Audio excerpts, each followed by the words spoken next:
to be educated. It's probably the best way I can describe it. Hey, Sebastian. Hello, ID. Wrong and everybody. Rand. People from Vanna's community.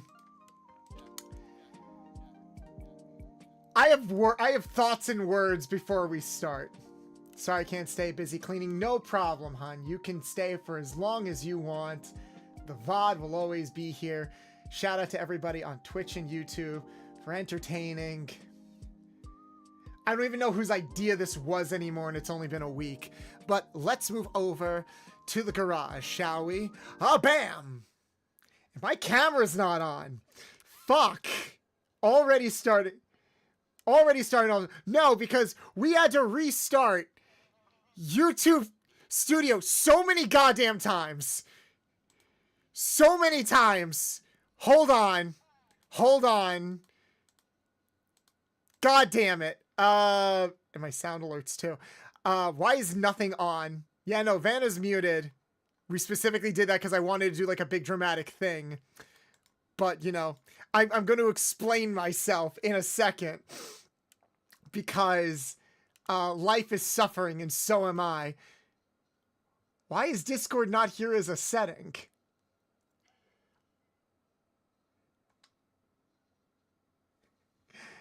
I'm not moving because my camera's not on. Because I had to restart. Okay, the reason why we're late is because VTube Studio fucking sucks today. Yes, we're starting with Scuff. I'm such a professional. Such a professional. Professionals. Professionals. Professionals. Very. Connect. Remember the Connect guys? That was a terrible idea. Why does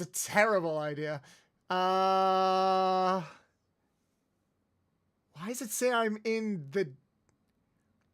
It's not giving me... Okay, Venna, can you do me a favor and leave the Discord call and then come back? Thank you.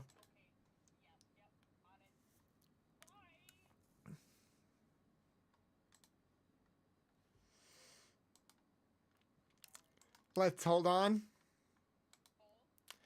Yes, that worked. I fucking hate technology.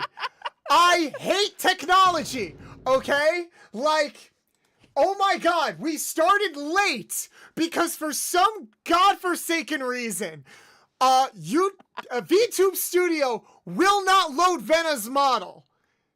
Yep. At all. Like, I don't know why. It will not load Vanna's model at all. And I don't get it. It'll load the goober. I'll load on Vanna's screen, but she won't show up on my screen. So yep. I don't know why that happened. We both restarted our computers at least once, and I was the last one to do it. At first I thought, oh, is it because... I'm not doing VTube Studio through Steam because it got that weird update or something. Technical problems. Sounds like a bog standard VTube stream. Sounds also like a bog standard Bolts the Mechanic stream. I'm not a mechanic because everything around me is fixed. I'm a mechanic because everything breaks around me and then needs to be fixed. Can I link Vanna's Twitch? Yes, I will. You can also click Vanna's name in the title down below.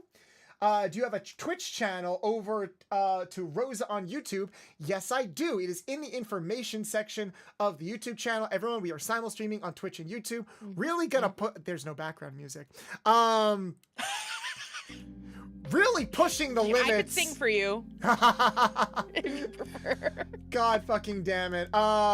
Hey, desk agent. Egg or Shadow, can you please pin Vanna's Twitch channel in the chat?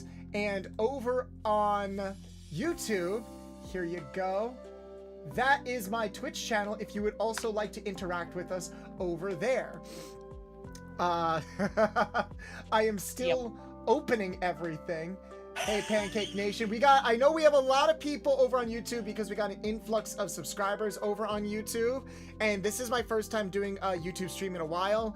I've been trying to be a bit picky about what I simul stream on YouTube because you guys know we also like to react to a lot of things over on Twitch, and YouTube can be a bitch with copyright.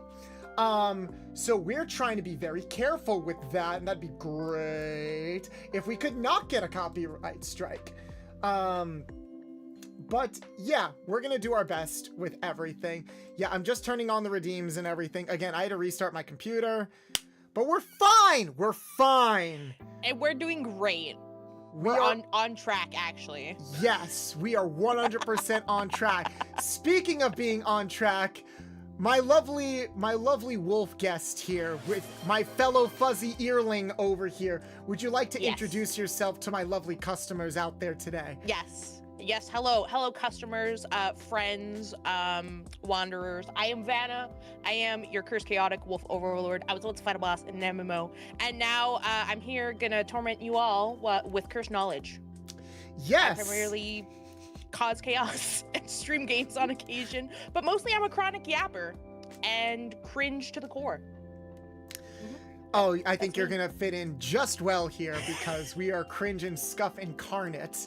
Kind of comes with the territory when we talk about, and by talk about I mean simp, over a lot of old school things. I'm not just talking about the games. Would you like to share with everybody what we will be doing today, and probably more importantly, how the fuck we got here?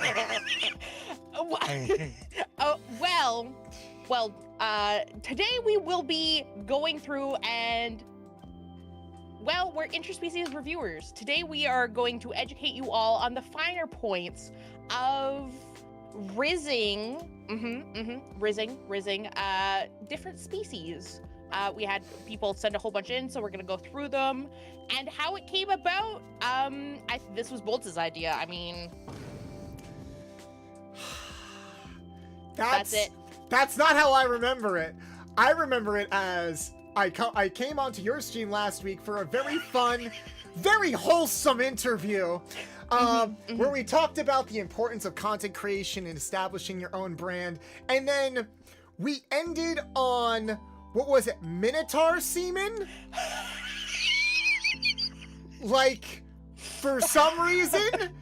And then after call, because, you know, remember, kids, it's important to have a nice debriefing talk after you do a collab to make sure that no lines were crossed. Everybody is on the same page. You know, do a nice check-in. Trust me, it goes a long way. So we did that check-in, and basically, Vanna's like, okay, now that we've broken the ice and we have an understanding that we're on a similar chaotic wavelength, like, we can, like, plan other stuff.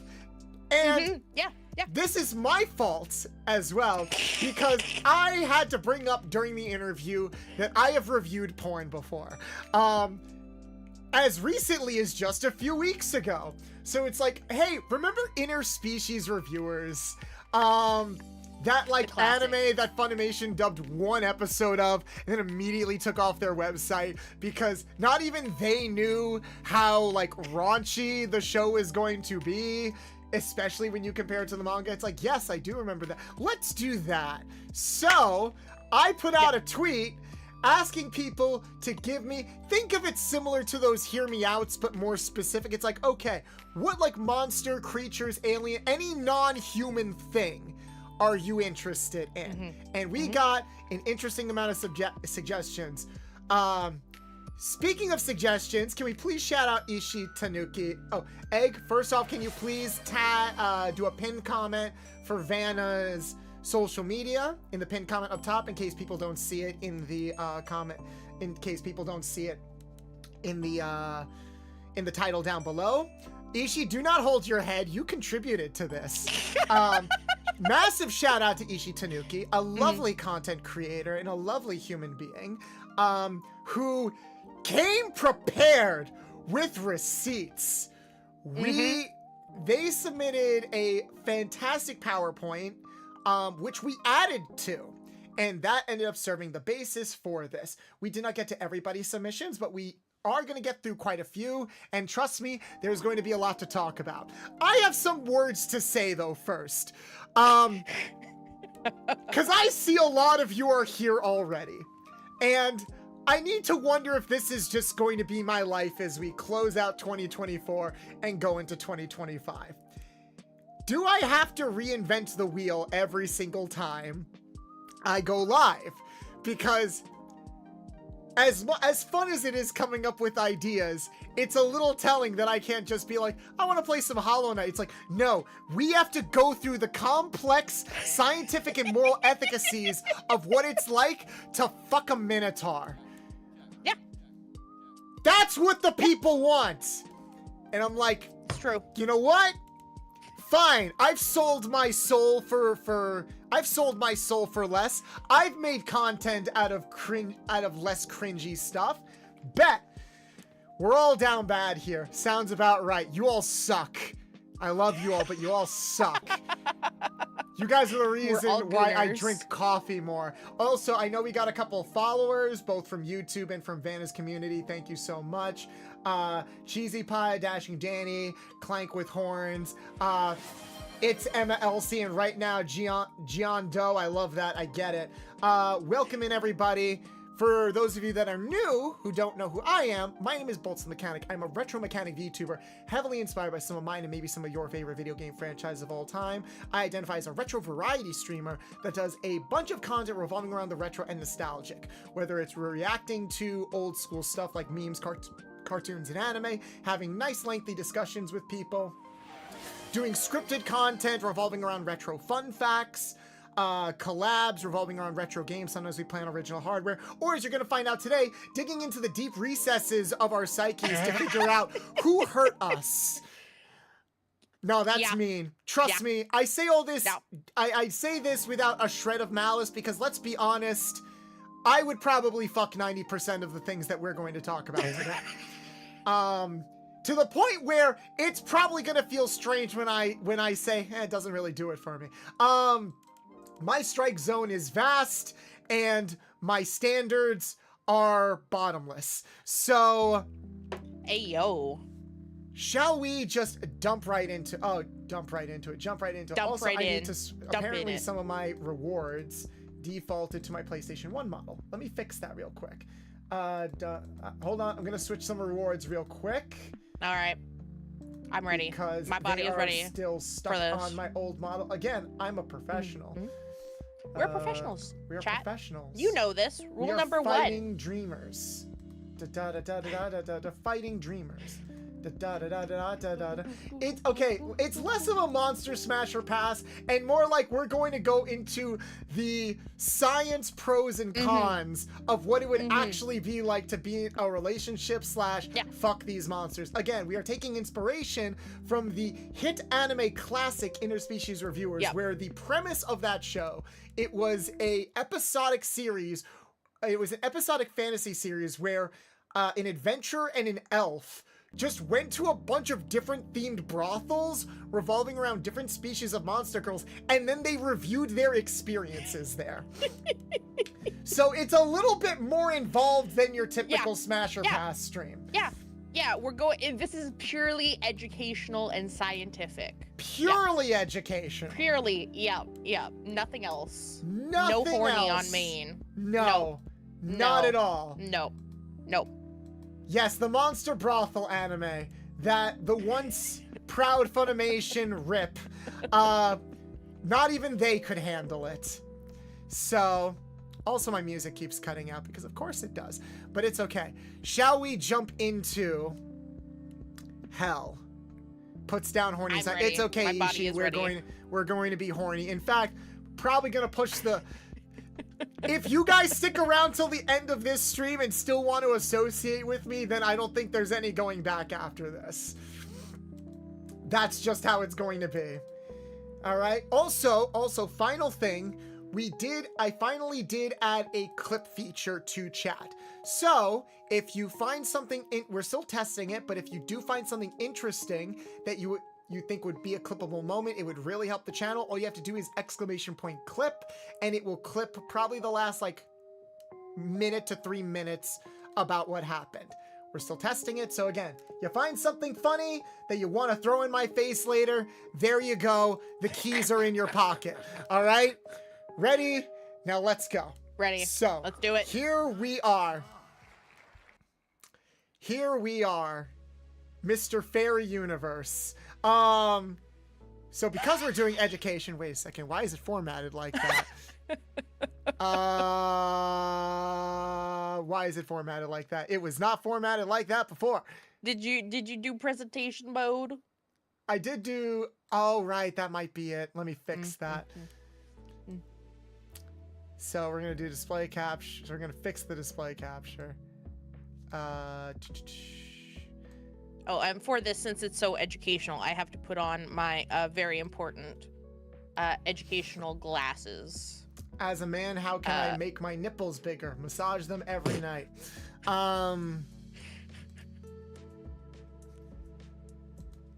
Massage and give proper stimulation every night. Don't ask me how I know that. I could be completely gaslighting. Who knows? So I'm going to make you a bit smaller. Yeah, the music keeps cutting out. So I'm going to switch up my music to, hopefully, this will work instead. There we go.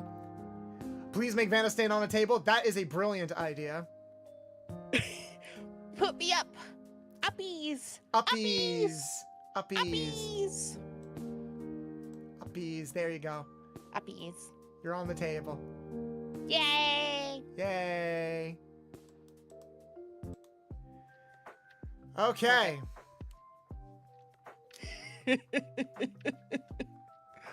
Oh, I have to turn off Hack My Nuts because we don't have nuts on when we have collabs. Nice, like the little kid that's passionate about... Okay, let's not call Vanna a kid because Twitch is bad. Very bad about this. Yeah. I'm the passionate sidekick. Yeah. Yes, you're the Robin to my Batman today. Exactly. Exactly. Hack your nuts. They've already shown in public tonight. Fair. Actually, we're gonna be it's funny because we're gonna be talking about a lot of nuts today, right, Ishii? So, let me explain. Ishii made a PowerPoint presentation because she's awesome. And yes, you did help, and we added to that using suggestions from people on Twitter, Blue Sky, and even some people in my Discord, as well as some of our own personal tastes. So this is going to be a very interesting. You need a command word count every time you say the word nuts. Actually, there is a way to do that. Maybe I'll add that. There is like a nut redeem that I can add to mix it up, but I don't want to make it seem like I'm copying everything from Yomi. So for now, we're going to stick with this. But okay. So again, this isn't so much a smash or pass because to be honest, we would probably smash most everything on this list already. So we got to keep it interesting. We are going to go over the pros and cons of what it would be like to date these creatures, what we find the appeal in, what other people might find the appeal in, and, you know, kind of give a review. So the first one is the classy wolf boy. And of course, we got the guy from, I keep wanting to say NNN, but it's VVV, right?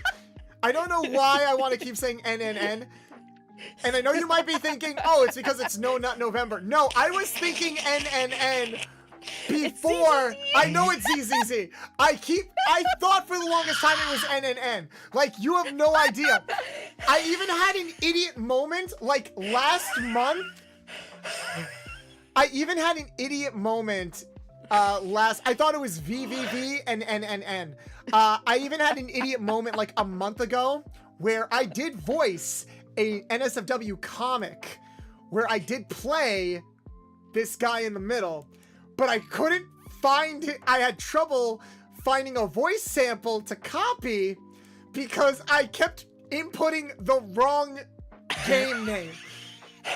I kept putting in the wrong name. I kept putting in like the wrong acronym on Google and YouTube. And I'm like, why can't I find this game? Why can't I find this wolf guy? I just want to hear what he sounds like. And it wasn't even like, it wasn't even super distinct or anything. It's just a very prime and proper way of speaking. Like he's got the, he's a butler. He's got the posh, semi-deep voice. He sounds like if Legoshi was badass and a little bit posh. It's like if Legoshi and Louie had a baby. So there's your fan fiction, everybody who's in love with Beastars. I'm surprised Legoshi isn't on here. Yes, and I know that he is a canonical bottom, which is interesting to me. But yes, I am dumb. You guys suck. Where's this wolf guy? I just want to know what he sounds like so I can voice this porn comic of him. God, why is this so hard? Not the phrasing. I just want to voice a porn guy. God damn it. It's like, keep it classy, because Clashy. Legoshi is wild, baby. Legoshi, I feel like Legoshi reignited a lot of people's like love for like wolf boys. When Beastars came out, it was very much, for like that whole year, I want to say, it was the definitive I'm not a furry butt show. Like it was wickedly popular with obviously the furry fandom loved it, but like everybody else loved it. And then Brand New Animal came out like a year or two later, and while I don't think it's as good as Beastars, it was also a case of like, yeah, I'd fuck the shit out of that Tanuki girl. So Brand New Animals before Beastars? Oh, my bad. I feel like it wasn't as popular like a little bit before. Beastars. No, it definitely did not blow up as much. Even though it was from Trigger. Fun fact, the wolf in that show, in the dub, is voiced by #1 from Codename Kids Next Door. Why do you have to ruin things for me? Why do you have to do this? You want me to ruin things even more? No, okay. No, I don't. So, no. Let guess me what? be Delulu. Let me be Delulu. Let me not know. You know the rabbit in Beastars, Haru? Yeah. Guess who her English voice is? Oh gosh. Tell us, Bolts. It's Kari from Digimon. And the pink rabbit from a Wawa Wubsy.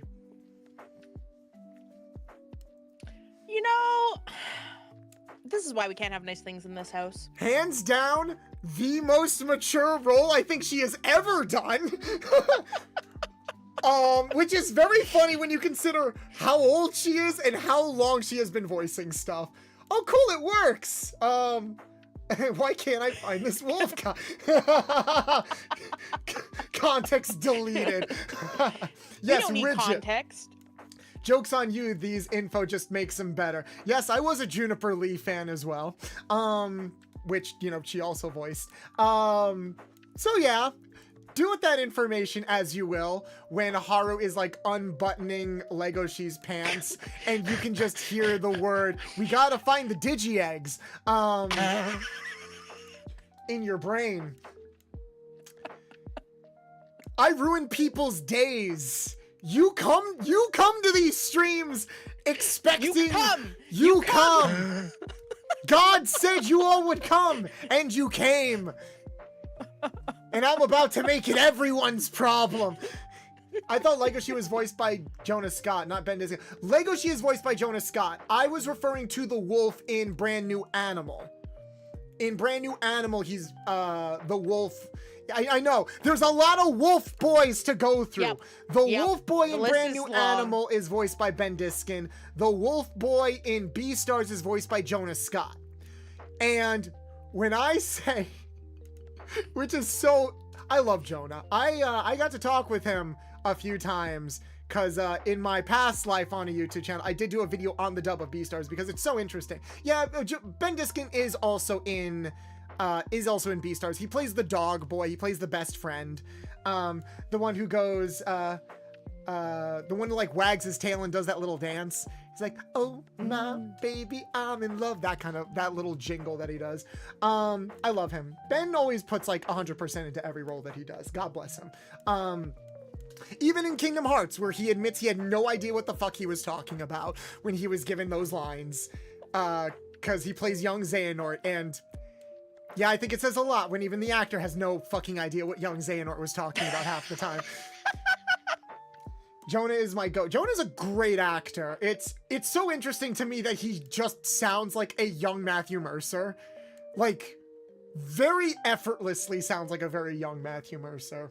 God bless him. I hope he does a lot more roles, because Beastar is definitely like, what a that was like his first voice acting role too, and what a role to have, because that kind of jettisoned his career. But enough about that. Beast Boys. I feel like there's when it comes to the whole hear me out thing, this is the least contested archetype. Oh, absolutely, absolutely. Yep. Like, no one is going to if you sat there and are like, I want to bang the wolf butler that's a bottom from the title. Go for it. You got it. VVV. I believe. No. ZZZ. Episode 0. ZZZ. Fuck. Ring. Listen. We're listening. I have nothing. Okay. So, I'm going to tattoo this title on you. What you're going to brand me.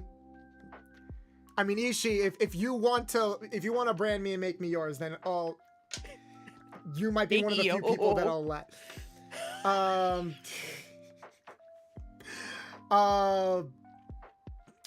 I swear I'm a top, guys. But yeah, when people say they want to bang like some of the characters displayed here, I don't think anyone is gonna push back on that at all. No. Like I have seen so many shorts of other VTubers thirsting over this guy when like the reveal trailer was first made. Yep. So this does not surprise me. So it does not surprise me in the slightest. Wolfmen and women in general, wolf creatures. So like this is always interesting because this debate comes up sometimes. Do you lean more towards wolf boys or wolf people? Do you consider them monsters? Thank you for the hydrate, because I am thirsty. Ooh, that's a good question. Do you consider them monsters? Because there is always that debate on, some people might say like, oh, I'm not a furry, but I'm a monster fucker. Or vice versa. And I'm like, well, what about werewolves? I think if a monster is covered in fur, like in general, like if it's a tanuki, creatures can be considered monsters, but I also would put them in like the furry category because they're mostly covered in hair. It's similar to like how there are different subsections of it, like a scaly is not a furry.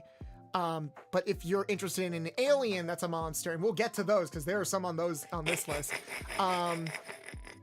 Like if you're into an alien that's like very reptilian, does that make you a scaly? I don't know. The important questions. I don't know. See, and this is the thing is like, see, I would not consider myself like a monster. You know, monsters aren't my thing, but yet wolf boys are like my like main.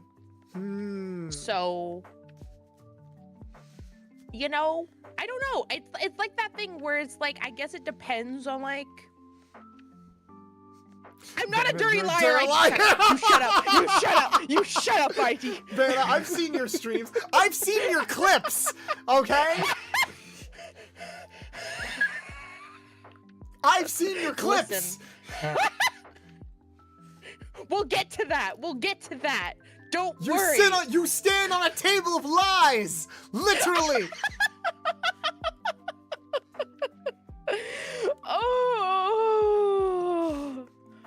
Oh God. Okay, fine. Then I'm so glad the iClick feature is working. I'm so glad it's working. Oh, there's gonna be so many cursed things. I have so many stuff to share. Also, you sent me something ID. I will look at it. Hold on. Oh my God. God. But What the fuck?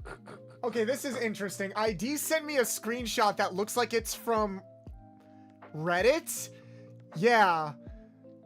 You all caused this. Oh, ID added monster fucker as a permanent term so that way Twitch doesn't constantly mute comments. Thank you, no. ID. I appreciate you. So there's a thread here. Cabo, thank you so much for the resub. 8 months. Let's fucking go. Can we get a shout out for Cabo in the chat? Yeah. Cabo, we've known each other for 8 months. That's a little crazy. I mean, I met you in the spring. That makes sense. It's the end of the year. I'll process that later. Okay, this thread. I just want to see the wolf fuck the bunny. I mean, if you go searching, you'll find it. That's actually what I did when I caught up with Beastars, not gonna lie. And you know what? I found nothing. I sat and I scoured for way longer than I would like to admit to find cartoon furry pornography of a nature that is questionable at best. And I found nothing. There was porn of the wolf fucking the dog. There was porn of the wolf fucking the deer. But I just want to see... I just want to see the rabbit.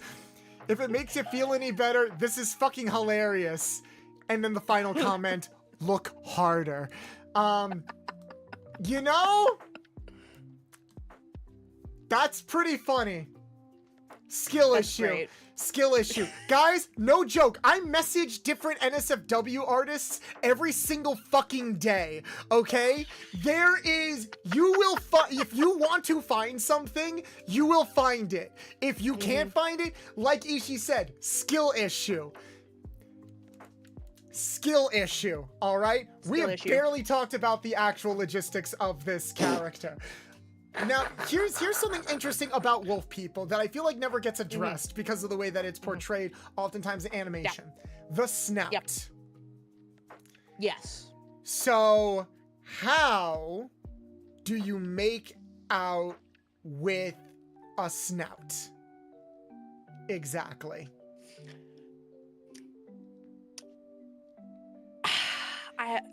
Because animation does this very annoying thing. I get why they do it, and it's easier to draw probably. The not Ishi, I will talk about that in a minute. We're building up to that, all right? Chat, you're down bad more than we are. Jesus Christ. Calm down.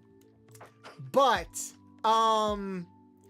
in animation, oftentimes, if like a wolf, and oftentimes with like bird creatures, anything with an elongated mouth is going to kiss somebody, what they'll do is they'll make it seem like the lips are closing all the way to the tip of the snout. So it's more like they're kissing with traditional lips at the tip of the snout, which doesn't make any sense. It doesn't. But I get that's easier to portray in a drawing because animals don't kiss most of the time, or they'll kiss by licking. Like that's how they kiss. So,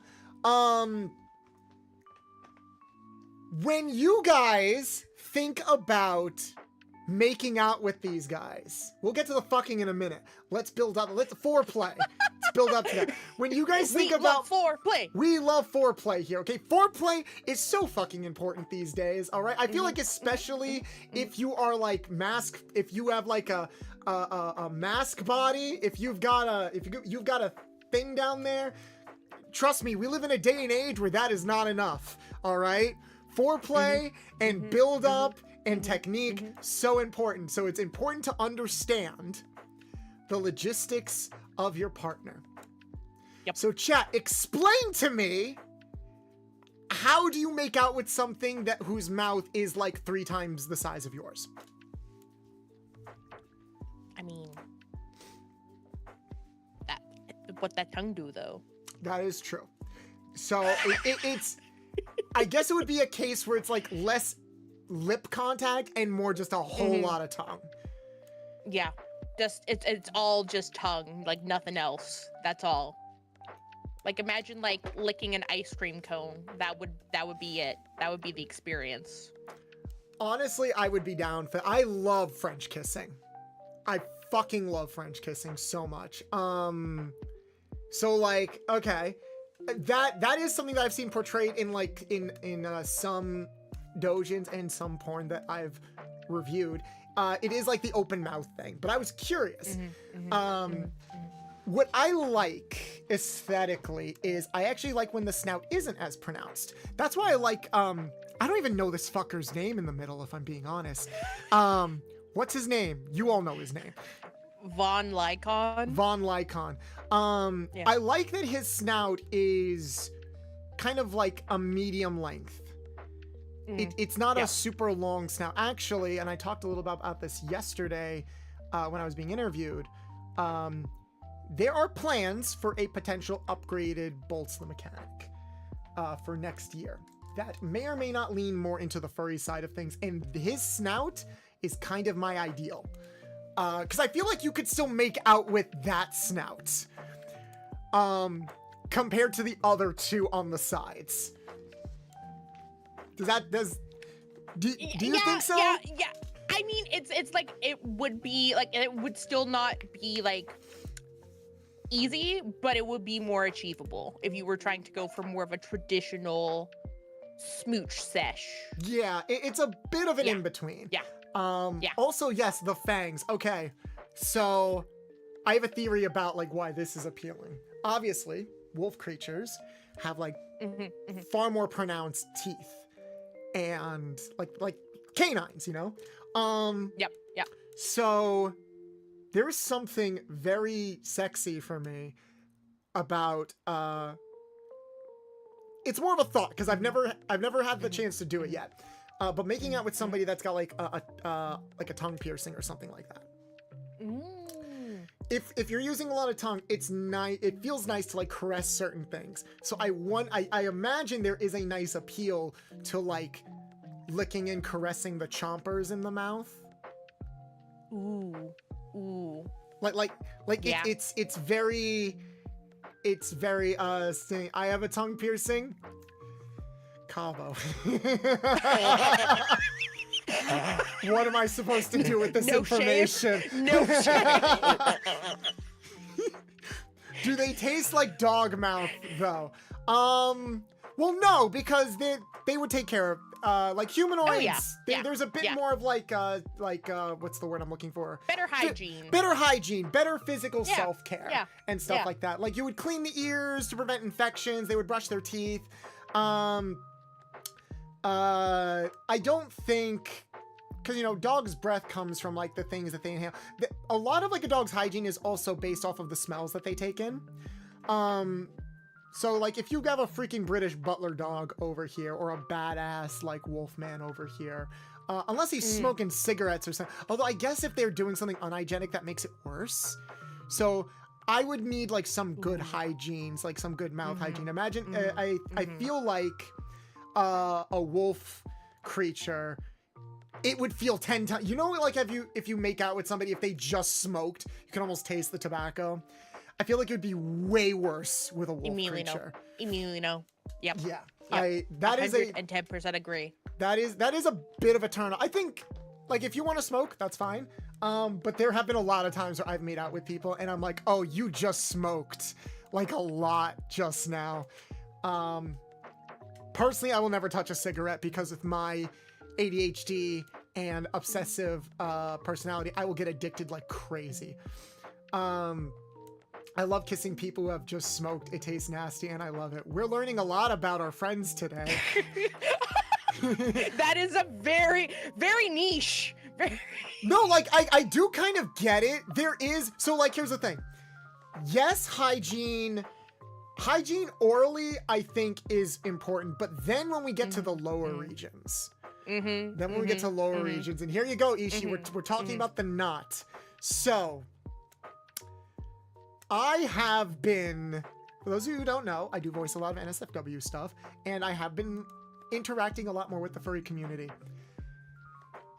And for those that like a good knot, I get it. I get it now. It's one of those things how do you clean the balls? Well, here's the thing.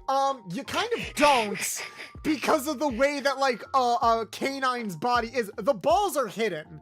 Like the balls are like inside kind of thing. Sometimes they're pronounced, but not really. Instead, you have a lovely bulge to take care of. Because most canines have, we're learning today, don't they lick their balls?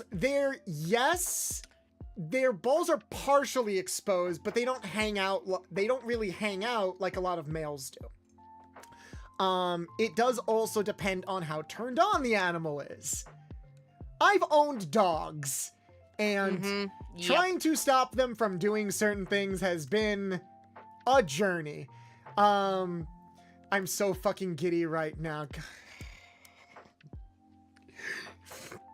This is our reality. This is it. Ishi, I love that we're talking more. I love that we're talking more. So, yes. This kind of Calbo, you're here. You chose to come here. All right? I don't want anybody to be like, oh my God, what are you guys doing? ID, that was like your first comment, and it's like, ID, you signed up for this almost a year ago when you met me, and it's only gotten worse, okay? You could pull out, pun intended, at any time, unless the knot gets stuck. So, the knot. Oh boy.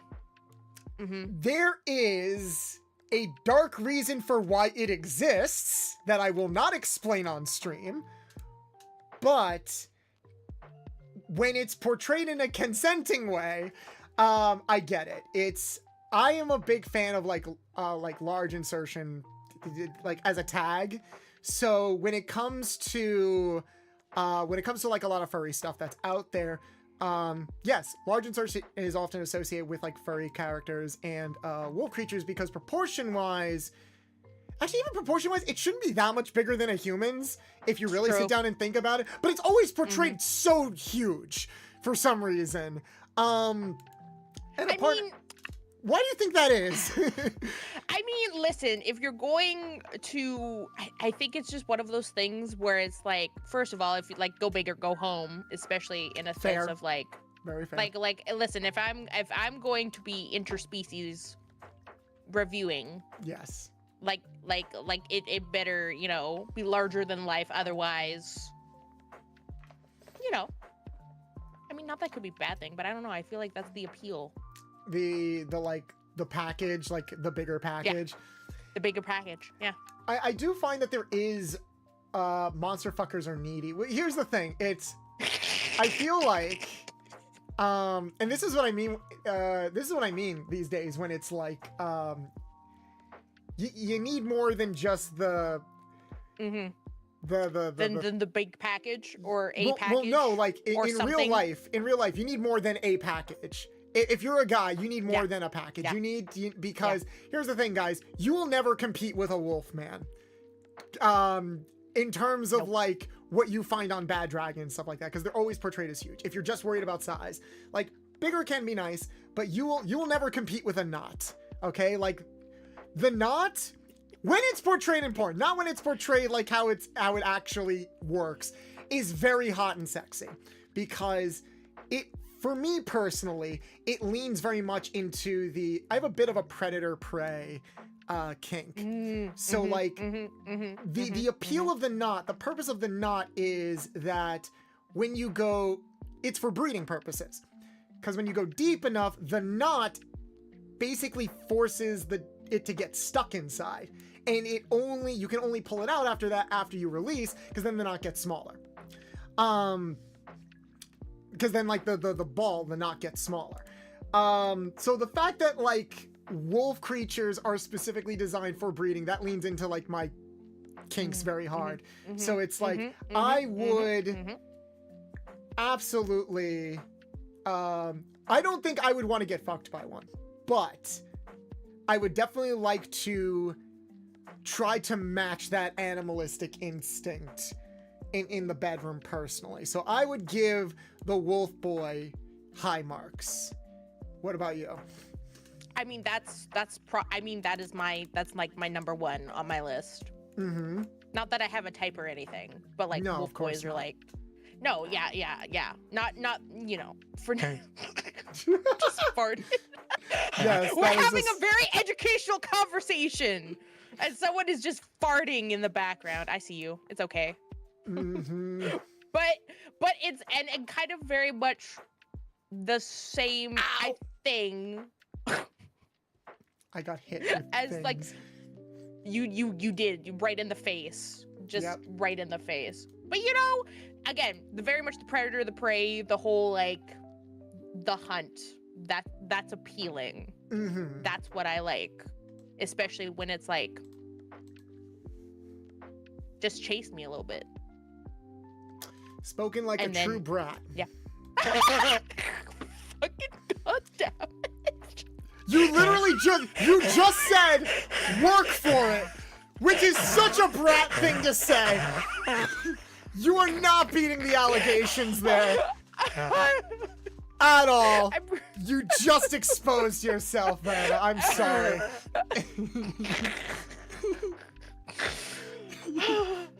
Never. I'm never gonna financially recover from this. No. Never. No. You chose to be here. Yep. But that's it. That's just how I'm gonna end it. The mood is just chase me a little bit, and that's my final stance on Wolf Boys. Case closed. I will say, teasing aside, I agree with you on the opposite end of the spectrum because it's. I've made this joke before that I just attract a lot of brats. Because I think I'm very easy to mess. It's twofold. It's one, I'm very easy to mess with, as you all have demonstrated the past hour. But secondly, I think I've been told. I still don't fully believe it. I've been told that I do exude a level, like an atmosphere where it's very easy for people to get comfortable. Very easy for people to get comfortable, and it's like, oh, I feel like I can just be silly and be myself. And that translates to, I'm gonna poke you because I know you're not gonna do anything to me unless like I want you to. And that's always kind of like the unspoken rule with like a brat and a dom. It's like, I'm going to poke you until you can't take it anymore, and then you're going to take me. That kind of thing. So, is that why I can't act your nuts? I don't let nuts out here during collabs because... Clip that. Clip it. Well, I've been so open about it. That is the least... That is the least sus thing I have ever said. All right, I am so open about this. Like, it's not like it needs to be in my freaking wiki page. Okay, like I do not give a shit. I'm so open about that. So I get it. That's why like I'm on the other end where it's like, oh, you're going to run. I'm going to chase you in a consenting way. In a consenting way, yes. Everything we say is under the veil of consent. Yep. You fell for the brat poke just now. God damn it, Ishi. Fuck. Moving on. So Wolf Boy gets high marks across the board. It's no wonder that they are. What would you do if you were black? I am black. I'm half Haitian and Puerto Rican. But yeah, high marks. It's no surprise. I think that's also why it's so popular with some wolf boys and wolf girls are so popular with so many people, because it leans into a lot of taboos that a lot of people have, like breeding kink, kind of like the cat and mouse, sometimes literally like the chasing and stuff like that, and it's kind loyalty. Of and loyalty. Yeah, I have never seen a dog. I have never seen like a wolf or dog creature portrayed that wasn't like loyal and dedicated. Oh yeah. Yep. And that is, I am comfortable with that being a carryover from what we usually expect from those animals. If it's like a biological thing or like a predisposed thing, that is fine. I won't play fetch with you because I think that goes a little bit too far in some cases. I mean, you can fetch a different bone, but yeah, even the edgy ones are loyal. Even like the badass or like delinquent ones, like they are the epitome of I have a code kind of thing. So like that is totally understandable. So it hits all of the right notes of it's like it's edgy and taboo, but it's also safe. Yep. Like both physically and, well, okay, maybe not physically because Jesus Christ. Some of you really want to push fate with what can go inside your body. God bless you. God bless the people that can do it. Bless. God bless you. And shout out, like, I will say, like, a very specific kink that I don't think gets portrayed a lot is like the stomach bulge thing. So when that happens in like a lot of media, I'm like, oh, it's like finding a 4-leaf clover. It's so rare out in the wild, but when you find it, you feel like your day was just made a little bit better. I'm a writer. I'm a professional writer. Yep. So moving on to the next one. Spider women. So, not generally my thing. I don't see Spider women portrayed a lot in media. And Spider women are interesting because I feel like they are the most popular of like the insectoid monster category. Would you say that's fair? Yeah, I would agree. And I can see why. Multiple hands. So it's always portrayed as one of two things. It's either the picture like we see here where they have 2 standing legs but 6 arms, or 6 legs and 2 arms. I feel like it's usually portrayed as the latter rather than the former. I fucking love this design. Ishi, where is this character from? If you don't mind sharing. Yes. It also as Rand says, it also very much leans into this is from, this is the boss from Undertale. Okay. I've never seen her art portrayed like this, especially with the pink hues. I don't know why I always associate it with purple. Okay, yeah, I love this character. And I only just recently played Undertale a couple of months ago for the first time. And I love this character. Boss fight was a pain in the ass, but I love this character. Someone in chat brought up BDSM. That is also something that I've very much seen this archetype always lean into when it's portrayed because of the threads being used as ropes. So almost every porn or hentai of arachnid or spider girls, it's always spider girls. I've never seen a spider boy before. We need more. We need more spider boys. I'm sure they're out there, but there's like no popular example of it. Yep. Like there absolutely is no popular example of it. So it's like, hey, you like being tied up? I don't think it gets better than this. You can be caressed all over. You can be tied up all over in lightning speed. They got a lot of practice with threads that are practically indestructible. And many eyes to stare into, many eyes to look over. Very dommy energy. I feel like a lot of masochists and subs lean more towards the spider women. What do you think? I could see that for sure, especially again, like playing into that whole like, the web, and that it leans very heavy into like people who like like that again, that submissive, or like just want that bondage aspect. I don't know. See, here's my thing, interestingly enough, is I've never understood personally, like I've never been like, yes, this would be a thing I would do. You know, like I don't look at spider people as like smash, but maybe. Like you could be convinced? But maybe I could be convinced. I don't know. I need to see a spider boy. Not that spider layers are bad, but like, you know, I want, what if both? What if both? Honestly, why not both? Why not both? Just both. This is always like the pan-bisexual dilemma where it's like, I want more.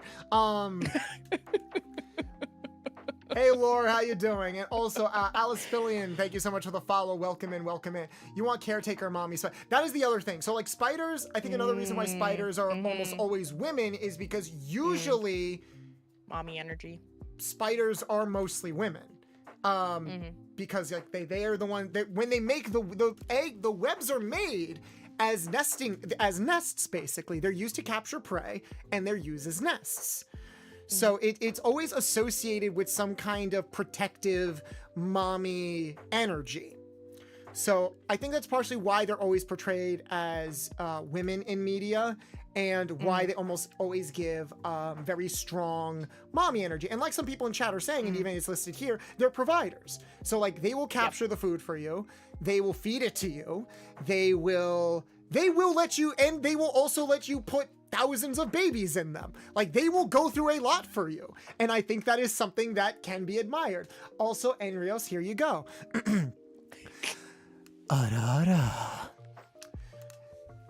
So I definitely see it. Like you, it's not super for me. That's not for two reasons. One, I am pretty firmly a top. So being topped, especially in like an intense shibari kind of way, it doesn't necessarily turn me on. If anything, I would love to learn from one. Like, I feel like I would go to a spider woman and be like, teach me your ways. Teach me the art of fast-paced silk weaving. Like I'm a ninja. And, also, insectoids never really did it for me personally. I think part of it is a texture thing. Because it's... Insectoids are usually portrayed either slimy, which I'm on and off about. We'll get to that when we get to slime creatures. But it's also like, it's an ectoskeleton. So it's like, it's a hard surface. There's nothing, there's very little, they technically shouldn't even have boobs. There's not really a hard there's not really a soft surface on them except for maybe their mouths. Yeah, it's like doing it with a skeleton, basically. Yeah. And I like softness. I like to squeeze things. So I'm not saying no. Like you, I could be convinced, but it's just not an immediate go-to for me. Yeah.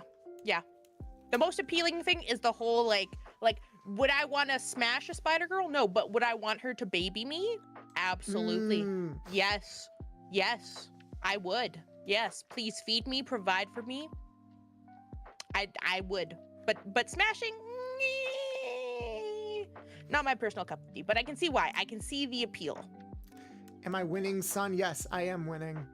I'm always winning when...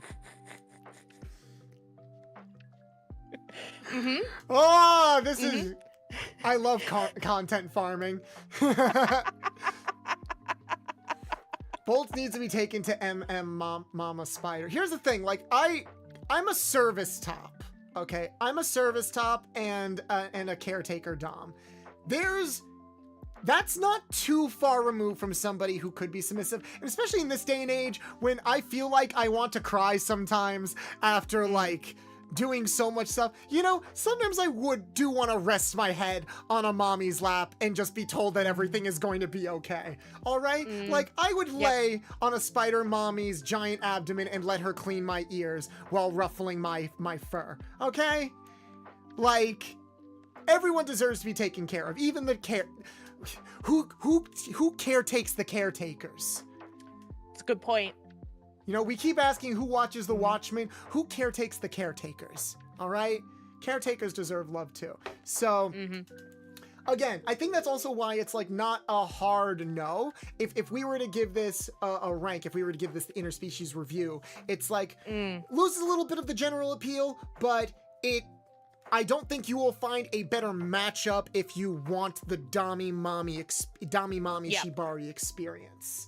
Highly recommend for people in that wheelhouse. And for people that maybe just want to be caressed a little bit, hey, it might be a good start for you. Just be careful, maybe some of them go a bit harder than others. Yeah. Remember, Bolts, the bond she gives you won't hurt you as well. And as someone who has practiced some Shibari, the restraint is part of the appeal. Not in a hurting way, but in a restricting way. So, and I don't like being restricted. Like, it's a little bit like claustrophobia. I don't like not being able to move. I blame that on being buried in an igloo at the age of 12. That did happen to me in the middle of a snowstorm, and it was not fun. Moving on. So this is something that I feel like has been growing popular the past couple of years, and it may or may not be because of VTubing. Because I don't think there's a lot of examples in popular media of this specific monster girl, but I have seen VTubers taking on the moth girl aesthetic, and it's interesting because yes, yandere. Why are they yandere? Moths aren't like predators. They're some of the most fragile insects on the planet. You could blow on them and they will disintegrate. Yeah, it's true. It's true. Like, I swatted a moth the other day and it was powder in my hand. So like, it's interesting that they're always sort of portrayed. Maybe Hollow Knight is to blame a little bit. Because I feel like a lot of the creatures in there do take from like a very moth buggy aesthetic. What have you done? Moths eat clothing! I don't, like, it was eating a hole in my suit. Ooh, yeah. Like, yeah. They eat fabric. They are technically an invasive species. So we gotta be careful with it. It's funny that we're all like, oh yeah, Dommy Spider Girl. It's like moths and spider monsters probably would not get along that well, all things considered. It's true. But I'm actually curious about chat and your input, Vanna. Like, what do you think the appeal is of the moth girl? Because I'm a little lost. I am also lost, and it's kind of similar again to the whole like spider, like again, not my thing. The biggest thing is I think the whole like that yandere personality that they get portrayed, even though might not be the most accurate, but I could see like that, and also just the fluff, the fluffiness that they always have. They are very soft insects, and maybe that's it. Maybe that would be like the one insectoid I would ironically be okay with, because they don't have an exoskeleton. They're very fragile. They don't really have an exoskeleton, which is why they're so easy to kill. But they are soft all over, like the moth VTubers that are out there. I fucking want to like bury my face. You want to squish them. I want to squish them in a non-threatening way. Yes. Yeah. It's the yandere personality, but actually harmless. So a brat. Moths are brats. So it's a brat. Is that not what a brat is? Like the yandere personality, but also like they're not actually going to do anything. Yeah. Yeah. Not that I speak from experience. You stand on a table. I'll humor you for now. The night is young. I imagine there will be so many other opportunities to call you out. I'm not going to jump on all of them because I don't want to lose my voice tonight. I still have more porn to voice later. So I can't keep yelling lies over and over again. Okay. I know I'm going to sound basic, but vampires and werewolves have my number. The antlers are cute. That's the other thing. Like, they're not antlers. They're antennae. Yeah, little fluffy. Yeah, they're little antennae. So like, okay, here's the thing. If who's like a really popular yandere? Gasai Yuno from Future Diary, who I think is like the poster child for yanderes. To this day, even though I think that show is it's definitely over 10 years old, isn't it? Who remembers Future Diary? Because that show was very popular for a long time. I feel like it's still popular. I still see Yunos at anime conventions. Future Diary. When did it come out? Future Diary. Because I love making people feel old as shit. Future Diary aired... Oh, that was my voice just now. Future Diary aired in 2011. I hate it here. 13 years old. Almost gonna be 14 because it came out in like what, February? Oh no, scratch that. It just turned 13 years old because it originally aired in October. The manga's even older. The manga is 16 years old because it started in 2008. Which is very interesting that it took 3 years for it to get an anime. Oh no, scratch that. That was the spin-off manga. The original manga came out in 2006. It's almost 20 years old. I will fade into dust now. Goodbye. So imagine Gasayuna, older Gasayuna, because don't get it twisted. Imagine older Gasayuna who's soft and not actually threatening. She will threaten other people, but maybe it's a case of like all bark and no bite. Like step away from my non-binary beanie. But then as soon as we get home, she folds and it's like, I was so scared. I was like, it's okay. I'm big and I'm like scared. It's like, you are very scary. It's why I love you so much. Like if that's the gap moe that they want to go to, then honestly, yes, I do see it. There's a little bit of confusion in the marketing, and I do think that has to be brought up during a review because naturally you want to make sure that what you are being advertised matches the product that you are being given.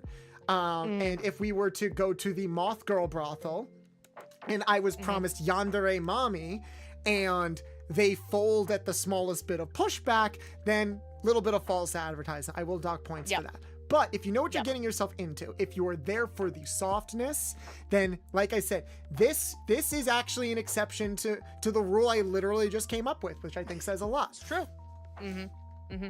Yep. Hard agree. It's just the fluffiness. It's so fluffy. I like soft things, so okay? Oh, there's just something to be said about like the softness, and that's, I feel like now that I think about it, I'm like, that's also why wolf boys. Because softness and fluffiness, and it applies to moth girls too. Just ooh. I can cuddle the moths, yes, but again, don't cuddle them too hard. Yeah, you gotta be gentle. You need to be gentle, which I like sensual play, but I gotta go hard at some point. I gotta unleash the primalness. Maybe they're into that. Maybe they're into the danger too. Yeah. Maybe they're into the danger. I have met some very interesting people that are like, little story. I was once with a girl that was into being choked, and that's fine. That's like I have a particular way of like holding somebody for that, because there's a right way to do it and there's a dangerous way to do it. There's a very specific way you're supposed to do it. You're supposed to hold the side of the esophagus. You are not, under any circumstances, supposed to put pressure on the esophagus, because it is a lot more fragile than people make it out to be. This girl wanted me, actually moved my hands to position it in a specific way where I was putting pressure on it. And I had to talk to them afterwards where it's like, it was a thing where they were like, I did that because I trust you. But for me, it was like, you have to tell me that first, because gotta give you a heads up. You gotta give me the heads up. Like, I'm all for the heat of the moment thing. This is why I like talk about everything beforehand, guys. But it's very much like, look, I'm even shocked at how rough I can get with it sometimes. So who knows what could have happened? I appreciate the trust and I value it, and it's great. But be careful. And similarly, like if I was with a moth girl where it's like, okay, I need to actually know what your physical threshold level is. I need to know where I need to know two things. One, where you think your physical threshold level is, and two, where your sense of self-preservation is. Because some people really like to skate with danger. And I'm not looking to be on the latest episode of CSI Miami. All right. I don't want that guy with the shades during the opening of every episode of CSI Miami to make some kind of pun or something before we do that. Listen, opening. you will respect our Lord and Savior Horatio Kane, all right? God damn it. Listen here. No joke, my least favorite CSI show. The only thing I remember, What? I don't know. I don't like Miami as a location. Because I feel like it just has some of the worst people in it.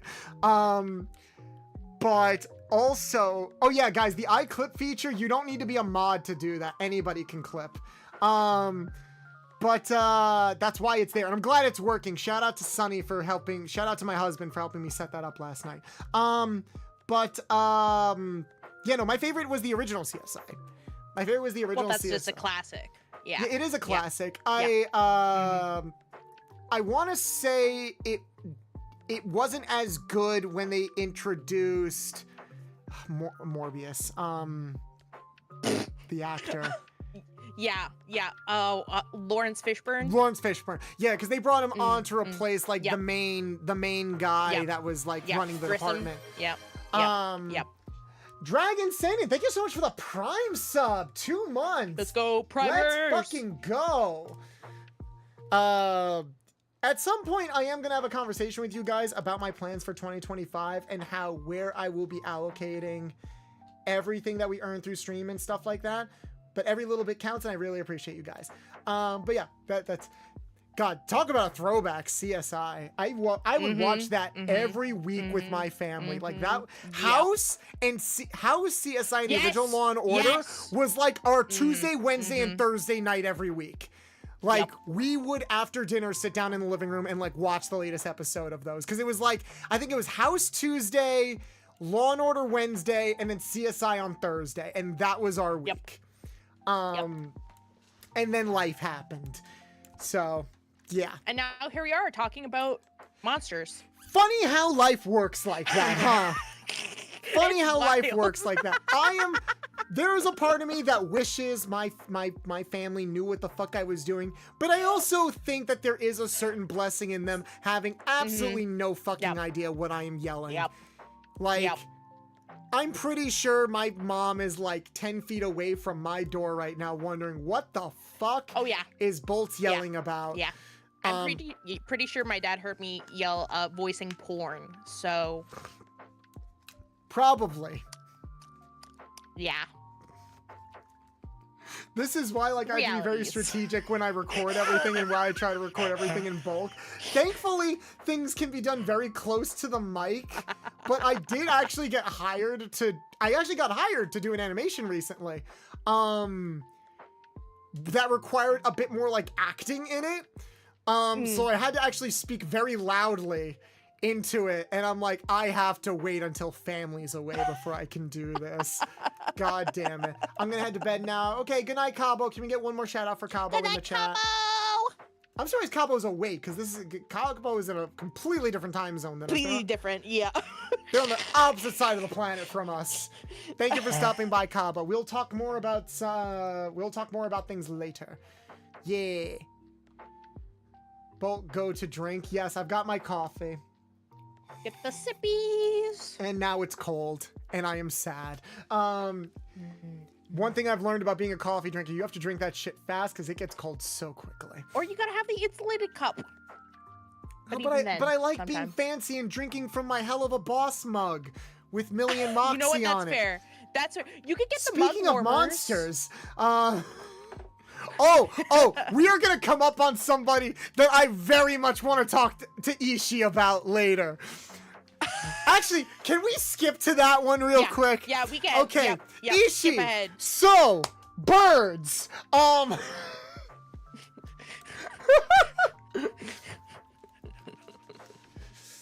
Oh my god. Is it the accent, Ishii? Is it the accent, Ishii? Do you like it when good boy Stolas comes over to you and sings sweet nothings in your ears? Is he the top or bottom in your relationship? Shout out to the actor that plays Stolas. Immaculate singing voice. Immaculate singing voice. He has some of my favorite songs in Hell of a Boss. I mean, not Stolas in particular, because I'm not into male mass characters, but I get birds. Stop. Stop what, Laura? What are you talking about? I honestly don't know what we're saying. I honestly don't know what we're saying here. Yeah, I've had to practice that a few times. That was my second favorite polytuber. Hey, Zoe. How you doing? Can we get a shout out for Zoe in the chat? This actually came up once when I did I think I just destroyed my keyboard. That explains why you were so quiet for a second. I was like, oh man, did I fuck it up? I thought my accent was pretty good. I practiced it a few times with how hard I key smashed. All right, well, I know what your weakness is, but I am curious. I'm on mobile now. Okay. Yes, bottom speak, keyboard smashing. Shake my head. Okay. So Stolas is probably one of my favorite characters in Hello Boss. We're going to talk about Stolas specifically, and then we can transition to talking about like bird creatures in general, because this did actually come up once in a previous stream. I think earlier this year, like in February, I did a smasher pass, like a furry smasher pass. But it did include like other creatures, like some of the Hell of Boss characters, which a lot of them don't count as furries. Like the imps, I don't really think count as furries. But Stolas and his wife did come up. And I didn't know most because a third of them were Undertale characters. I didn't play the game yet. All right, I didn't play the game until like 2 months later, and then 20 minutes into Undertale, I'm like, oh. That's where all the point of that goat character came from. She's from Undertale? Okay, that explains so much. Oh my god, quick solve, 6 times 2 minus 5. 7. I was a math major. But yeah, Stolas is probably one of my favorite characters in Hell of a Boss, and he's had to put up with so much. God bless him. He is in a position of power. He's arguably one of like the strongest characters portrayed in like the Hellverse universe. He'll do anything to support. He's very supportive, kind of to a fault. He's very much a bottom. He's very much a bottom in the like, is there anything I can do for you? Is there anything I can do to make you happy? Kind of way. And like, honestly, I would love to wake up next to someone that would just say that to me. With or without the British accent. I've never been with somebody with a British accent. And he is absolutely loyal to you. So I 100% see it. He's a bottom and a twink. And that's the thing. I will always go for the twinks over the Baras. What do you lean more towards, Vara? Do you lean towards like the twinks or do you want somebody frail that you can almost break, or do you want someone like big to hold on to? No, I want to be snapped in half and held. Okay, so you want a bar, you want a big boy. Yeah. So Stolas might not be for you. Yep. All right. What about Blitz? He's not big, like he is short, but he is into some rough shit. I mean, he will absolutely stab you if you want to. I mean, oh my god. Yeah. Did you see that short? Did you see the short with the where he was sent to go kill that girl in like her room? Like the obsessed ooh, fan time? Like, oh, blitzy mitzy. And I wanted to die every second I was watching that. Not because it was bad, but because I know people like that. I think a part of me, I'm streaming with somebody like that. Okay. No denial? Well, no immediate denial? Oh, I have no words. Out of disbelief or because you feel called out? Yes. Bald! Yes, I'm bald. I added a bald routine. Bald! Here, it looks better when I have my goggles on. Went out clubbing today. Sadly, there was electrical fire. No one was hurt, but it was a panic at the No, none of that. Shame on you. You'll get in, you will fit in perfectly here, freshly baked croissants. Because I don't like puns, but I keep attracting people that do. Puns are so good. Respect the pun. God damn it. I have to put up with that with my sis. I have to put up with that with you and all of my friends and everybody. I attract pun users like I attract brats. Sometimes they're all the same. You want to know what, like, those there's like a joke where it's like 4 tells if you're a raging bisexual or something like that. I feel like one of the tells if you're a brat is you're very much into puns.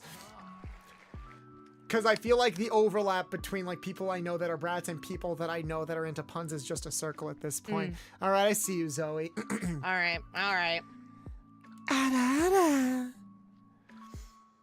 Ara, ara. I'm into puns, Chad I'm a is brat. eating So today. Chat, you better be fucking happy today. You better be fucking happy, and you better be fucking happy. All right? How do we give you my hair back? It's on a timer. It'll come back soon. But yeah, okay. So, no for you. But that's just because it's not, that's because it's firmly outside your wheelhouse. Yeah.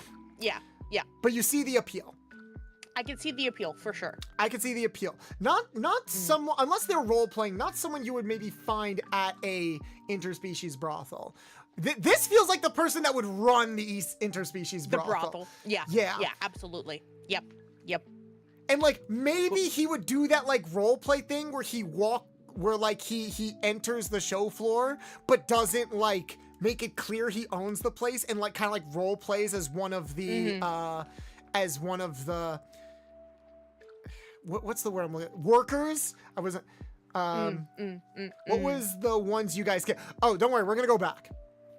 I just wanted to talk about Stolas because we got to Stolas. Stolas is very much like my type in the sense that, like, yeah, he is a brat that like wants to get. He is like a he's a brat. He's a good mix of a brat and a caretaker, and he is a bottom, and he just wants to be destroyed. And he will call you in the middle of the night and tell you how badly he wants to get destroyed until you get into his car, until you get into your car, drive over, and give him that. You know what? Sometimes I just want to feel needed in the middle of the night and like.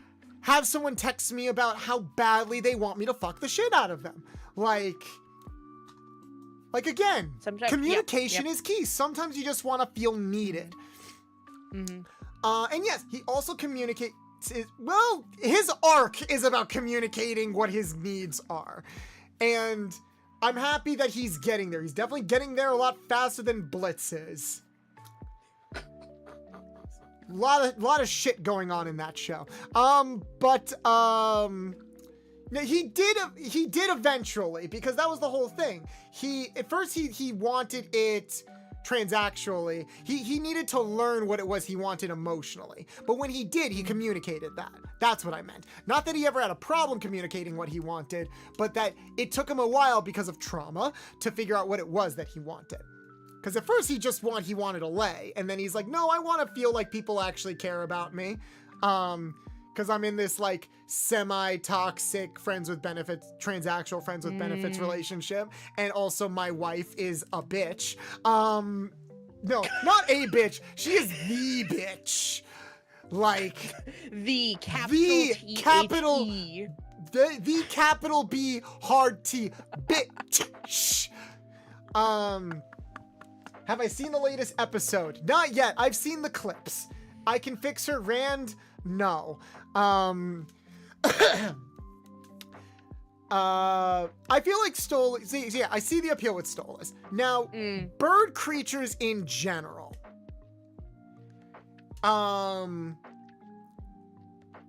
Is tricky for me. I like the fluff and the softness, but the beak. Ooh, yep. The beak. The beak. It's always portrayed so nicely in animation, but then when you try to translate that a little bit to IRL, I actually don't see that much bird porn. I think the designs are really good. I agree with you, Ishi. I think the designs are fucking peak most of the time. But when it comes to portraying that in like a and they can be portrayed in like a sexy way. But when we're here to talk about the science and the logistics of everything, and the logistics tell me, not sure about that. Yep. Like, because unlike wolf creatures, their tongues are not long. So you can't even do like the extended tongue play. They can't really like kiss you because they don't really have lips, no matter what animation tries to do. And oral mouth to mouth is a little scary because beaks are sharp. Yep. By design. So you're not getting a lot of love up there or down there. So it's you could still make it work. There's still more danger. There is more danger. Some people like the danger. I was gonna say you could still make it work as long as if you're okay with like cutting out the oral stuff, which I can't do. I gotta have that foreplay. I gotta have it. I gotta have. I want. I like. For me, I love the I love the mouth can do a variety of things. It can communicate, and it can do a variety of things. I like all of that under the rainbow. I like when people verbalize that they are enjoying themselves. I am that dom that will constantly ask you, "Are you having a good time?" And I'm constantly checking it. So like verbally, that's one thing, but it's also a thing where like, yeah, no, like my foreplay is very like mouth centric. So it's like, his human form though. Come to think of it, I forgot he did have that. Yes. His magic he can use his magic to like work around that too. Him specifically and maybe his wife, but like bird creatures in general don't always have that option. Yep. So that is always a tricky thing to work with. But like I think we're on the same page, but is there any like other logistic thing that like you think about when it comes to like bird creatures? No, I have to agree. Is the beak is just that's the big thing. That's the big thing. Yeah. Yep. No, 100% agree. You're a damn had me fooled. You are not the first person to think that. I don't even take it as an insult anymore. I'll just switch it back around you. No joke. There was a time I was at a party with somebody and I got them to scream very loudly and everybody looked at me the rest of the night with that sense of, wait, you're a top? Like that kind of thing. Like, wait, that wasn't you caused that? Like, yeah. It's like, but you give off such bottom energy. I'm like, a surprise! That's my gap moe. That's my gap moe. So now we're gonna go back. We were talking about moths. Why the fuck is he here? He's just a guy. Oh yeah, just a perfectly regular guy. Just a regular guy. Ishi, are you okay? Blink twice for yes. That's all. That is all Ishi can say. That is it.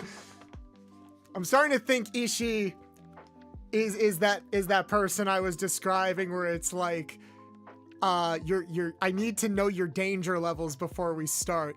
Cuz I worry because when this is all done, I feel like I'm going to be the one with a panic attack like, did I go too far? And they're going to be like, "No, you were great." Like blood like bloody Perfect. Nose and everything. Yeah. So Mothman, we were talking about this about Mothman is a very distinct design on its own. But we will try to encompass like Mothmen in general. And here's the very funny thing. I don't know what it is, because it goes back to what we were saying before. Moths are fragile creatures. Why are they all portrayed as like these demonic, I'm going to kill you creatures? It's like, guys, I will blow on you and you will turn to dust. So like, is it a joke almost? Mothman is fragile. Interesting. I don't know much about Mothman. I've just seen art of him everywhere. He's always there. He's just shy. Tall, dark, and handsome. Anxious, top energy. Oh, is he just misunderstood? Is it a thing? Misunderstood. Like he's not actually scary? Like, do you know about Mothman? I can see that. I know a little bit about Mothman, but what chat is like, I could see that. I could see that being like just like actually a little shy guy, but gives us kind of like the, well, I don't want to say like Elias Ainsworth from like Ancient Magus's Bride, but like kind of the same. Whereas like you give off this like super like intimidating energy, but actually you're just a soft boy at heart. Elias is also a very interesting case considering. True. There's a lot. You could write a dissertation on the relationship ethics about Elias and that whole thing. This is true. Maybe another time. Maybe he's just an anxious little guy. Okay, so like bottom energy. So like unlike the moth girl Yandere who like tries to come off as intimidating, he's not trying. He's just like the powers and the disposition just kind of makes him come off that way. It's very much like the guy that walks in the room that has like the natural resting bitch face. So everyone thinks that like they're afraid of him, but in reality, he's like the guy that'll put on the pink apron and cook you meals and like just wants to be patted on the head and told that they did a good job. No, I'm not projecting. So shut up. Tell yourself that. Also, to be clear, am not into Val. I just gave options. No, I appreciate that, Ishi. I had a feeling you weren't like into Val specifically. I'm still gonna think you're into some very dangerous shit based off of all of the evidence that I am amassing in this folder that I will not study later for reasons. But Val does have a very good design. I do like his design. The thing about VisiPop designs, there's a bit of a critique. The thing about VisiPop designs is I don't think they always communicate exactly what kind of creature the characters are supposed to be. You could show, like, I would not have guessed Val was a moth if I just looked at his design. I would have almost thought he was a spider, like Angel Dust. And I almost thought that would have been like thematic in a way. But yeah, he did open his wings, and even then when he opened his wings, I didn't immediately think moth. I would also sooner think butterfly. Because the thing about butterflies also, like the distinction between butterflies and moths, is the colors. Moths aren't generally colorful creatures. They have very muted color palettes. Their designs, and the reason is because like it is kind of an active camouflage. Like they're supposed to blend in with things that have very muted colors, like the grays and the browns and like the very, very dark yellows and stuff like that. Again, because they're very fragile creatures. Yeah, fragile little babies. They need like defense mechanisms, and camouflage is a part of it. You will very rarely find a colorful moth creature. Then again, Visi just likes the color red, so I think that's just a design thing. But yeah. Fuck Valentino. Just in general, I want to get that out there. And I can see it. I'll give a similar answer to the Moth Girl, where it's like, hey, if there was a brothel where it's just like, hey, we got a bunch of anxious beings here that really like sex, so as long as you just like pat their head and tell them that they're going to be okay, then I think we can get something going here. Where's like that strip club? Can I go to that strip club where like everyone is just anxious and wants to be like held? I will go there every weekend. All right. Yep. I will go there every weekend. Do the buttons work? They do, Sonny. They do. We have so many clips already. Jesus Christ. I want to pet the anxious moth boys and feed them sweets. Yeah. Or fabric. Feed them pieces of silk. If anything, wouldn't it make sense for the mommy spiders to take care of the anxious moths? because they can literally produce the food out of their ass. Yeah. The shibari might be tricky though, because like, again, death. It's very real for these things. But I'll ship it. Looks like chat agrees. There we we go. ship it. Yep. There we go. Ship it. So I think we know who the #1 customers of each brothel will be. There you go. We're specifically speaking to like certain markets over here. I feel like we just caused a market to boom. Yep. Yep. Okay, so the Lamias. I got thoughts about the Lamias. Let's share the thoughts. Not all of them are positive. And so most Lamias portrayed in media, unfortunately, are not great. And It's true. I don't think we talk about that much. Personality-wise, they are not always portrayed great. I'm thinking of like the main girl interspecies reviewers. Who is my least, not interspecies reviewers, Monster Musume. Which I'm surprised it took us this long to name drop them. I hate her. I really don't like the main girl in Monster Musume. I don't like her. I think she's kind of a conniving bitch, and I think that's why some people like her. It's like, oh no, she's like a go-getter. I'm like, I don't know. She's like not really honest a lot of the time. Yeah. And like she's I don't know like how they're trying to write her sometimes. Like all the other girls feel way more defined. And I love all the other girls more than her. I will take Sue and Poppy over the Lamia girl. I don't even remember her name. But then again, no one remembers the main character's name in that show, which I always find very funny that is a running gag, that nobody knows what the fuck his name is, because it's so, he does have a name. He does have a name, but it's used so sparingly because every character just gives him a different moniker. Like dear, darling, babe, boss, honey, husband. No one calls this guy by his name. She's too much of an airhead to be conniving. Every time with the Lamia, she is not an airhead. She straight up like plans shit, like deceptive shit. So like, and even then, other Lamias that are portrayed in media, I'm thinking of like the Lamia Chimera from Konosuba, which. Not my favorite joke in the franchise. With them and that whole thing. That was a thing, That was a thing. Japan's gotten better, but sometimes we have that. But, I mean, I personally still would. But... but then we get into the logistics of Lamias. Yes. We will die. Oh, absolutely. We will die, unfortunately, because Lamias have sex like snakes do. And a lot of snakes, pros and cons of having sex with a snake. They have sex a lot. Like, when you find a nest of snakes, there is a 9 out of 10 chance that they are having an orgy.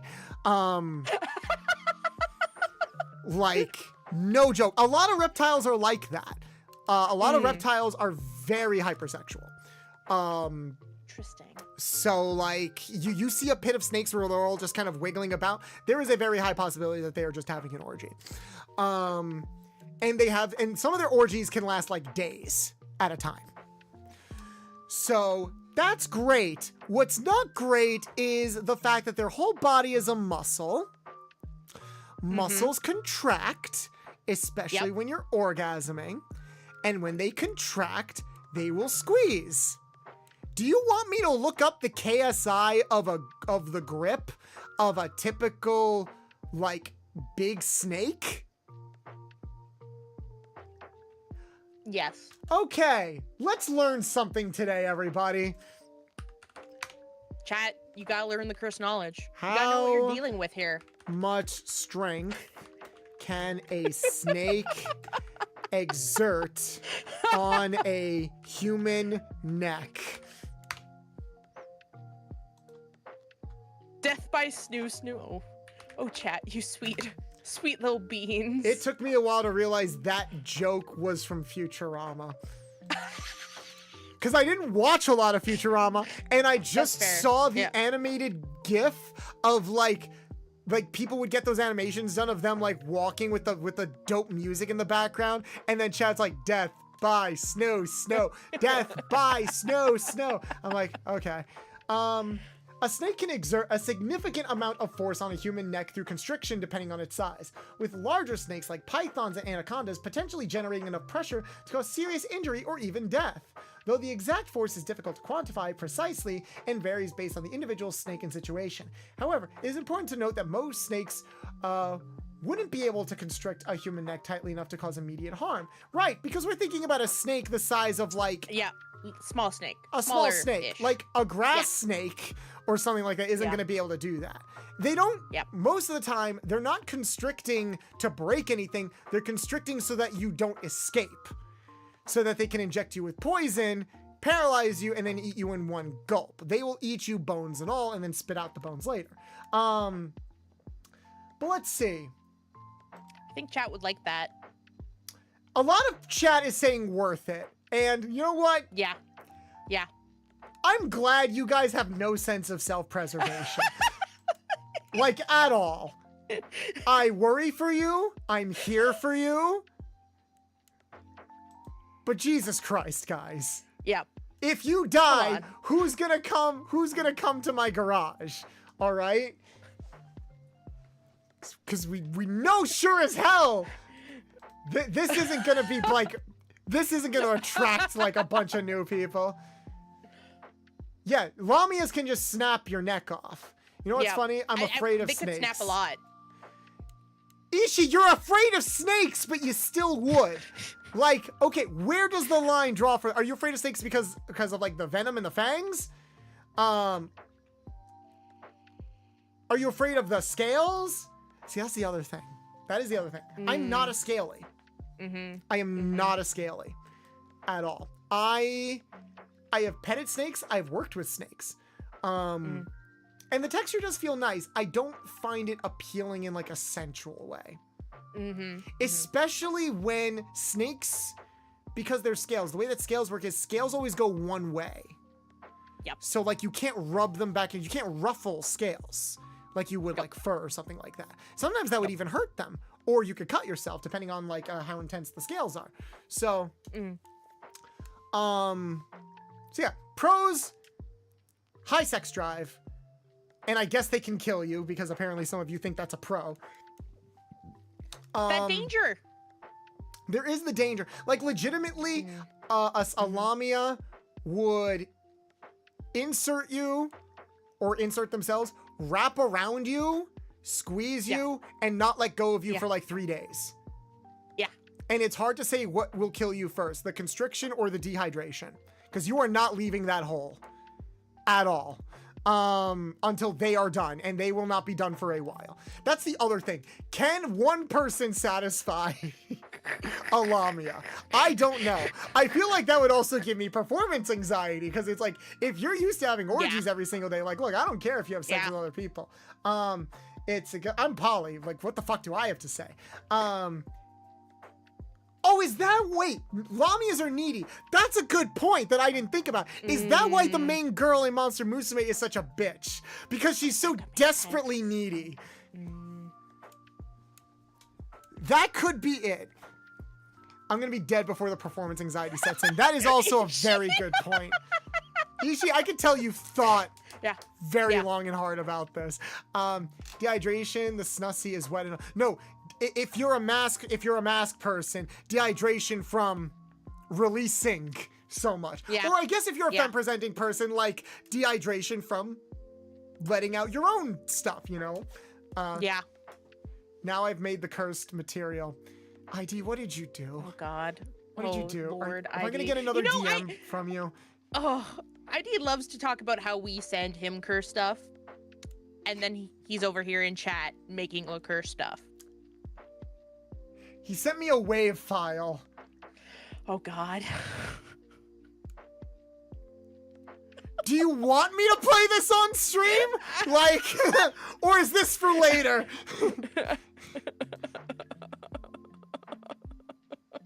Uh-oh. Is it time? Is this where we get banned? Oh my God. Is this it? ID wouldn't do that to me. I hope he wouldn't do that to me. That's what you would hope. No, because if I get banned on Twitch, he doesn't get clips to edit, and he doesn't get paid. So like, he's smarter than this. He should be smarter than this. Hold on. How am I gonna do this? I think I can open a separate tab and just drag the audio file into there, and then we can play it. Because I need to make sure, because the audio is not gonna play off of my desktop. Jesus Christ, you guys have made 8 clips, because the clips also saved to my desktop, okay? There have been 8 clips made. Okay, so I'm gonna move this over here. Hold on. Do I have YouTube? I don't. Give me a second. I have to check my other scene for a second. It would have been standard overlay. And display capture. All right. Also, I need to. All right. You get Mothman. All right. Can people hear this? My body is ready. Okay, they can't. Hold on. Properties. Open properties. There we go. It would be Chrome Moth Wave. Okay, here we go. So now you should be able to hear it. All right, so apparently this is Mothman, everybody. I'll start from the beginning. Oh, I'm going to turn off the background music.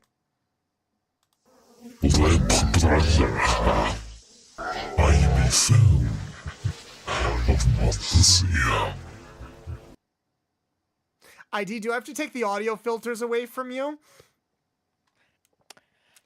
ID. Vanna, don't tell me that did something for you. No. That was a very long... No, it's not. It's a very long pause. Listen, I'm just gonna... ID, you know what my... You know I have thoughts about you and your voices. You're over here making Mothman. You know what's going to happen. You know what's going to happen, ID. ID, accept the fact that your voice can turn people on. You look like I've seen the Yomi clip from that collab too. Yeah. Get the fuck out of here. Yep. ID is like, no, I'm just a silly little dude. And then there's the voices. So am I, and I'm voicing porn. All right, like your silliness is not a separate factor in that. All right. If anything, it's sometimes a contributing factor. But yes. That's true. Another aspect that is listed here is the jaw unhinges. Here's the thing. I will definitely get head from a lamia. I'll get oral from a lamia. I'm comfortable with that. Get the fangs away from me. Yeah, I mean, yeah. So like, I guess. I'm gonna turn the background music back on. So like, I'm down with that. I'm not down with I'm not down with the sex personally. But if you got a lot of stamina, if you got a lot of shit to get out, then and you have really no sense of self-preservation. I'm noticing a pattern here.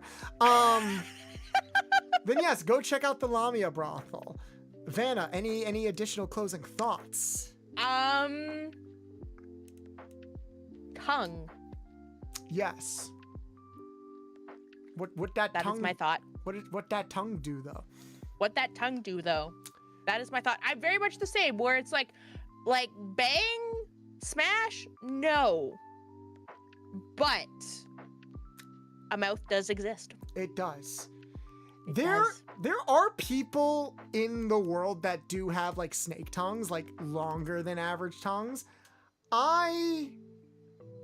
If you're out there somehow listening to this, or split tongues. Yeah, some people are born with split tongues, or some people will have them done. If you have a tongue piercing, a longer than normal tongue, or a split tongue, I'm just saying, I will give you a discount. That is all I will say. Next. This guy. I don't know who the fuck this is. I'm gonna need a breakdown. He looks like a VTuber, but I don't think he is. Who is this Ishii? Yandere Ghost Boy just wants to be with you. It's just a Yandere ghost. Yeah, he gives a big VTuber energy, especially the hair. Very big. Hair in the eyes. He looks like, God, who's that male VTuber that has like the white collared shirt and like the belts on his chest? How many you just described? Fuck, like you're right. Male VTubers.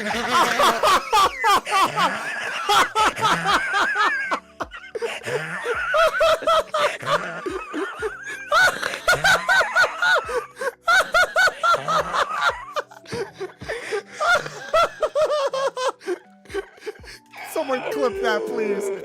Actually, no, wait. Play the meme of Falcon from Falcon and the Winter Soldier. You know, you may be out of line, but you're right. like I hate to say it, but do you have the slightest idea how little that narrows it down?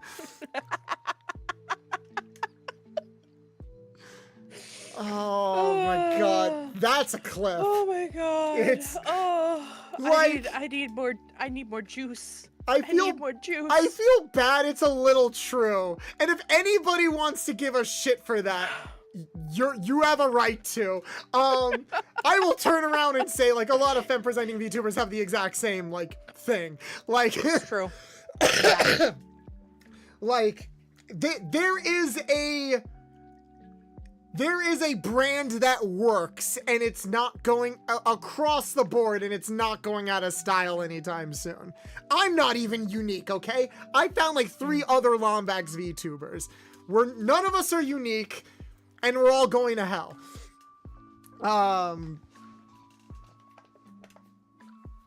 For different reasons. Yeah. Anyway. I mean, fuck, when I upgrade, you're gonna see where the clear inspirations are. I am one of the most unoriginal motherfuckers on the planet. I have no right to say anything. Are you kidding me? It's all been done before. It's all been done before. Honest. Yep. There is not a single unique idea on the planet. We've rerun the gambit. But Ghost Boys in general, we can like broaden that to like ghosts. Danny Phantom. It's funny, you went to Danny Phantom. I was thinking of Casper. Because there are 2 kinds of people. There are two kinds of people. And I love how we both mentioned characters that are minors. We're going to hell. No, I was thinking of Casper because of the live action Casper movie. Where there's that creepy ass scene, because he crushes on the real life girl, and there's that creepy ass scene where he like watches her sleep, and he straight up whispers, "Can I keep you?" And I'm like, like, if it wasn't for the fact that he's like, I don't know, 12, 13, he's not old. If it wasn't for that, like, that would be, like, way creepier than usual. Oh, yeah, ghosts are such voyeurs. Well, that's the thing. What else are they gonna fucking do but watch? You know? It's like, you're either... Because the way that a lot of ghosts work in a lot of media, most of the time they're not participating. Unless we're thinking about, what was that one movie that was very popular, and I think still gets referenced in pop culture, about, like, about the guy that died and turned into a ghost, and there's like a weird sensual scene where he needs to possess a median for them to like have a moment together. But like the movie frames it as the two of them, but you need to suspend your disbelief that she's doing all of that with Ghost, Whoopi Goldberg. Yeah. Was it just Ghost? It was literally just Ghost. That's the name of the movie? Yeah. That movie was fucking That's weird. The whole thing. I feel like that movie awakened a lot of things in middle-aged women that to this day they're still not willing to admit. And it's like, guys, technically everyone consented in that scene. So it's as weird as it gets, still better than some other things like 50 Shades of Grey. Yeah. Yeah. Yep. So remember, kids, if you're gonna do it with a ghost through possession, make sure that everyone is consenting. Hell, you could probably have some fun with that. There's probably like some overlap with cuckolding and other things in there if you really think about it. I don't know why my imagination is going to this place. We've gone too far. We've gone too far. This is where we've gone too far? This is it. This is where we've gone too far. Well, you know what? You got me there. We still have more to go. We haven't even put in the tip yet. You had to phrase it like that. Just the tip. When your own body is the bull in the cucking relationship. Well, no, here's the tricky thing. So here, I want to paint a scenario for you. Okay? Oh, here we go. Like, because we don't always know what's happening with the possessed consciousness. Are they being suppressed or are they fully aware of everything that is going on? Because I like to associate sometimes like a lot of brainwashing. Where a lot of the times, and this is kind of part of the tragedy in a lot of consenting, non-consent, porn sometimes, where it's kind of a thing where it's like the people being affected are aware of what's going on. Also, why is my lewd sticky note loading? This stream is a content farm. That's totally not why we did it or anything. It's not why we did or anything. It's not like we're chasing that bag. Just clip the whole stream.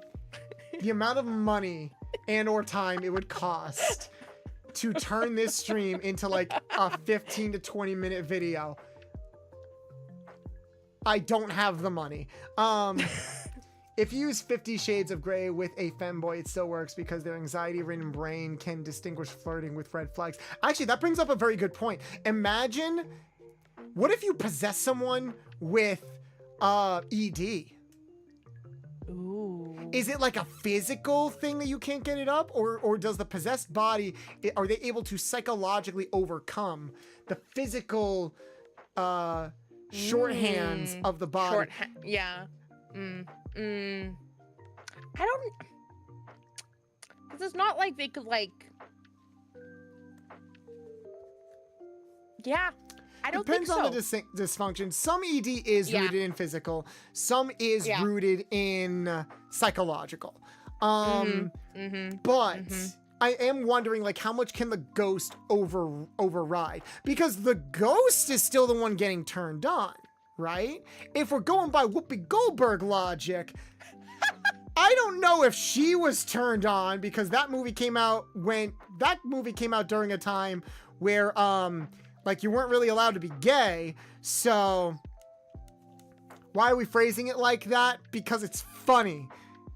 I'm following Team 4-star logic right here. I'm following Takahata 101 logic right here. I'm taking like the most comedic route possible, no matter how cursed it is. It's your guys' job to pull me back, and you're doing a very bad job about it. Then again, this is like having two Takas on stream talking about... I don't know. It's true. It's true. See, I think the thing that appeals, like, it depends on how the possession would work. Because if it's the thing where it's like, there's this, like, if you're still aware and can experience as the one being possessed, but it's just not, it's like you're locked in a jar. Does that make it a threesome then? there's technically only 2 bodies, but there are 3 minds participating. I feel like we've stumbled onto something here. Okay, see, I feel like this could be a stream all on its own. Yeah. When it comes to, well, here's the thing. We could have a ghost brothel that's like segmented. And it's like you go there, say like you die, but like you're still bound. You would go. What the fuck would a ghost do with like money working at a brothel though, you know? Maybe they, okay, but like what, then what would a ghost need? You know? I guess ectoplasm. Like, I mean, okay, we're gonna talk about this later. There are yokai that classify themselves as spirits, which are ghosts that do need energy in order to maintain a physical form. And a lot of them get that energy from, which is usually like, which is usually translated into life energy in a lot of porn. A lot of porn does that. Underrated ghost power, selective phase throughs. I just had a very cursed thought with that. If you're a ghost and you're able to do it with somebody in your ghost form, I don't know, because you're able to solidify it or something, then you wouldn't have to worry about not being big enough because you could just phase into their womb like vertically and do that. Like think of it like they're hovering parallel to their partner, like above them, and they just lower themselves. Hold on, I'm gonna do this in VTube Studio. Hold on. All I can think of is like, hey babe, I'm gonna phase into your womb real quick. No, but it's like, okay, you're above them like this, and they're below you, and you're like going down like this. So like you're doing it with them top down. And it's like I am so lightheaded right now. Dear Lord, I was not expecting that. I mean, if you need deep penetration, I like to go deep. Anyway, Ginger the Melon on YouTube. What in God's name did I walk into? I'm sorry. No, Bolt is not sorry. Bolt doesn't even feel one iota of remorse. No, I'm not sorry. What are you talking about? I'm not even sorry. Not even. I'm not even sorry. No. What about Don Da Don and Turbo Granny? I don't know why that's the first thing that popped into my head. Okay. I'm sure that with the popularity of Don Da Don, there is an explosion of porn for that show. Absolutely. I am not going to watch it because they're all 16-year-olds. But it is interesting to think about how I love, I forget the main character's name because they never use his name. I do love... Okaroon? I just wanted to tell you that racism is canon to Thomas the Train. What? I'll look that up later. Except the grandma. The grandma's hot as hell. Grandma's also voiced by Kari Wahlgren, who I love to death. She's one of my favorite voice actresses of all time. For those who don't know who Kari Wahlgren is, if you watch the dub of Fooly Cooley, she's Haru Hara Haruka. She is also, what's an adult role? Oh, she is also Starfire in the DC animated movies. The one with all of the memes about her fucking Nightwing. That's her. She plays the grandma. Also, Turbo Granny is played by Rita Repulsa from the original Power Rangers. So, I knew it. Yeah, I love Barbara Goodson. I love her so much. So good. She's such a good actress. She has, I love it that she's like actually an older actress and she gives off such, kids these days are such bullshit energy, and I'm like, I feel like that's real energy that she just has. She has, and it works. Because she's had to deal with so much bullshit in the energy. I'm like, she just has that. No, because of how Turbo Granny basically made the guy's balls into powerful spirit orbs. That's a good point that I did not think about, too. Because, like, the dude's balls canonically are filled with spirit energy. In the manga, eventually, slight spoilers, eventually he does get his balls back. But it's like, we've never followed up on how that actually might affect him physically. Like, we're teasing that a little bit, so it's like, how does that happen? Because the main engineer, I should not be here. Hey, we are an 18 plus stream, we are an 18 plus channel. But yes, we do talk about a lot of sussy retro topics here. So yeah, possession does open up a lot of avenues for intercourse. If anything, you could argue that it is one of the more variety heavy people to interact with. So honestly, I want to give a ghost brothel, a potential ghost brothel, top marks on the variety alone. Yep. I mean, Jesus Christ, we've talked about so. Do you have any additional like thoughts on how like any of that would work? I mean, no, but I'm here for it. Actually, okay, maybe this is a better way of looking at it, and we can close off this section on this question.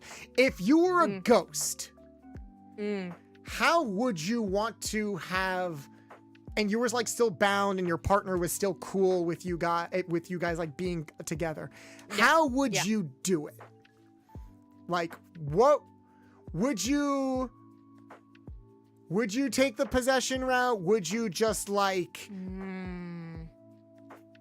try really hard to gain as much like energy as possible so that way you could be physical? But then there's like a question of like, how much can you do? Because you're a ghost, your body isn't producing the necessary things to engage in intercourse. I know that gets hand waved a lot in like hentai, but like, you know, we are people of science. We're furries of science here.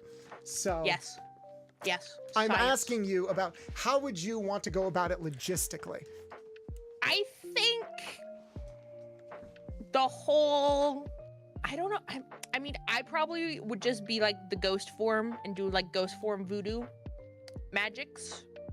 Okay. Personally, just because, I don't know, the whole possession thing just, I mean, maybe if you want to mix things up a little bit, if you wanted to like add a little bit of spice to your life, maybe possession. But like, I think I would personally go the whole ghost hands, manipulating things and doing things. Ooh, idea.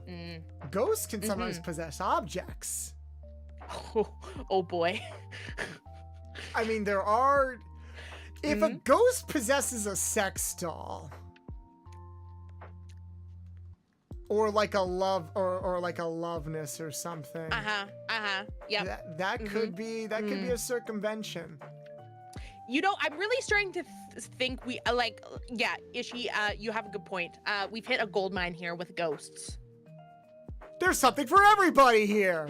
There really is. Whether it's like ghost hands, possession of like people or objects, or McNutty brought this up before, just possess your partner and self-care. So it's like you're both kind of taking care of yourselves. Is that like self-obsessed in a way though?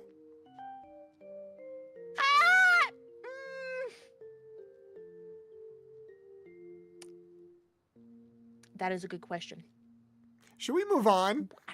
I think we should move on. Okay. I think we should just end with, it's a gold mine, something for everybody, top tier. We would visit. Yep. Because the next one, I feel like we're gonna have a lot to say about the next one. Oh, it's such a loaded category. It is really loaded category. Eldritch Demigod, name the master. From the invitation by Incase, it will reveal your inner self. She's trapped somewhere, we think. Encourages gender bending, orgies for days. Also tentacles for years. Who needs reality? Submit to your master. I'm sorry, something just came over me. Did I miss anything? Hey, yo. Phrasing. So I'm gonna reveal something that might lose me a lot of points with everybody. I am not into tentacles, like at all. I I don't read or watch a lot of stuff with tentacles. Like it doesn't really do anything for me. Ow. Well, more for me, I guess. Here's the thing. Yeah. I will. There are some things, and I think this is portrayed in a lot of media. I don't know how it's portrayed here. Where like you'll have like a humanoid eldritch creature. I think like Tolk, for example, is kind of like this, where Tolk is like a friend of the channel who's like a lot of like eldritch VTubers have this too. Where like they'll take on a humanoid form and they'll have like tentacles as like extensions. Like, look, I will absolutely hold you down with my tentacles or suspend you so that you can't escape. But here's the thing, not all tentacles have a release point. So it's like, I would like to do it with the one thing I have that does have a release point first.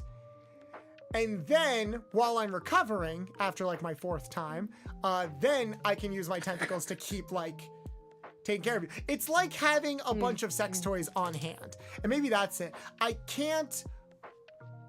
like to self-insert like a little bit during scenes. So like, I feel like I can't self-insert with tentacles. Because I also don't want them done to me. But I can see I'm in the minority here. Can you please explain to me why I am wrong, my co-host?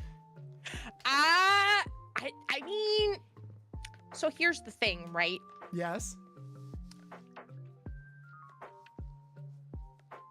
Hear me out.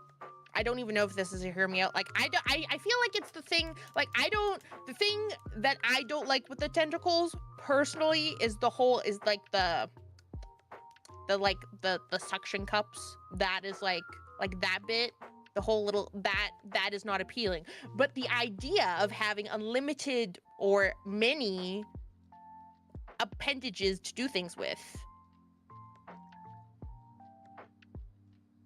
And maybe they're just like tentacles, they're nice and smooth. Perfect. Even better, you know? But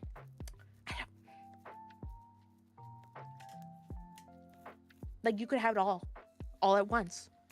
True, and then Ishi brings up a good point that it is probably also an extension of like the Shibari thing. I think it's not as intricate as if you were using silk, but you can like wrap people up in particular ways. And I'm sure people like the slime texture and stuff like that. And like the pressure points.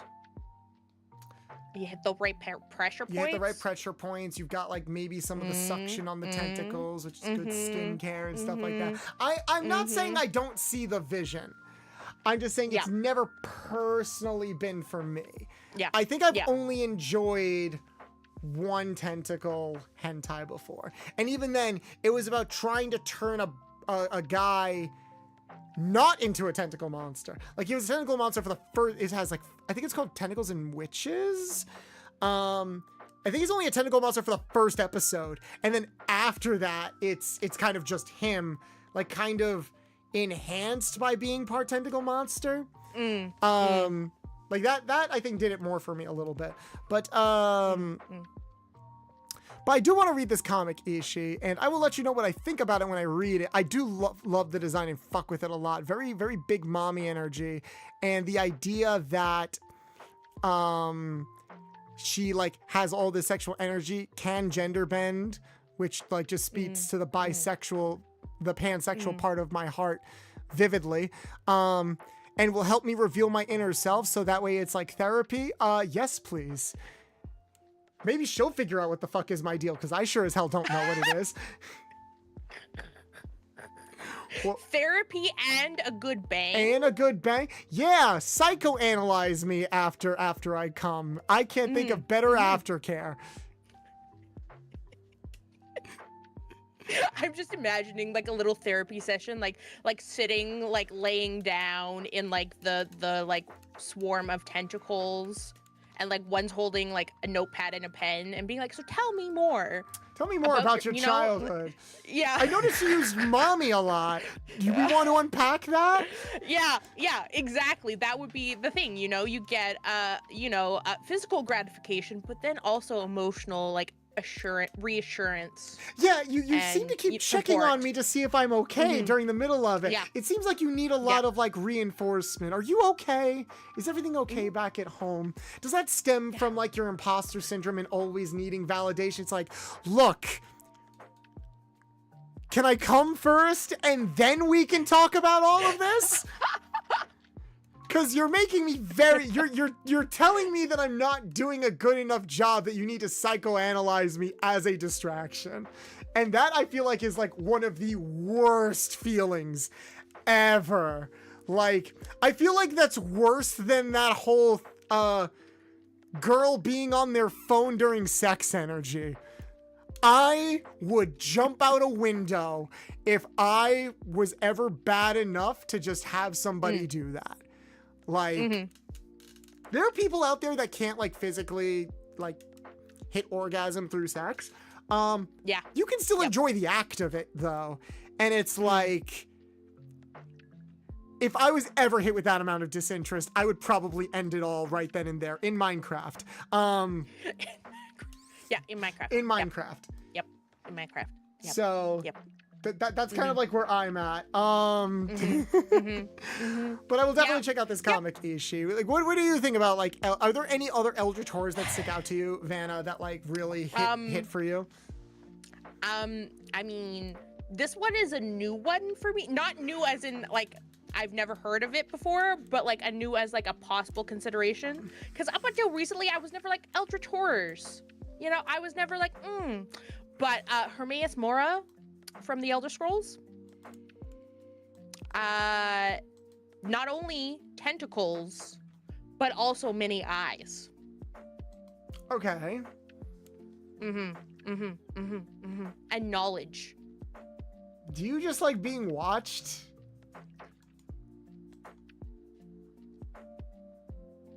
Does like is that with the multiple eyes? Wow, that is the most open I think you have been since a call out.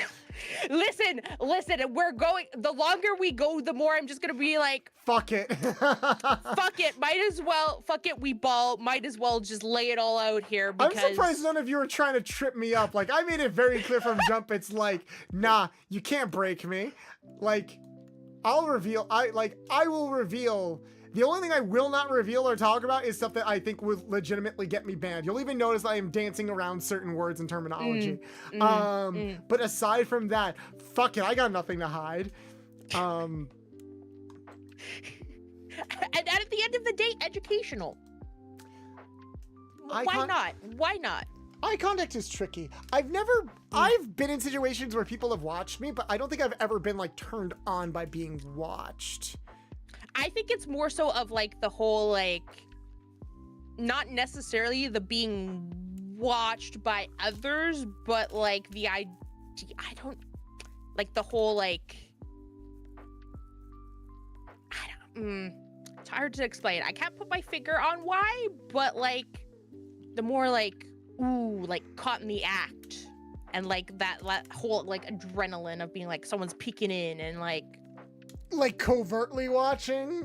Like, you like the idea of the possibility of someone watching. You don't want somebody literally sitting in a chair. Yeah, I don't want somebody sitting in a chair in the corner of the room being like a creeper, but the like potential of, yeah. Look at ID's comment. Oh, ID, I am going to come over there. I swear, I'm rapidly approaching your location. Also, here you go to Dan and Rand.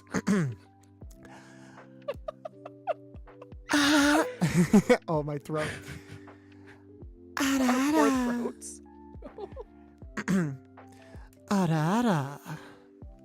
trying to mix it up a little bit. I like the variety. Yes, variety is the spice of life. Always make sure to introduce variety to the classroom, people. Bolts, you have the weapon called Stolas's voice. I ain't pushing no buttons. What's wrong, Ishi? Is this the voice you're talking about?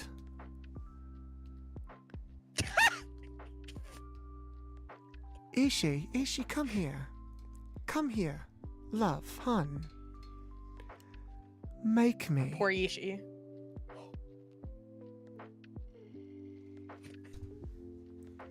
Oh, I'm very much looking forward to... I'm very much looking forward to our collab in 2 weeks, Ishi. You will not survive.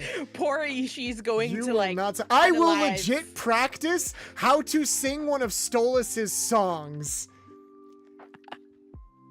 You will not survive. Rest in peace, Ishi. We barely knew ye. I will survive. It's called setting lines. Nah, it is. I won't do anything. Of course, I won't do anything outside of boundaries. Oh. I just think it's fun. Sorry if I gave like a bad implication. Classic Bolts, just like you know, poking a little fun, being like, I'm a switch bolts. I know my tools.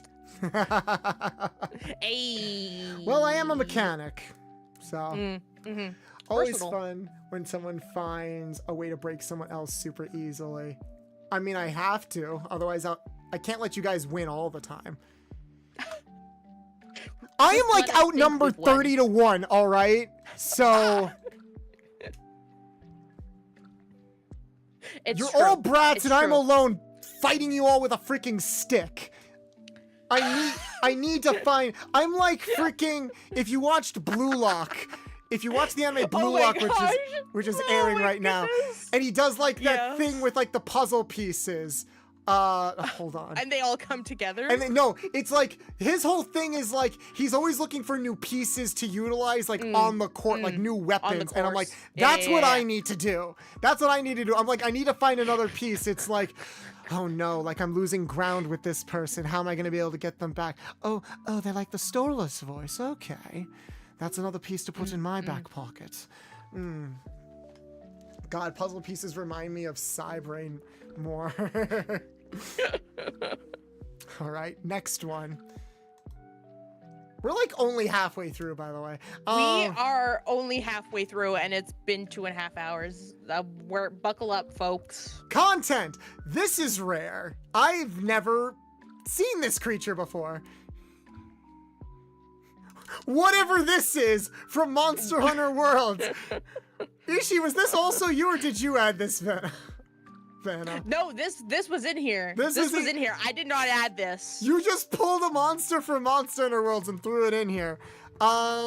It's probably the size of a mansion. Hot, literally hot, 10 tickles. First of all, you're not beating the you're in danger allegations.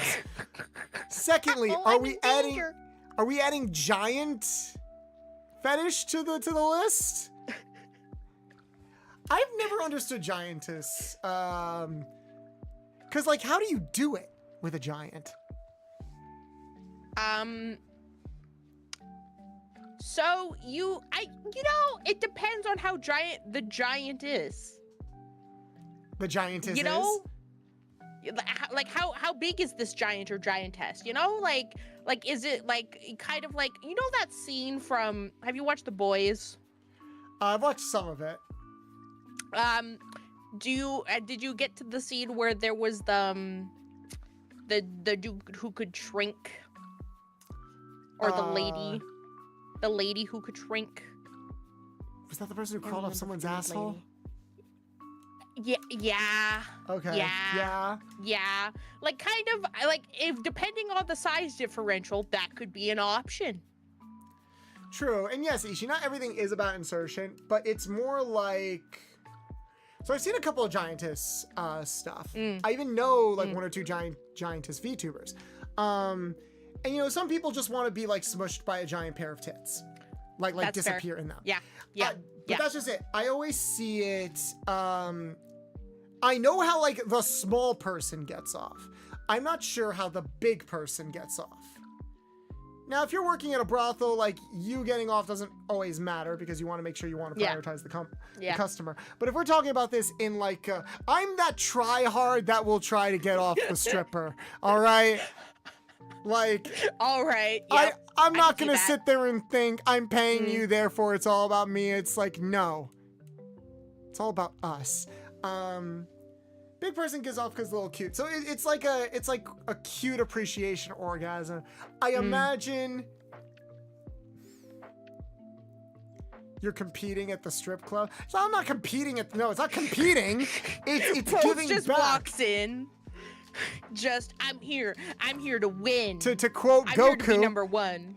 To quote Goku, but it's a challenge, Krillin. Plus, it feels really good. And that's how Goten was born. Everyone's a winner in that case.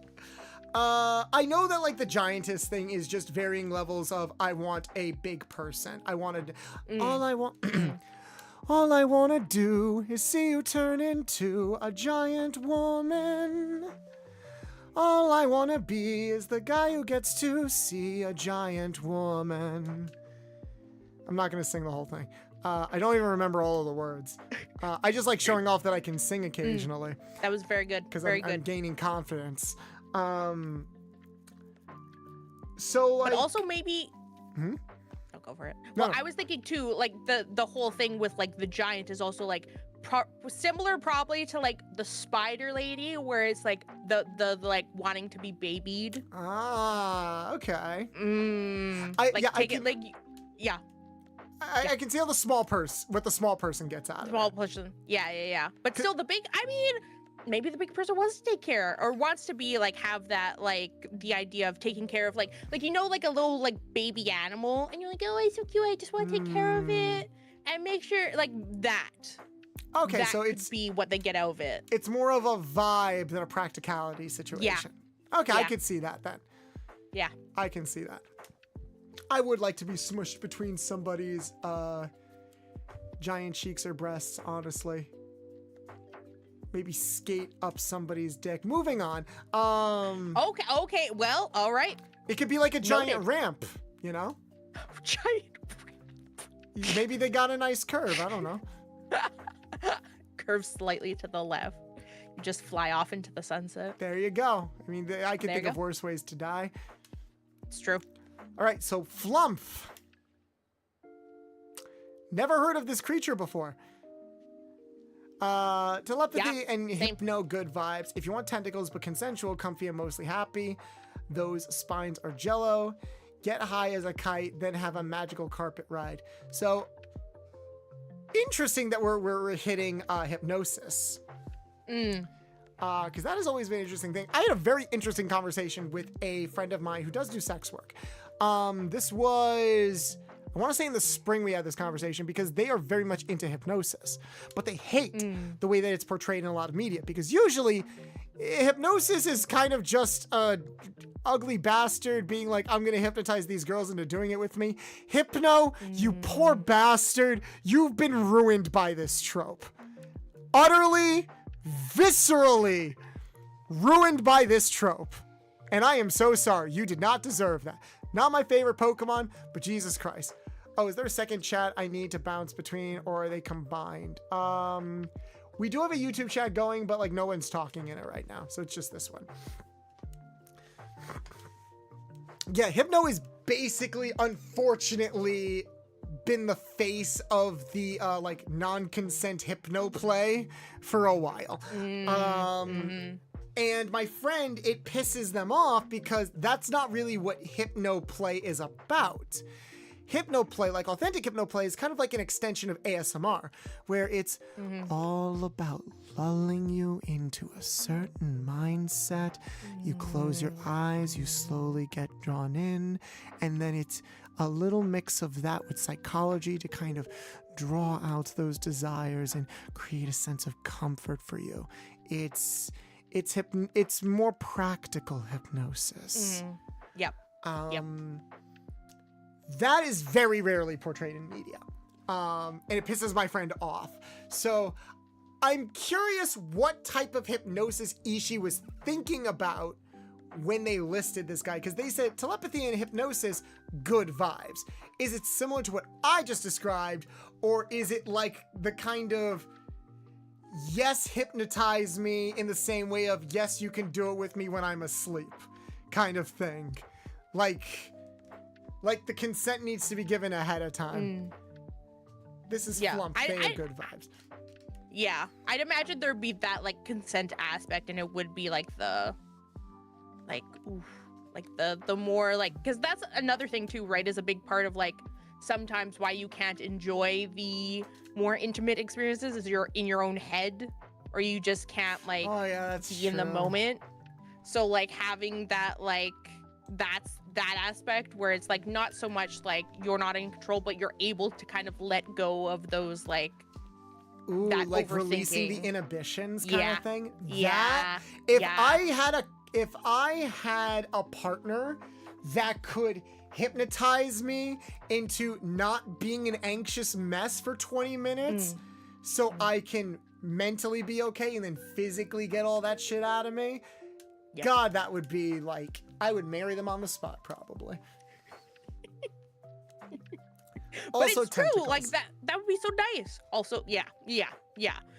But that's another thing is like often overlooked in general is like that whole mental aspect where like that is sometimes you are too in your head and you can't like be present.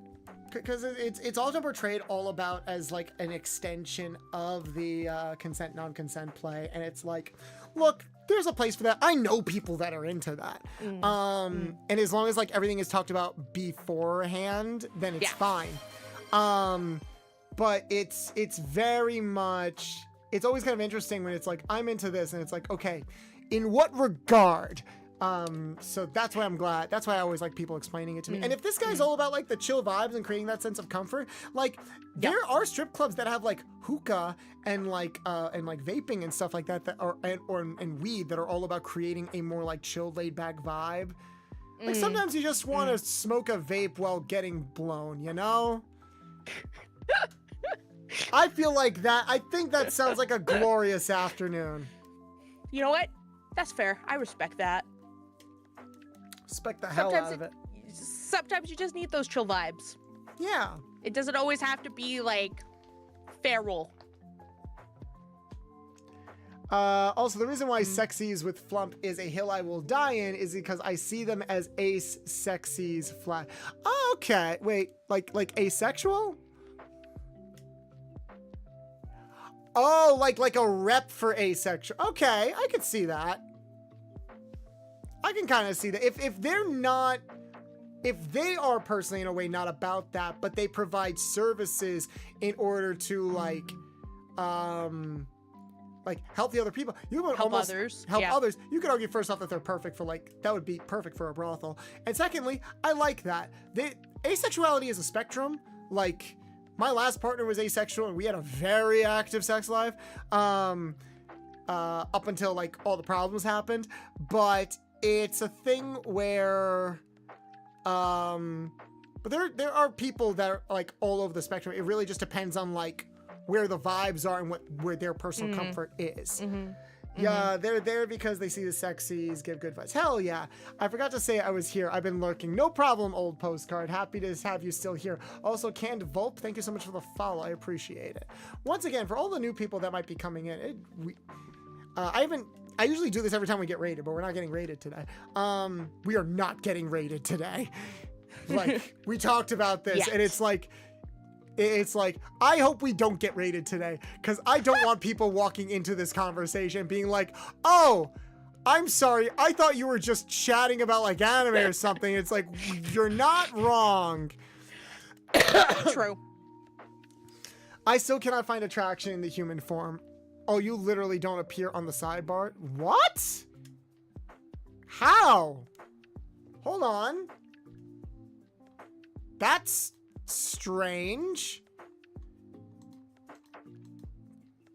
That's very strange. I don't think Yeah.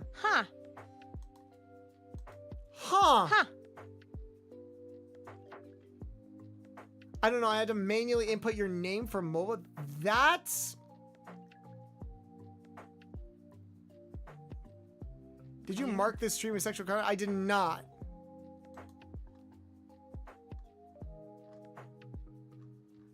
Because I already have the title as 18 plus. It's always been 18 plus.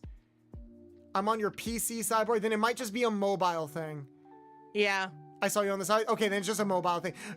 Freaking Twitch's mobile app has been borked to all hell. Maybe you have to update the Twitch app on your phone. That could be it. You have ASMR as a tag, you'll automatically be delegated to NSFW. Well, I don't do ASMR, but I do occasional moments like this. Also, ASMR is a very popular category, and I'm analyzing. Yeah, I couldn't find you on mobile. Okay, then it's the app. Okay, good. I thought I did something wrong. I'm pretty sure it's the app. It's a known deboosted tag. It's fine. I mean, I don't want like Don't want to be perceived. Well, no, it's not that I don't want to be perceived. Like, we still get perceived by people, like, in the Pokemon community and furry community and stuff like that. It's more a case of, I don't want to be too deceptive. Like, if my content is already going to be delegated into the 18+ category, then it's like, fine, I'm in the 18+ category. Yeah. You show up for me, but under a few show more, because I haven't been here before, so it's not suggested highly. No problem. As long as you found me, that's what matters. And I haven't peeked at the viewership, but I'm very curious what today's stream's viewership will be if that is the case. But okay, Flumph, all about the vibes. I like it. I like it. I like it too. Also, before we dive into this one, yes, too much, because I feel like we're gonna have a lot to say. May I, Mr. Sir Bolts, Teacher Bolts. Please don't do the like kid Lord funny Bolts. voice while we are talking about this stuff. Oh, yeah, that's true. That's true. Excuse me, thine teacher. Can I use the washroom? Yes, we can take a 5-minute break. I also want to warm up my coffee. And we will return momentarily. Okay. This bed can eat me, by the way. Chat, you can mull this one over a little bit while we're on break. Yeah, mull this over. Here's the image. I do have a BRB screen that shows off some YouTube videos, especially since we have a lot of new viewers here. So I'm gonna have that play for, actually shit, would that work with, no, I probably shouldn't play that because I don't want YouTube to be weird about like resharing my own content. So I'm just gonna go back to the starting soon screen. We'll be back in 5 minutes. Peace.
We're back.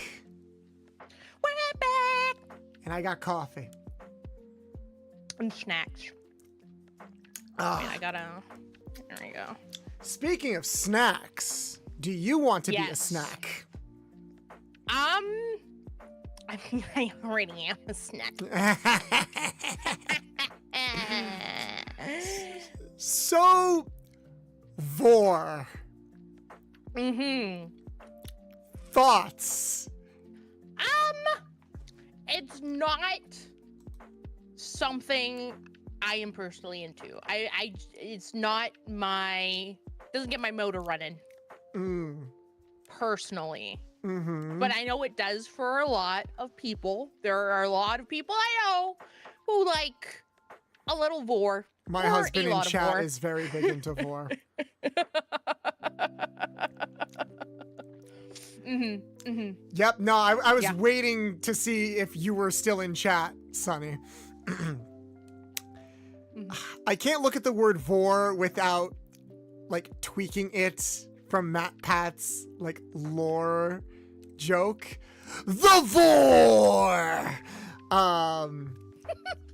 Also personally not into it. Haven't really consumed a lot of, admittedly, have not consumed a lot of media with it. Yep. I've seen some, I've had a review, like 1 or 2 titles before, where it was almost like pod-like. Like people being like sucked into these giant tentacles, and it's like a lot of wet textures and stuff like that. I know Vor has, I know like other examples of Vor have a lot more to it. It's the idea of being literally consumed. Am not into Vor until specifically the pod stuff. Got you, Ishi.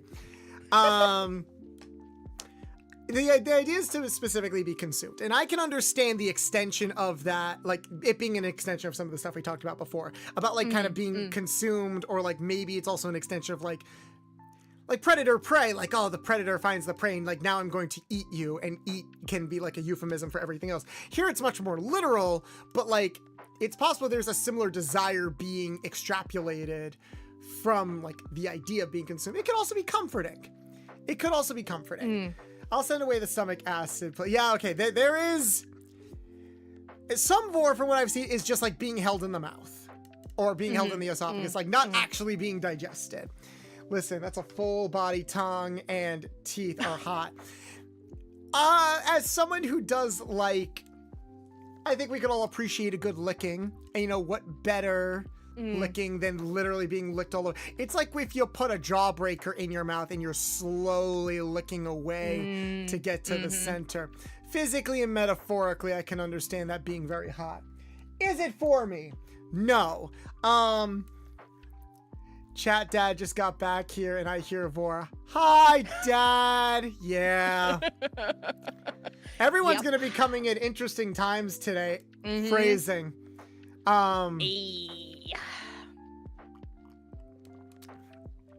Sleeping bag mimics. Oh, God damn it, Sonny. This has your name written all over it.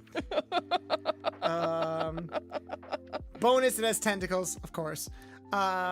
Maybe it can give head pats. With what hands? It's like on all fours, like a chimera. Don't like the digestive stuff, but everything else is yes, please. Sloppy tongue head. I think you guys just really like tongue. Yeah. At the end of the day. Yeah. I think you guys just really like tongue and tentacles. And this is just like an offshoot of that. Yeah.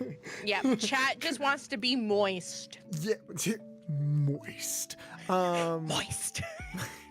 There's always so many ways to say that word, and people either love it or hate it. Jesus Christ. Not for me, but I can definitely see, I just really like mouths. Now look, I like mouths too. I like kissing mouths. I like doing other things with mouths.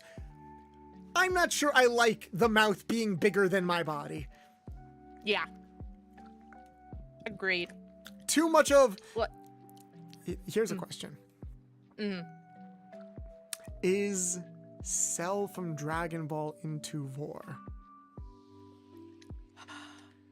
Because of what he does with 17 and 18. You really want to open up that kind of worm?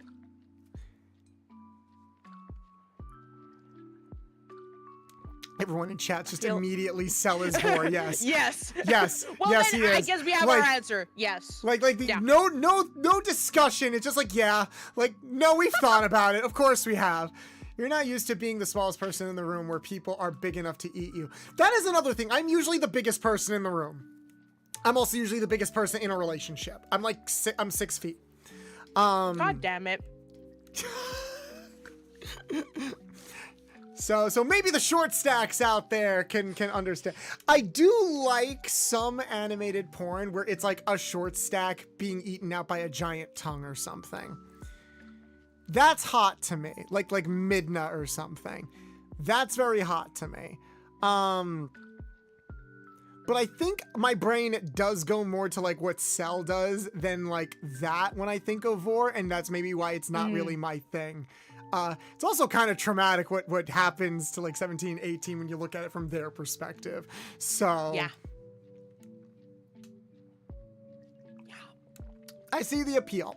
Not into it, but I can imagine a brothel that's kind of like Bed Bath & Beyond, where it's like chill out in the bed, and as long as like you sign this waiver that says you're okay with being like vored or touched when you're comfy or go to sleep, then like, hey, that could be an experience. I've come across a lot of people recently that are like, yeah, no, do it while I'm asleep.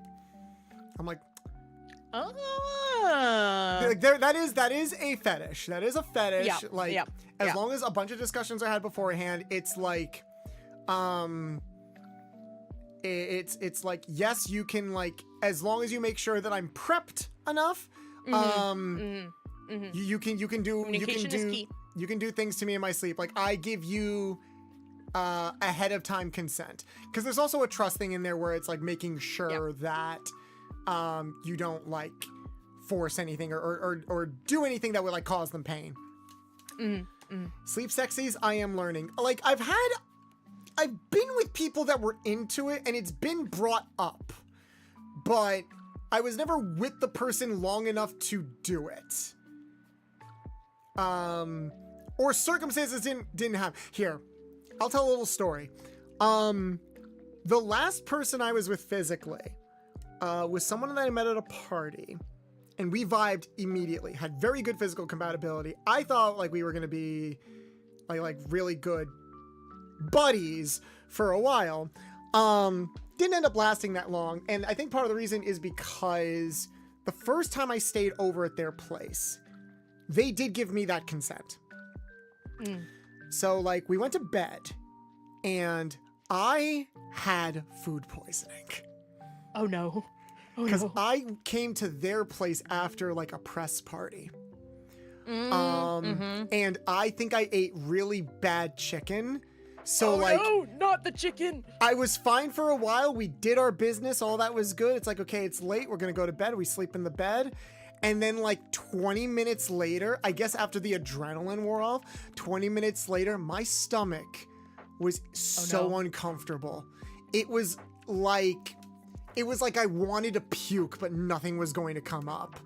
And I legitimately, and I had a horrible headache. So I like spent all night in their living room pacing around. Oh no. Like trying to get myself to vomit, like thinking that maybe it's like a bug or something, and I just didn't sleep that night. I felt really bad about this. I don't know what else I was supposed to do. Like I even just like grabbed chips from their counter and just started eating them, thinking like maybe it's like stomach acid or something. Maybe if I eat something to like absorb like the stuff in my stomach. Like I don't know. It was bad. I did not get any sleep last night. They felt bad because I didn't get any sleep. I felt worse because it was like I feel like I was forced to rely on them more than I probably should have in that situation. I don't think that was the reason why we didn't end up like meeting up again, but that was like probably the last situation where it's like, yeah, you can do things while I'm asleep, and I couldn't capitalize on it because I was by the toilet not feeling great. Yeah. That is your typical amount of Bolt's bad luck, everybody. That level of consent needs to be built up over time. It can be built up over time. Some people are just naturally like that. I think, again, it also kind of comes down to the fact that I try very hard very early on to establish that level of comfort with people. Like, because that is so important to me. And a lot of people, I think I'm noticing a bit of a pattern where, like, maybe people give me their trust a little too soon. Between, like, the choking friend that I mentioned before and this situation, I'm like, because that was the first night I stayed over. And it was only like our third time meeting. And I'm like, in hindsight, maybe I need to be more careful. Well, I didn't do it. That's just it. But it is a thing where it's like, people do put a lot of trust in me, and I appreciate that.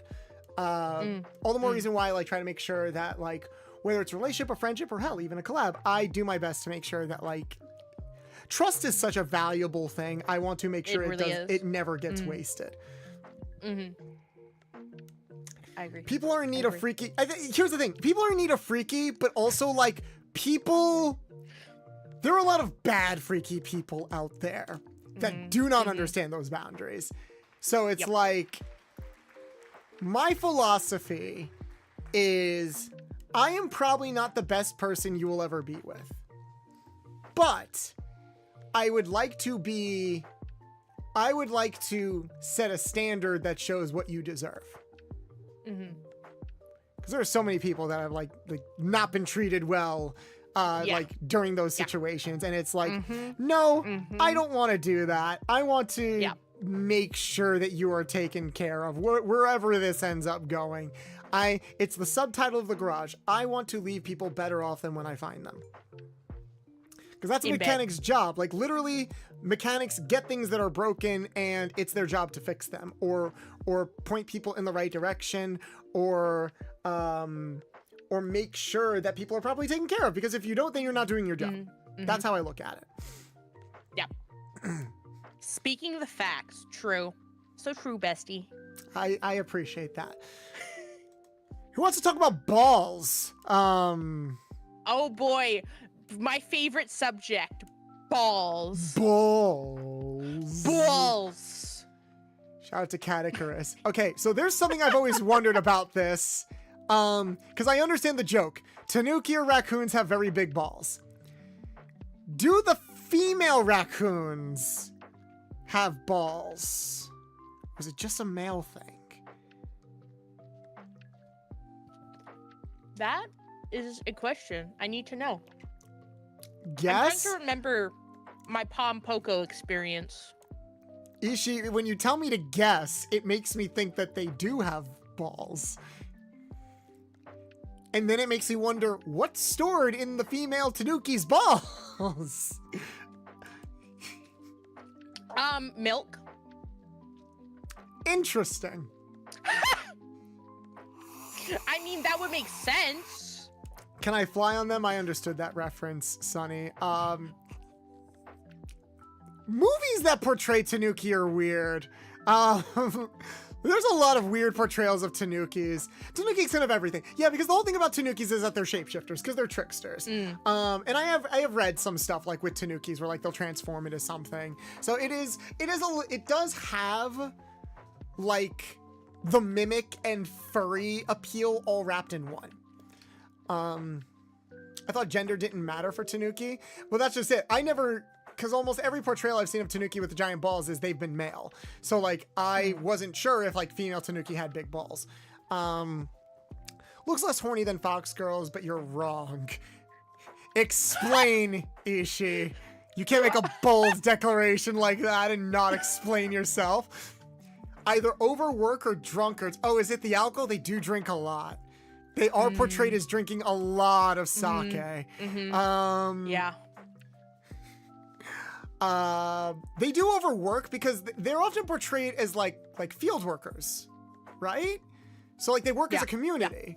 And they get overworked. But that's why they're like the quintessential Japanese office worker, because like they will work themselves to the bone and then get drunk that night with the tie wrapped around their head as like stress relief. Tanuki's attire are usually less sexual, but they are gremlins and are not shy at all. Hey, you know what? I in this day and age where there is so much bullshit to sift through, you have no idea how much I appreciate someone just walking up to me and be like, I'm a shape-shifting Tanuki with giant balls. Fuck the shit out of me. Like, why can't it just be that easy? Reminds me of those ads on the anime websites where it's like, you know, but instead of it being like MILFs in your area, it's just like Tanuki girls with big balls in your area. Tanukis will cuss and be upfront. Yes, curse at me. Tell me how down bad you are with every derogatory language in the book. Like, I love communication. I love when people talk to me. No, I'm not lonely. Are you sure about that? Welcome back, Shadow. You missed a lot. I plead the fifth. Okay.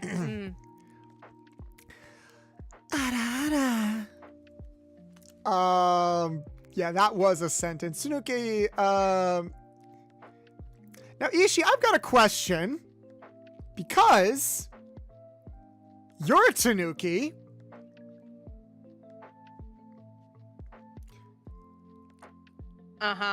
Yes. Never mind, because I feel like that question would be rude. But just know I have a lot of questions. I'm wondering if everything being described here is just projection. Is this a self-report? Is this a self-report?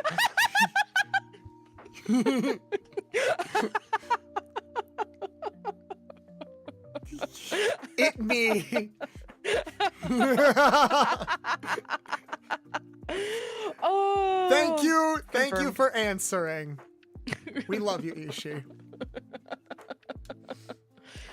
If you ever want to drink after a long day's work in call, I got you.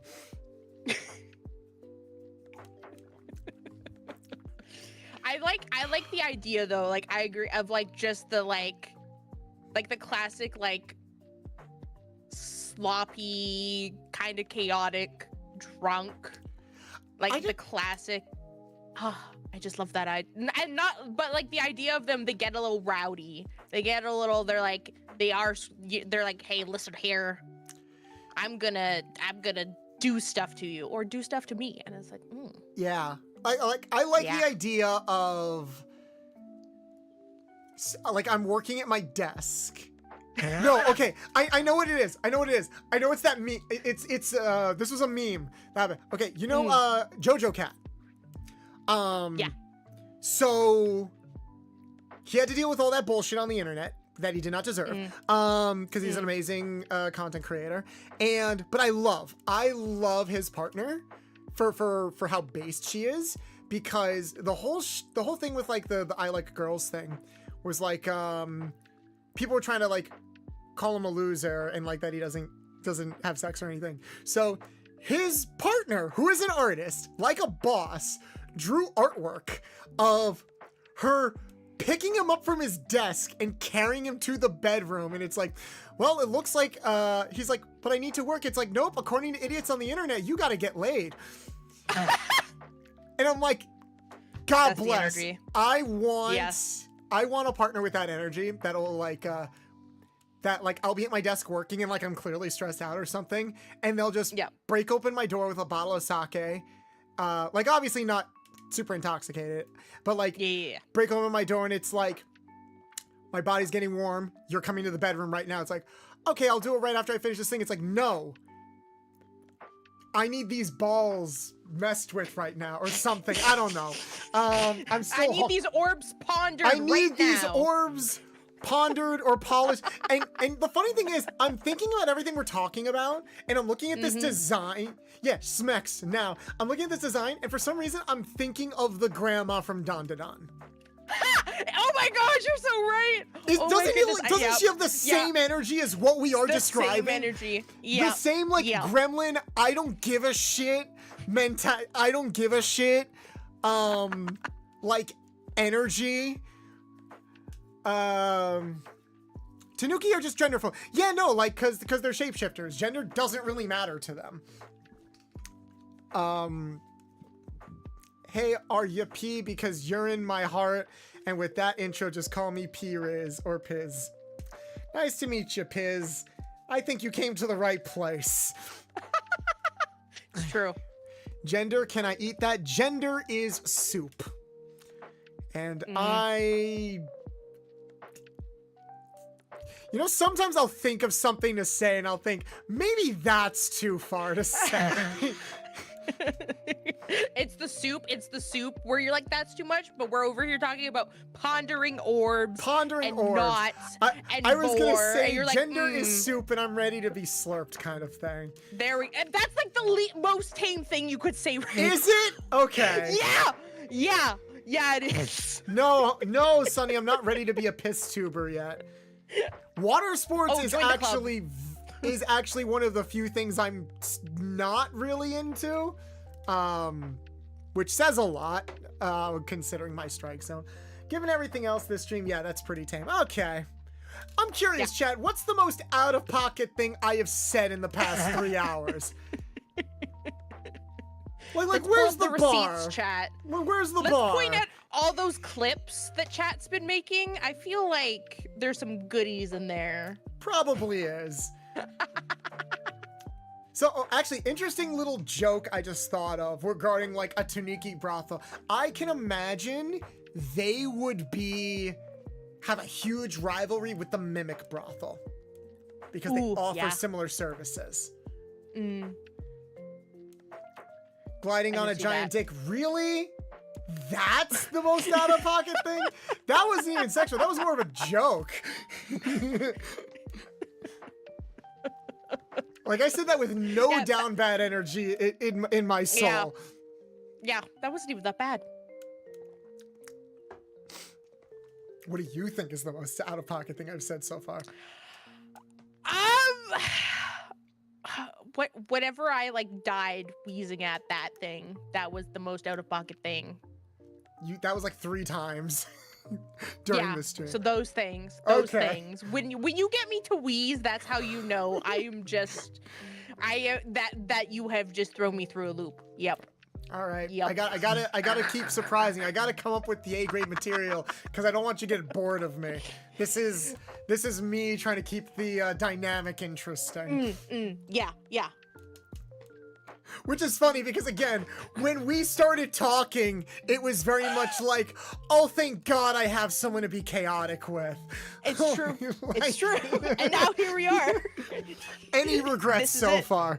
Oh, zero regrets. Okay, good.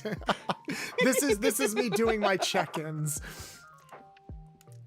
Forget about the horny brain. The surprise funny is where it's at. Yeah, no, it feels like I like the idea that you guys are so used to me being down bad that the horny comments don't catch you off guard. But I'm very rarely intentionally funny. So when I make a really good quip, it's like, whoa, kind of thing. It's so surprising it takes you out for a few seconds. What took you out more, the dick joke or the Stolas impression? Moving on. Dragons, wyverns, and worms. So I have Yu-Gi-Oh to thank for helping me differentiate what the fuck the difference is between these three things. Because there are archetypes called worms. If I remember right, worms are, because these are all like technically dragons in some way, shape, or form. Drakes are like land dragons. Wyverns are dragons without arms. And worms are dragons with arms. Something like that. Actually, what is... Gas, y'all, look at the new D&D dragons. Man, I can't wait to play as Donkey's wife in the next D&D campaign. I'm still wondering how the fuck that happened. Like, I know we were talking about giantess stuff before, and you're right. It's not all about sex. They have like 5 kids. I need the logistics of that on my desk by tomorrow morning. You know, I feel like they knew what they were doing with that one. I think they just committed to the bit. Well, yeah, and now here we are, and I think we all probably would have seen Shrek in our somewhat formative years. So, that's it, folks. If you're a dragon fucker, the new designs go hard. Yes, I follow Tiefling on social media. I've seen all of it. I love their content. I've seen the math of how big dragon equipment could be, so it actually lines up pretty well. Look. I love dragons. I've always loved dragons, ever since I was a little kid. It wasn't until I became a VTuber that I started thinking about actually fucking a dragon. And my friends don't help with that. Friends like content creators I look up to, like Tiefling or Azura, do not help with that at all. But and the influx of dragon type toys that have just increased, and and Hazy, that is true. I keep forgetting the haziest part is a dragon. Yeah, Hazy is technically. Yeah. We got art. It's very good art. And it was fan art too. Okay, here's the funny thing. Wait, you did? Yeah, I could have. I told you we got art ID.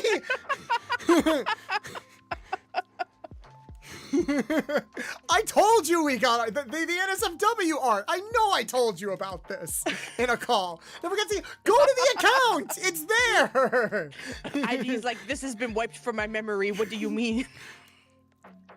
Posted like weeks ago. Fuck, what was I gonna say? Right, okay, so I know we were talking about scalies before. We were talking about scalies before, and I mentioned that, like, I'm not really big into scalies because of, like, the texture thing. Yeah. Here's the thing. Everything about dragons, I should not be turned on by them. Because they have snouts, they're very sharp all over, like the bird thing, and they are not soft or fluffy at all. Yep. But. And it's a big butt. It is a very big butt, and I would plow the fuck out of that butt. Like, there's very few dragon designs that I've seen that I have not thought were hot in some way, shape, or form. Yeah, that's a very good point. Like, dragons are pretty. Like, dragons kind of are hot, but they can also be, like, very aesthetically pleasing. Yeah, that I feel like a lot... Majestic, that's a great word for it. Yes. That I feel like a lot of, like, other scaly creatures don't. Because I feel like a lot of other scaly creatures that people go for swing so far in the opposite direction. Like the xenomorph or something like that. Where it's like... I mean, some people would probably call that majestic in a different way, but It's true. there's disagree, but that's my scaly. But no, that's just it. I'm speaking as someone who is openly not a scaly, but like dragons are the exception for it.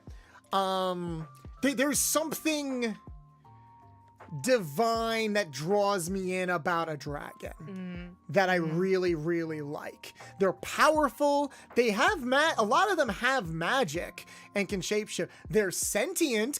They're probably some of the most sentient animals portrayed in fiction. And they're just so cool. Like, They are. Like the coolness factor goes a long way. I feel like that Spike Spiegel meme where it's like, I love a scaly that can kick my ass.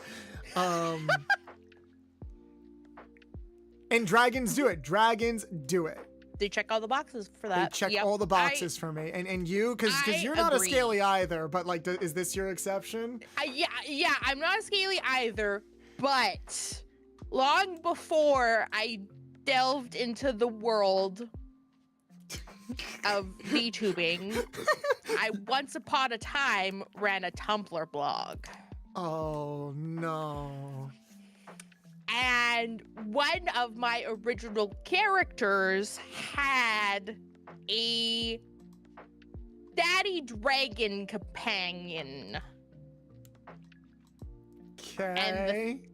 The thought crossed my mind where I was like, while their relationship is very, classic, like wise daddy, like dragon helping, I was like, but what if could shapeshift, or what if romance? And Dragons have always been like the be-all end-all of mythological creatures, because you're right, you hit the nail on the head. They do encompass a lot of the traits that people find attractive in the other mythological creatures. If you like the danger aspect, go to a dragon. If you like scales, go to a dragon. If you're looking for someone with like status and wealth, if you're looking for a sugar mama, go to a dragon. If you're looking for a Dami mommy, go to a dragon. If you're looking for a challenge, go to a dragon. It's like, and dragons can be soft. Like, I think another thing about dragons is that oftentimes they are exposing softer parts of their body, like their tummy and stuff like that. So it's like, when I don't look at a dragon and think, I'll look at a lizard person or something, like some characters in Beastar. I'll look at those things and be like, that does not look comfortable to touch. I'll look at a dragon and I'll be like, I want to rub its tummy. They have magic, so they have a lot of personality. They have wisdom, which means a lot of experience, which means maybe a lot of technique. They got that tongue and those teeth to play around with. Horns for gripping. Handlebars. We love practicality here. There is so much that you can get from a dragon that it's like, they might be hard to maintain because of like, the wealth and food that they would need to sustain. But man, I would help them pillage villages just to make my dragon wife happy. I'll ride them to conquer a village and burn everything to the ground, and then I'll ride them back home at the cave amongst all of our money.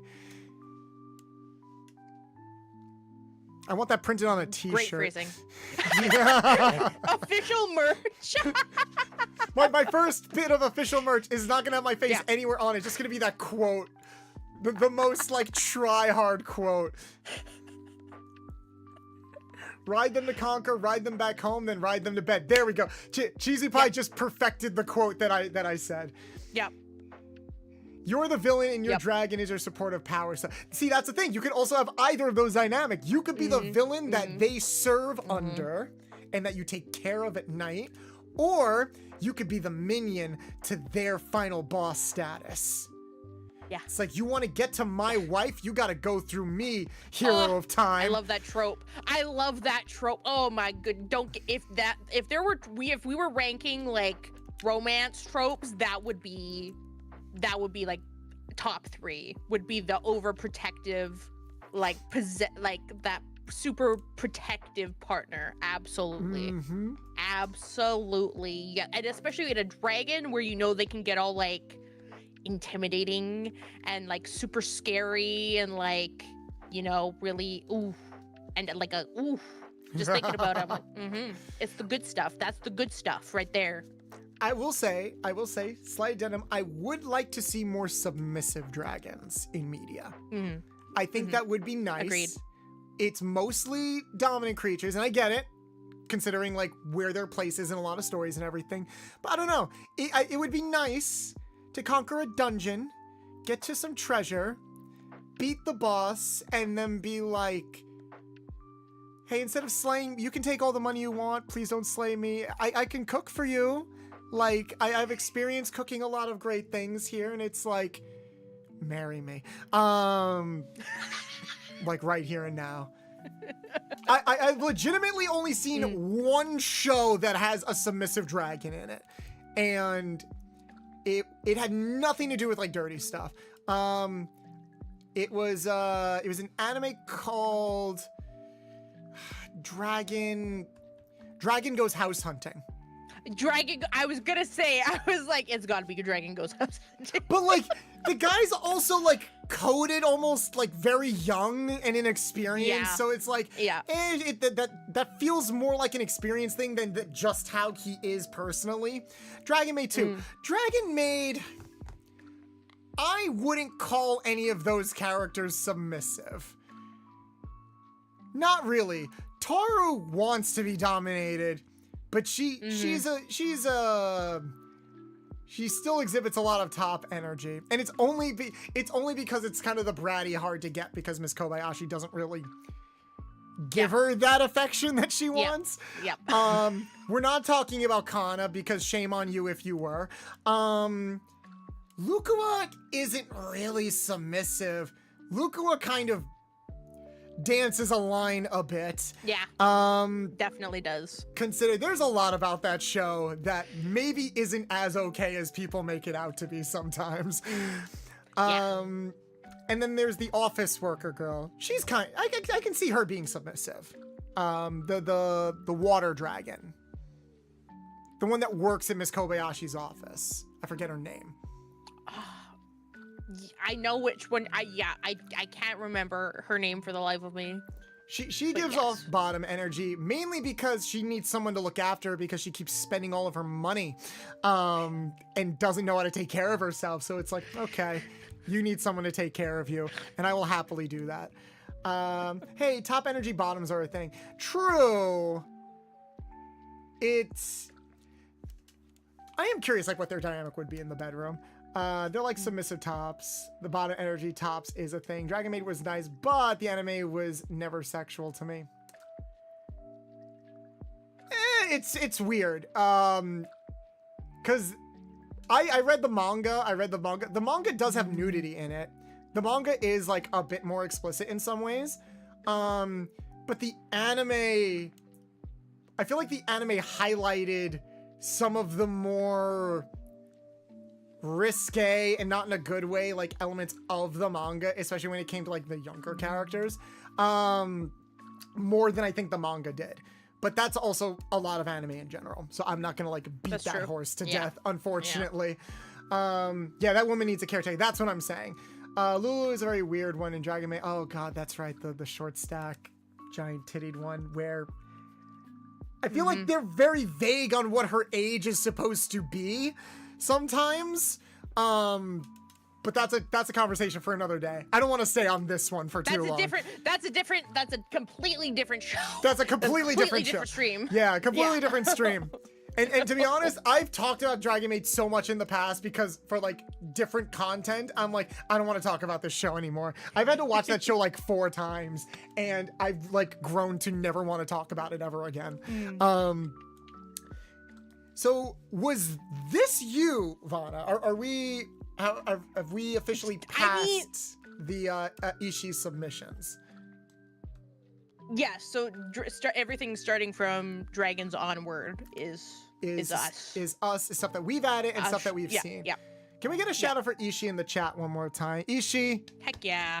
love and appreciate Good you. job, Ishi. So glad that we're talking that we're talking more, and thank you so much for being open and trusting us. We're all having good fun, and I hope I do hope everybody is having a good time. This is your check-in to make sure that everybody is having a good time. Because I know we're joking, I know we're all poking fun. I can take a lot of shit, but I don't know what everybody else can take. So I hope everybody is soft and comfortable. Because at this garage, we want to make sure everyone is comfortable. Speaking of comfort, 2 mouths. So I had to look up this creature when you added it to the slides. I had to look this up because I recognize the design, but I'm like, there has to be more than just it having 2 mouths. So I looked up a bit of the lore, and there's not a lot on this. There's only like 1 or 2 stories about this specific yokai. It's more like a yokai takes residence in a woman's head and then kind of morphs it into a mouth. And the big thing is that they're always hungry. Now, I know what you're saying. Hey, 2 mouths, you got another hole to play with. I mean, hey, you can make out with the mouth in the back while you're doing some doggy stuff, you know? There you go. You don't have to do the awkward face turn sometimes. The funny thing about the mouth, though, is that it talks, and it is kind of a dick. It's usually, the portrayal is usually of a prim and proper wife with a very crass voice coming out of the mouth in their head, usually like demanding food and stuff like that. Yeah, the sassy sidekick. I put it as like good cop, bad cop dynamic. Where it's like, depending on what position you're in, what mouth you're facing, you can either get the Dami Mommy or the Pillow Princess, I guess. Although I guess you have to be careful with Missionary because you don't want to suffocate the other mouth. Could you suffocate it though? Well, depending on which mouth we're talking about. I think the mouth on the back still breathes. Like, from what I've read, and I don't know why the Wikipedia went into this much detail. Like, the skull basically changes shape. It's not like a magic thing that's just sticking out of their head. It's almost like a parasite. That like takes root in their body. The origin here. Let me pull up the wiki and like read. Here we go. Give the receipts. Because it was a little. The wiki is not long. It was a little scary though.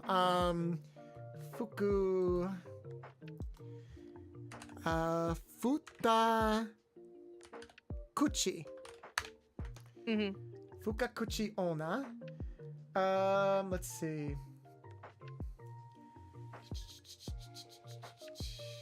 The origin of the Fukuchi Ona's second mouth is often linked to how little a woman eats.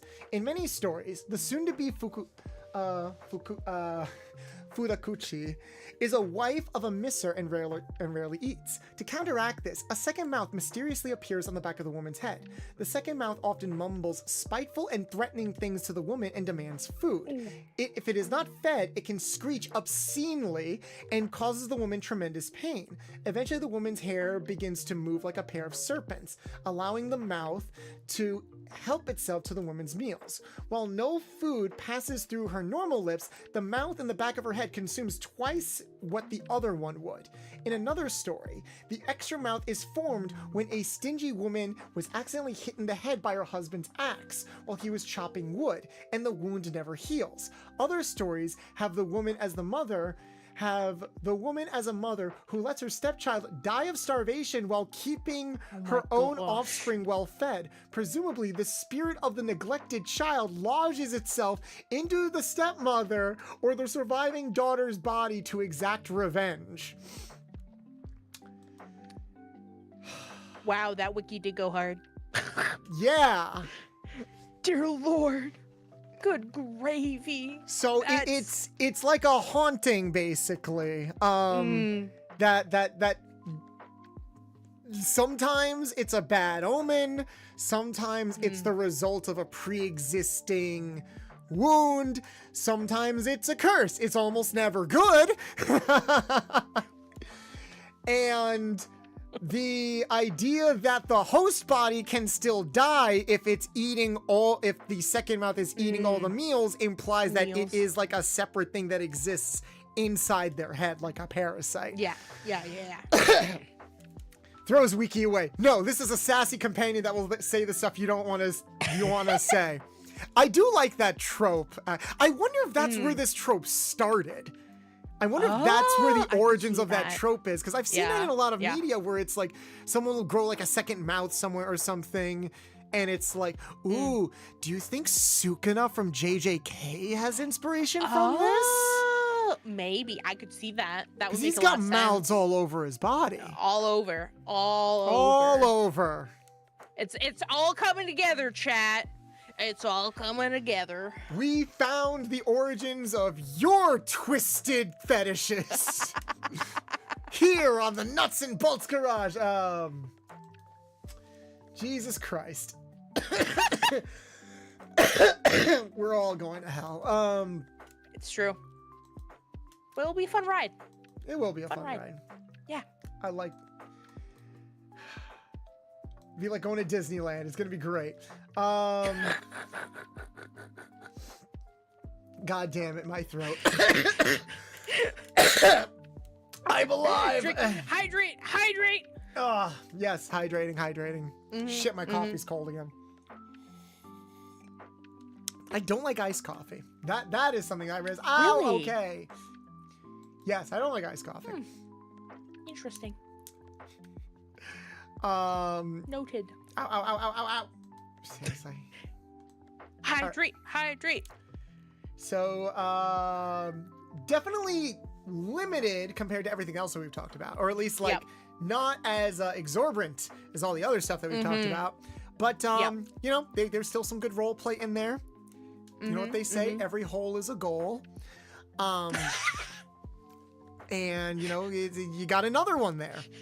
And we're going with our headcanon that it's like a sassy, it's like the sassy Dami side that comes out. So you get the best of both worlds, and we're not going to think about the baby murder or anything like that. Fair? That's fair. Yeah, fair. Agreed. Okay. Yeah. I need a mug heater. Thing is, I do have like one of those like, what are they called? Trulies? No. What are those like big cups that everyone goes crazy about and they're like insulated? What? Like are we talking like the Yeti cups or a Stanley cup? The Stanley cups. Yeah, I do have those. My parents got me one. I just don't like using it. I'm weirdly particular about how I drink my liquids. Hey yo. I'm that motherfucker that like, even if they have a cold can of soda, I would rather pour it into a nice designer cup with ice still. There's just something about drinking it straight out of the can, nice and crisp. Woo! I'll drink it out of the can, but like my peak soda drinking routine is take the can of soda, put it in the freezer, get it to that chilling point just before getting frozen. And then take it out, get a nice tall plastic cup, fill half of it with ice, pour in the soda, get it nice and foamy. Oh, sometimes it's better than sex. Glass, yes, I will. Okay, and the only thing that will top that is if I'm drinking from like a glass bottle, so like Mexican Coke or something like that. I will say the glass bottles are pretty good. They are so good. They are very nice to drink out of. Oh yeah. Foam blasphemy. All right, moving on. The Hellhound. So, a bit of an extension of like the dog people that we saw before with added DLC. Exactly, bonus. Do you like actual hellfire and having more of an immediate sense that your life is in danger? Yeah. Yes. You all need help. Look at everybody barking Looking at everybody in Look chat. I'm like, I'm hearing you. I'm looking at chat. I'm like, you all need help. I am so afraid. Oh, here's the thing. As a sadist, I have been in a lot of positions where people are like hit me or like give me pain. I do not like receiving pain. So being surrounded by so many people that are like, oh man, the closer to the brink of death I am, the better. And I'm like, yo, are you getting enough dopamine? See, I don't take it that far. I just go and like when I'm really sad, I'm just like, and I need to feel something. I just go and get like a tattoo or piercing, and I'm like, all better. I felt something. Or, you know, a good, dangerous hellhound would also do the trick if one was available. I feel like a hellhound would match you pretty well. The same kind of like feral, like chaotic energy. Yeah. Except more deadly. Here's the funny thing. Hellhounds, more. I feel like, are inherently more chaotic than what we were talking about before.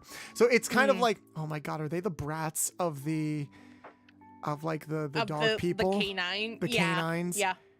Fuck, they are. I would say so. Fuck. We've uncovered the brats. Like, look at that canine smug society. face. That is brat energy. Yeah. That is 100%. Look at this. Can I stretch it? So wide. I thought I could. Wide. It's not letting. Okay. Wide. It's like that meme. It's like the wide person meme. Look at that face. Yeah. I will break the brat. Well, here's the thing. So remember how we were talking about brats that are like, will put up a fight but want to immediately fold, like the moths? This one will actually fight you, I think. Like, yeah, this one will actually bite you. You need to like actually dominate this one if you want to make puppies with it. Otherwise, it will make puppies with you. Just saying. Yes. Yeah. Bet I will do that. That moe when that goes to that is sweet. It is. And look, I joke, but I wouldn't let myself be around so many brats. I also wouldn't have did I tell this story? Okay, I'm gonna tell this story. A quick segue. All right. Because I don't think I've told this story in a while. I definitely haven't told it to a lot of the people in chat. So, I think I've told you this story. I went out to dinner once with my ex and their girlfriend. And they're also experimenting with poly. So my ex's girlfriend went on a few dates, was dating this other girl. But I don't think they had a lot of people to like talk about it with, because, you know, some couples like don't want to really hear much about like the other's dating life and stuff like that. That's fine. So we're out to dinner. And we finish our dinner. It's a nice night. We're waiting for dessert. My ex goes to go use the bathroom. And, you know, their girlfriend takes this as an opportunity to be like, okay, I want to talk. I want to like gush about like this new girl that I'm seeing. It's like, okay, cool. Listening to it. I'm happy for them. And they're talking about how like, oh, you know, they're very assertive. And like we went to the movies and it was really good, et cetera, et cetera. Like it's different energy, but I like it and stuff like that. It's like, yeah, cool. I'm really happy for you. And then they end on, yeah, so I want to apologize if I start acting differently around you. I'm like, acting differently around me? What the fuck do I have to do with any of this? Like, you know, in case I start acting like a bit more of a brat. And I'm like, what the fuck? Why would you start acting like more of a brat around me? It's like, well, like I said, they're pretty in charge of a lot of things, and it's been bringing some stuff out of me. I'm like, okay, good for you. The fuck does that have to do with me? It's like, well, because you're very easy to brat around, and now that I've unlocked this side of me, like, I kind of feel it, like, not romantically at all, but it's like just feeling the itch to like be a brat around you. Energy. And I'm like, what? It's like, yeah, you just kind of have that air about you. Then my ex comes back, sits down, and I'm like, your girlfriend is apologizing to me because she thinks she's gonna start acting more like a brat around me. Is that is that a thing that feels natural to everybody? And my ex legitimately sat there for like a few seconds and was thinking, like looking up and thinking, and they're like, you know, to this day, you're the only person I've ever been a brat around. I'm like, all coming together. Fuck.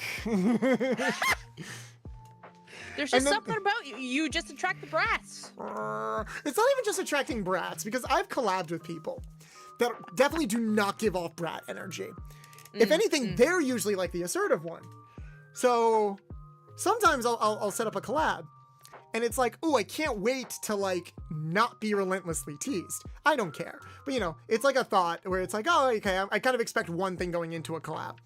But then the teasing comes in, and the snide jokes come in, and the poking comes in, and legitimately I had a friend who I turned to them, I'm like, I thought you said you weren't a brat. It's like, I'm not. You just make it so easy. I'm like, what? And I know what that means. The actual translation is, I feel so comfortable around you that I can just act like this in a way that I don't get to normally. It's like a release. And I'm like, cool. But it's funnier when I say it like that.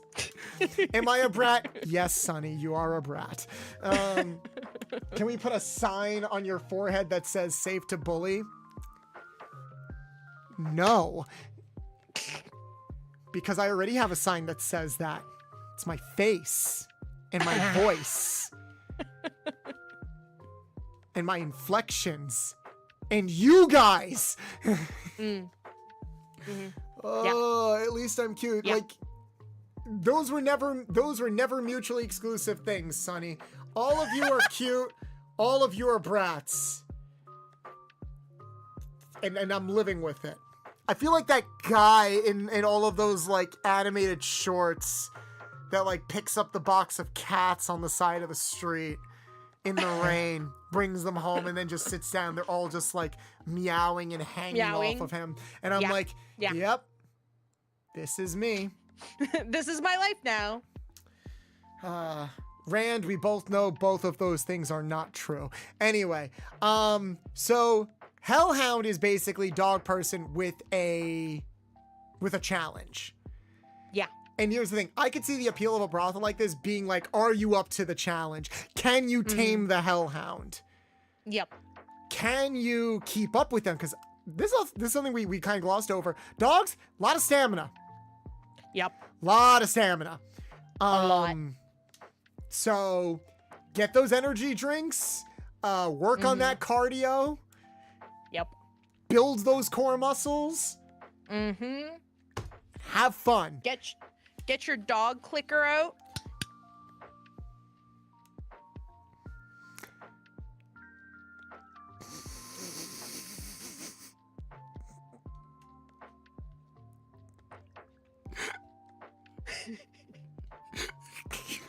I've been waiting. I've been waiting so long. Click that.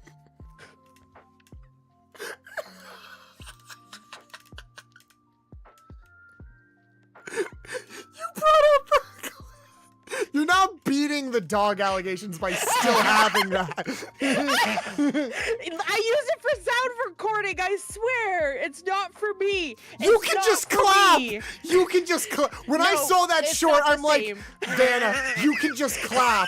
It's not the same. I record every single day, and I've never once thought, you know, I need a dog clicker to get the timing. You can just clap to sync up the audio.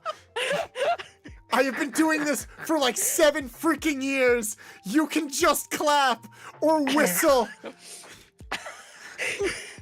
or any sharp noise. It doesn't need to be a clicker. You spent money on that. But they were a 2-pack, so it's fine. Why did you? And where's the other one? Good question. I'll get back to you on that one. Okay, you're not helping your case. Saying I got it because it was a deal doesn't help at all. That excuse will work if you're buying like chanclas or something like that, or a rolling pin or something for cooking. It's like, well, I don't need a second one, but you never know. No one's gonna think about that for a dog clicker, Vanna. Listen, Ishi gets it. It's effortless and it's a consistent sound. Come on. Ishi, do you have a dog clicker? Do you want to take Vanna's other dog clicker? When they find it? I might find it one day, but probably not. I have a dog, please. Okay, you have an excuse. I have a dog. I have 2 dogs. You lead with that then. You lead with that then. I mean, I've never clicker trained them though. You could lie, Vanna. Lie. I'm sorry. I mean, I train them. I have trained them all my life. I use it on them on a regular basis because well-trained dogs are good good members of society. Yeah. Not even Ishi's in your corner anymore. So let me get this straight. Let me get this straight. You are a great dog owner and dog trainer that has trained your dogs without ever using a clicker. But you need the clicker to train yourself. Yes. No, I don't train. I'm untamable. We've discovered this. I can't be tamed.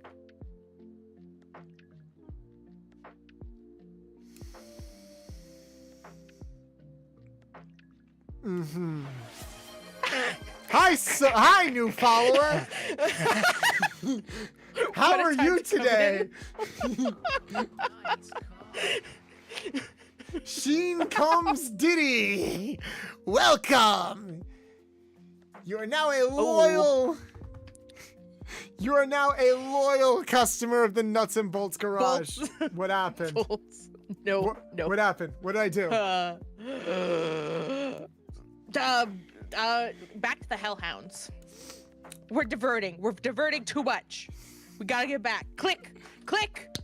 I don't know. I think we're pretty on topic right now.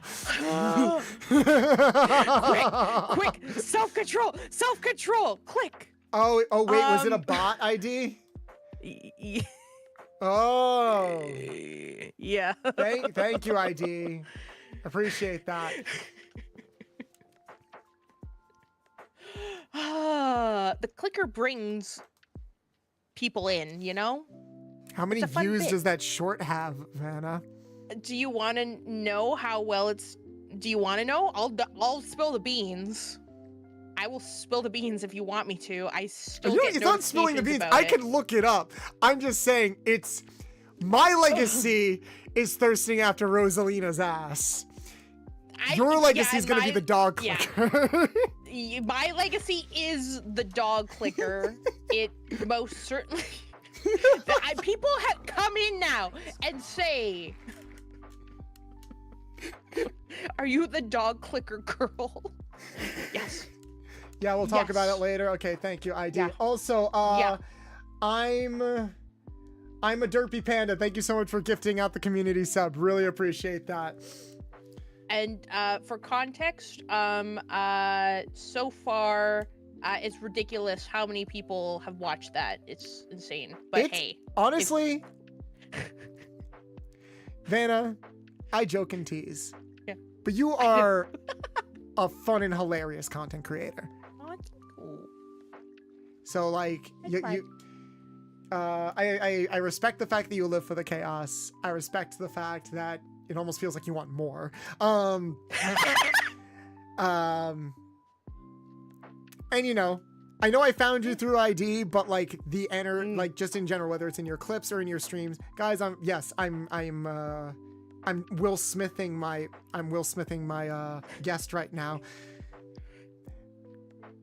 Go check them out. They've got great vibes. All right.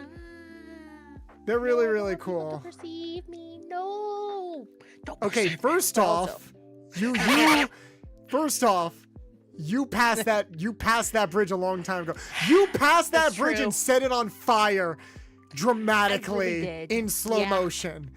Yeah. There is no going back. Like Horatio Kane with the whole yeah, and Will then the Smithing Who could starts mean playing in many- the background. Will Smithing can mean many things. Fair. I didn't think that through. I was thinking of the meme where he like does the hand gesture, which I do want art of that meme, but fair enough. I'm showing off my friend, okay? Vanna's really cool. Vanna's really cool. Great chaotic energy. Chaotic energy in a good way. I feel like nowadays a lot of people translate chaotic energy in a lot of harmful ways, and it just sort of exacerbates some of like a lot of the problems that go on in this world. Vanna is the opposite. They are somebody who knows how to extrapolate the good vibes from even the smallest of crazy things, and it's just an overall, like, I feel the good energy right now.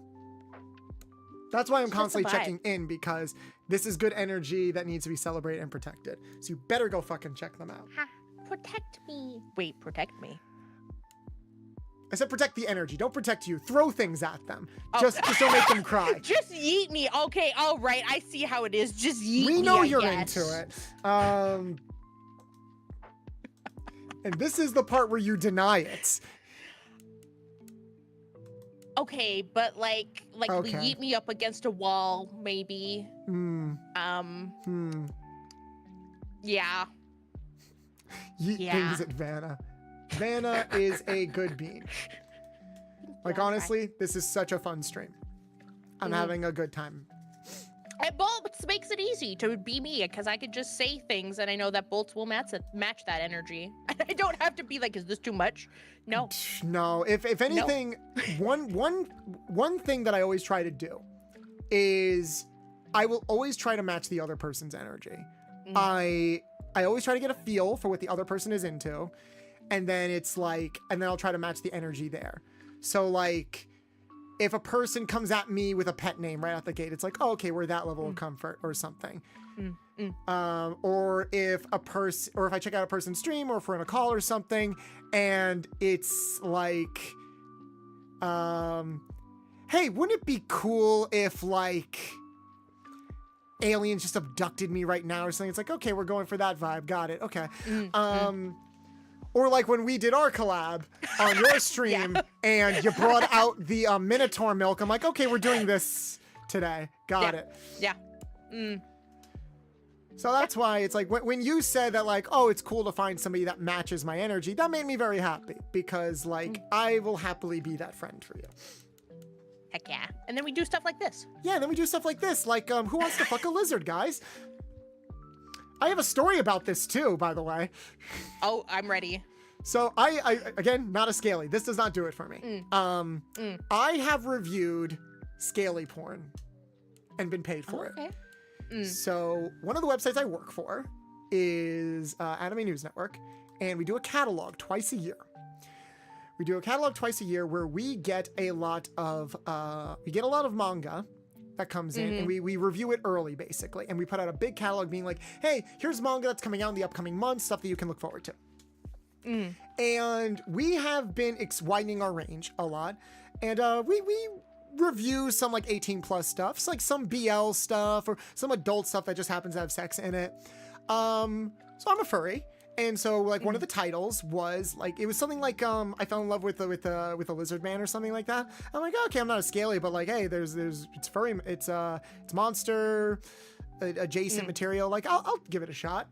In fact, my coworkers even assign me as the BDSM person, because I'm always like looking to read some like that stuff, because I'm always curious about how it's being portrayed in Japan. Spoilers, we still have a long way to go. But I'm reading this, and at first, one thing that caught my eye was, wait, why is this so short? It was only like 60 pages compared to the usual like 200 pages. And I read it, and here's the premise good premise. It's like, it's a world where like furries, like furry creatures have like integrated into society. And there's this like young adult. She's like in her mid-20s. She's a big idol fan, and one of her favorite idols is this big fluffy furry guy. And he's like, oh my god, he's so cute, he's so fluffy, etc. And like she has an online friend that like they geek out about this stuff all the time. It's like, hey, let's meet IRL. And they meet IRL, and he's this tall, dapper, sunken eyes looking scaly man. Ooh, Doesn't look like All a right. lizard. If anything, he looks like who's that gym leader from Scarlet and Violet that like is just an office worker? I know. Larry? what you're talking about. Something? Is it Larry or no? And Dan, I'll give you your ada-adas after the story. I think it is Larry. Okay. Imagine Larry with like patches of his body covered in scales. Not all of it, just patches. Yeah. That was it. That was it.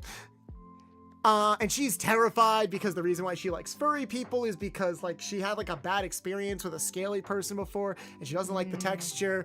And then they just speed run them falling in love in like 4 pages, and then the rest of the book is just them having sex. I'm like, oh, this is just a dojin. Okay. Dude was packing. It was very hot, and I like that it was uncensored. But it's like, that was the moment where I'm like, I'm getting paid to review porn today. and Today is a good day. Today's a good day. And here's the thing. This was before I started doing NSFW voice work. I did NSFW voice work. I started like back in April. This was for the spring catalog. So I started reading this stuff in like March. Okay. So it's funny like how much has happened this year. But yeah, as far as scalies go, I mean, we've already kind of said our piece about them. Lizard folk are just kind of peak scaly for a lot of people. They're cool. I love the design. I love the voice of this chick from the anime that she's in. I haven't watched it, but I've seen the clips and people thirst over her. Yep. But yeah, not super for me, but hey, can we get a dancing emote in chat for all the scalies in here? I want to know, because you guys know what I'm all about. I would love to know how down bad some of you guys are.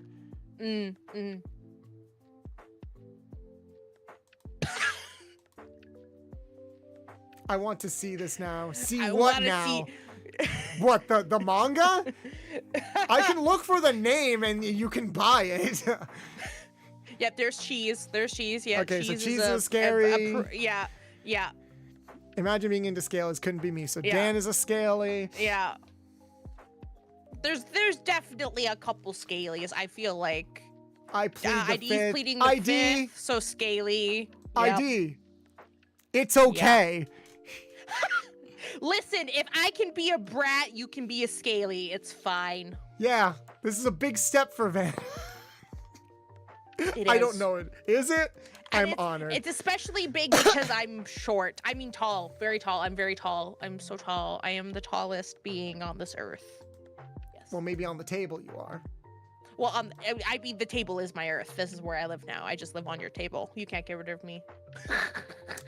Oh. I live here now. You might like this, Vanna. According to ID, we're on the front of the live channels page. Wait, are we really? Yeah. Well, what a time. What At a least for time to ID. be. So, like... You know what? Look at us. Look at us talking about interspecies reviewing. I want to die. Like... This is... There are some moments where it's almost like I'm glad I'm trying new things, but then I feel like that weird feeling in the pit of my soul where it's like, this succeeded. Why? Yeah. You know what? Could be worse. How? Oh yeah, same for me. Yeah, that's why.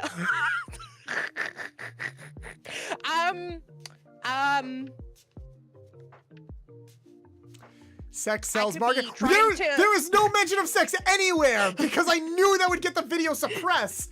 Like, I had to be very vague about everything. To be fair, the title, people have weird taste in monsters. I feel like that is enough. That could mean anything. We could be playing Monster Prom, and I could have used that title. It's vague enough. It's vague enough. It could be worse. It could be worse. One of us could try and be clicker trading the other and be on the first listing. That Stop bringing up the clicker. There's no way. You can't say, let's avoid it, and then bring it up yourself. This is...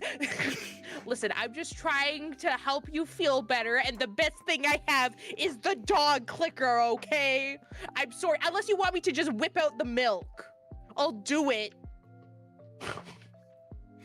I had to blink for a second, realize you were talking about the Minotaur milk, because when a brat runs up to me and says, don't make me whip out the milk, my brain goes in a completely different direction, and you cannot blame me for that. You know what? That's fair. You cannot blame me for that.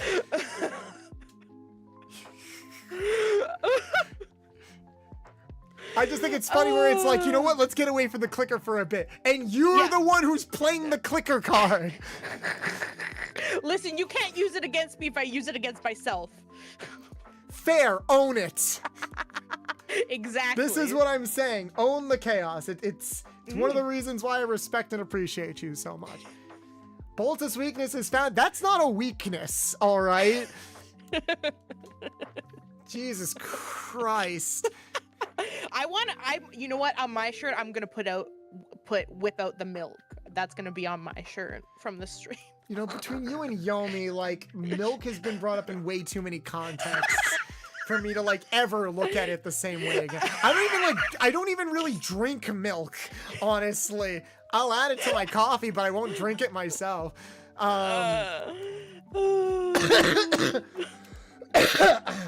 It's funny, because I'm lactose intolerant. Interesting. And ironic. It really is. Jesus Christ. Just have some lactate. Nah, I raw dog it.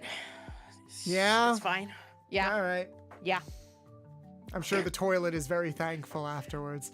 Me and the toilet are very well acquainted at this point. We're on a first name basis. You're giving me the same energy that one of my childhood friends did when they had a peanut M&M in one hand and an EpiPen in the other. And I'm sitting there like I'm sitting there like Chris Pratt from the awful Jurassic World movie, being like, okay, let's not do anything stupid. And they did. Mm-hmm.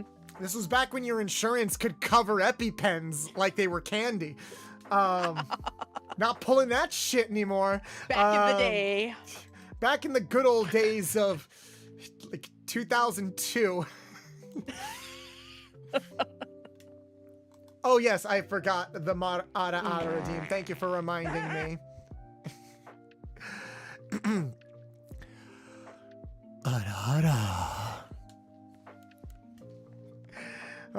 Yes, and thank you for the Peter fart sound effects, Dad. Classic dad energy. Jesus Christ. Harpies! Let's talk about birds. Everyone's favorite. This one came up a lot.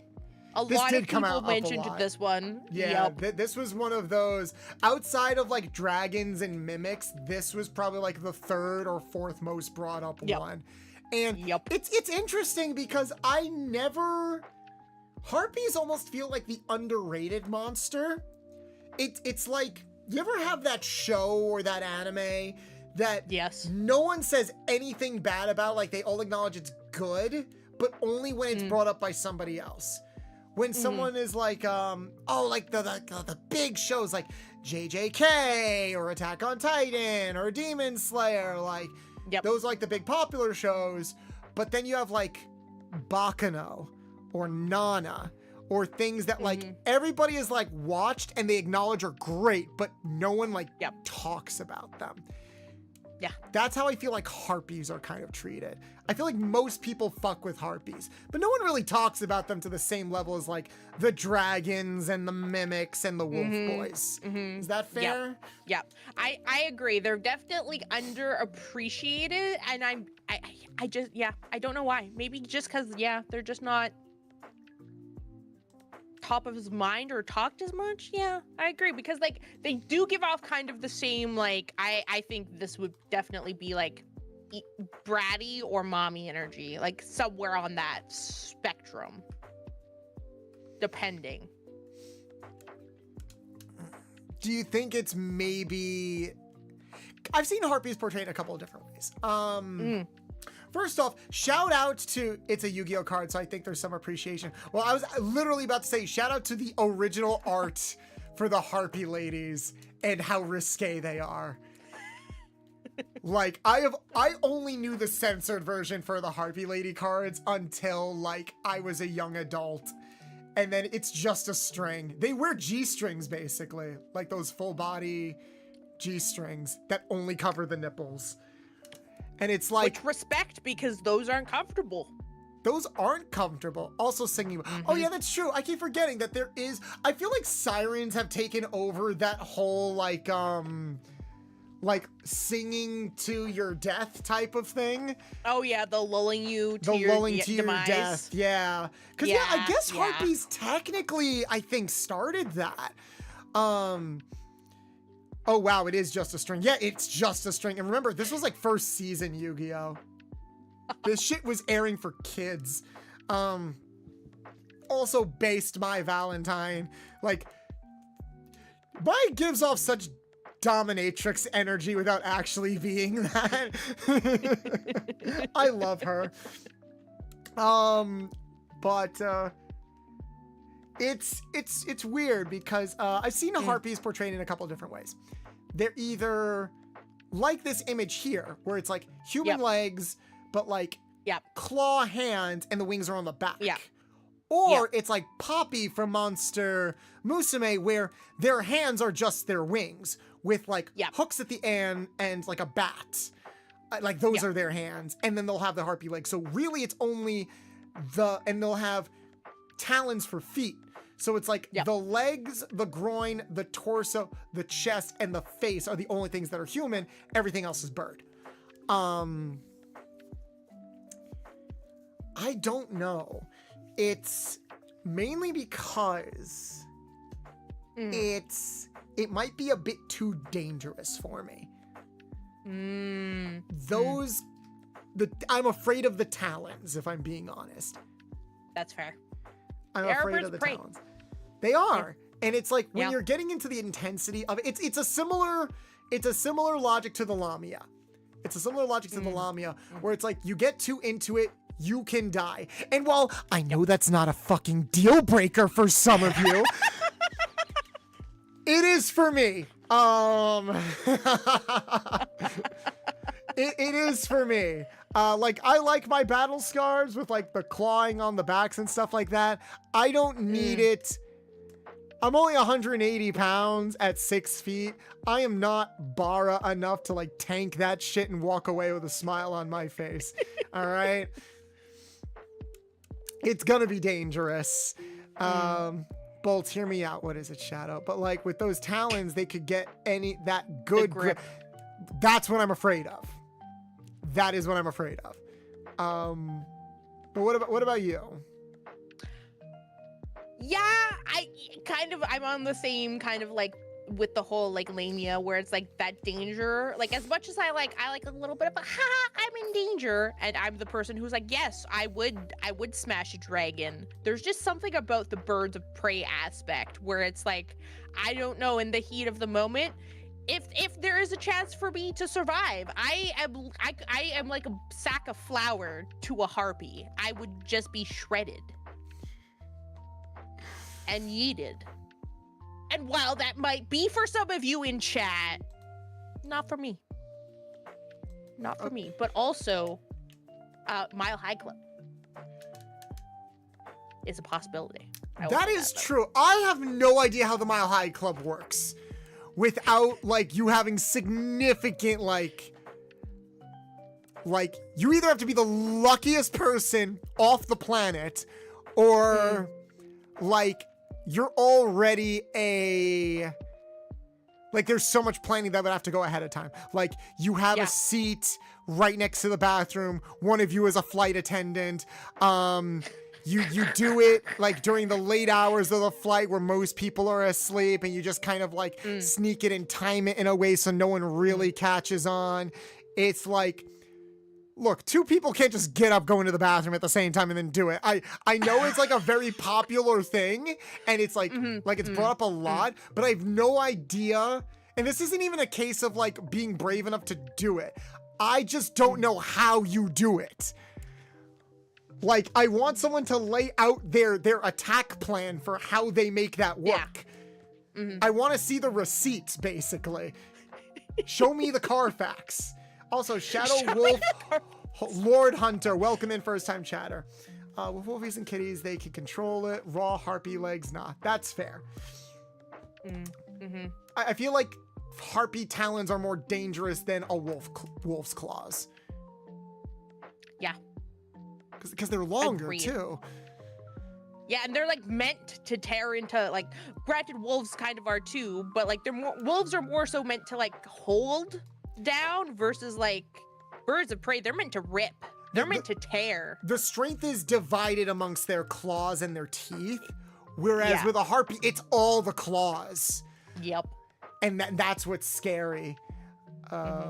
If you never experienced skydiving and aftermath, doing the crazy in the air from millions of feet off the ground, my dad has skydived. I've never done it. Here's a sad thing to think about. They'll forget you in a few minutes unless there's a crow. Oh, right. That was also a joke in Monster Musume. Poppy's an idiot. Because there's that saying that like a bird's memory will reset after every 6 steps or something like that. So not only is it dangerous, but you're basically doing it with Dory from Finding Nemo. You have to 50 for first dates the harpy. Yeah. I'm not at a position in my life where I can Adam Sandler that shit. I'm sorry. That's a little too much commitment right now. Maybe after I do my 2.0 re-debut. Yeah. Maybe. Yeah. If two people got up to go to the bathroom at the same time, I don't even think I'd notice. I don't think it's getting up to go to the bathroom at the same time. I think it's exiting the bathroom at the same time. Or entering the bathroom at the same time. I think someone would notice, unless you're very particular. The staff will definitely notice. Oh, yeah. And that's why I say, like, one of you would probably have to be a flight attendant. That would be like, hey, cover for me, like that kind of thing. I don't know anybody that's that cool with their coworkers, but like, you know. I would get mittens for the talents, learn to please your lovers. Okay, there could be workarounds. Yep. But like, I feel like people that would go to a harpy would want the talents, you know? This isn't about like working around something that isn't for us. It's acknowledging the pros and cons that would come with, like, if you were to go to a brothel to, like, you know, engage with one of these creatures, like, what would you need to be on the lookout for? What kind of clientele would want to come here? We're also just prefacing, like, where we stand with it, like, whether or not we would do that. But I do see the appeal. It's kind of the same. Honestly, harpies are like the cat girls of bird creatures. Because they have more human qualities. This is like if you said Stolas wasn't human enough. Yeah. Like, you still wanted the bird elements, but you're like... But not the beak. Not the beak. I don't want a beak. Yeah. Also, harpy has a human brain, not like bird people. Some media does portray her as like as a joke with the bird brain, like Monster Musume. Her whole shtick is that she's an idiot that forgets things all the time. So that's what we were referencing. But I know, like, in other media, like they're generally intelligent. I mean, they're kind of like vultures in a way. Like they're pretty coordinated and work as a group. So Also, harpies would be great at tickle play for anyone into the how. With the talons? I guess the feather. I guess with the wings. Yeah. The feathers from the wings would be that. Because I will say the wings do look very fluffy. They do look very fluffy. Do. That is kind of the trade-off between like Stolas versus a harpy. Because with Stolas, it's like, okay, he doesn't really have talons. He has more like claws. And I'm kind of fine with his whole body being in feathers. But the beak cuts out so many possibilities. With a harpy, I feel like you have all of the possibilities, because it's like, hey, look at that. Like, you've got the human features, you've got like the human-esque mouth and stuff like that. And yeah, you can ride the Mile High Club, but it's more dangerous. Yeah. So that's kind of the the trade-off. trade-off. The harpy brothel would cater to like the people who want the challenge of like navigating talons, or just want that like danger, adrenaline like, junkies. I need that. Like people who go skydiving. Like I could see someone going skydiving, getting picked up by a harpy and just doing it there at like 50,000 feet in the air. Yeah, have the harpy drop you and then smash you, and then they rearrange your guts with their talons after. There you go. Everybody wins. It's a good day for everyone. Who says true love is dead? Exactly. I would go skydiving again if that would happen. I don't think I could ever do skydiving. I am a bitch, guys. I'm a bitch, all right? I am such a... Maybe if there was like a sexual incentive in there, I would consider it. But pure skydiving, I am a bitch. Let's get to another popular one. Slime girls are very popular. Yep. Very. Very popular. Oh, Ishi brings up a very good point. If I want to do in the air, I'd rather do the dragon. There you go. Yep. I would rather do a dragon than a harpy. So slime girls. Sue is kind of tricky because like the way that they portray her like flip-flops a lot. Sometimes she's really smart and sometimes she is very child-coded. But slime girls in general, we have some slime VTubers. There's like slime is portrayed in so many different ways across different media. Sometimes like slime is like the little Dragon Quest goobers that you grind. Other times it's straight up like in a lot, they do have a lot of shapeshifter qualities. And sometimes it will vary depending on what I read. Sometimes it's like Sue where they kind of keep the liquid aspect about them. Other times I've straight up just seen them be like mimics where they have such control over their molecular structure that like they can make it seem like they look like a completely different person, clothes and all. But like the clothes and everything are slime and part of the thing. Reverse ghost phasing, you phase into them. That is the thing. You never have to worry about getting them pregnant or anything like that. They do not have the biological stuff, and you will always be made aware of that because they're translucent. Now, I'm somebody who, when they read their hentai, I like the X-ray thing that they do sometimes, where it's like you see the womb kind of thing. To see it. Yeah. You don't really get that with slime girls. But I don't know. Because you were very excited to add this. So I'm very curious. What do you mean I was excited to add this? Listen, I just know that there are people in our circle sphere that have a deep feeling about slime girls. ID. And so I wanted to make sure those people were catered to. You know, I want to have their backs, but also this is one that a lot of people also were like, slime. They were like, absolutely a slime. And I was like, I guess, I don't know. I like the squishiness. I'm like, ooh, yeah, you get that little like the squish. But beyond that, like, I don't know, like, not for me. Would squish, but probably would not smash, personally. My biggest thing is, first off, ID. I love how this is where you're like, no, I'm gonna make a stand and out my feelings to the world, and it's such a take where it's like, congratulations, you like the third, like maybe the third most popular monster out there right now. You're so brave, ID. I love you. We appreciate you, ID. We know you're not a scaly, but slime girls. We say that with love. We say it with love. Also. For me, slime girls are interesting because they always look super appealing. Like, I love Sue's design, honestly. Yeah. I love Sue's design. Oh, wow, I guess we are getting rated. There we go! They found us! Oh, but this is Vice. I know Vice. Vice knows what they're getting into when they raid into me. Hey, Vice, how you doing? Can we get a shout out for Vice in the chat? Welcome in, Raiders. Welcome in. Hello, my name is Bolts the Mechanic. I'm a retro mechanic VTuber heavily inspired by some of mine and maybe some of your favorite retro video game franchises of all time, like Ratchet and Clank, Jak and Daxter, Sly Cooper, etc. I do a bunch of retro adjacent and nostalgic leaning content across Twitch, Twitter, and YouTube, whether it's sharing retro fun facts, doing reaction contents, or just generally making people feel old. Sometimes I even do very interesting variety collabs where, I don't know, how would you describe our day, fellow guests? Introduce yourself. Hi, I'm Vanna, and I'm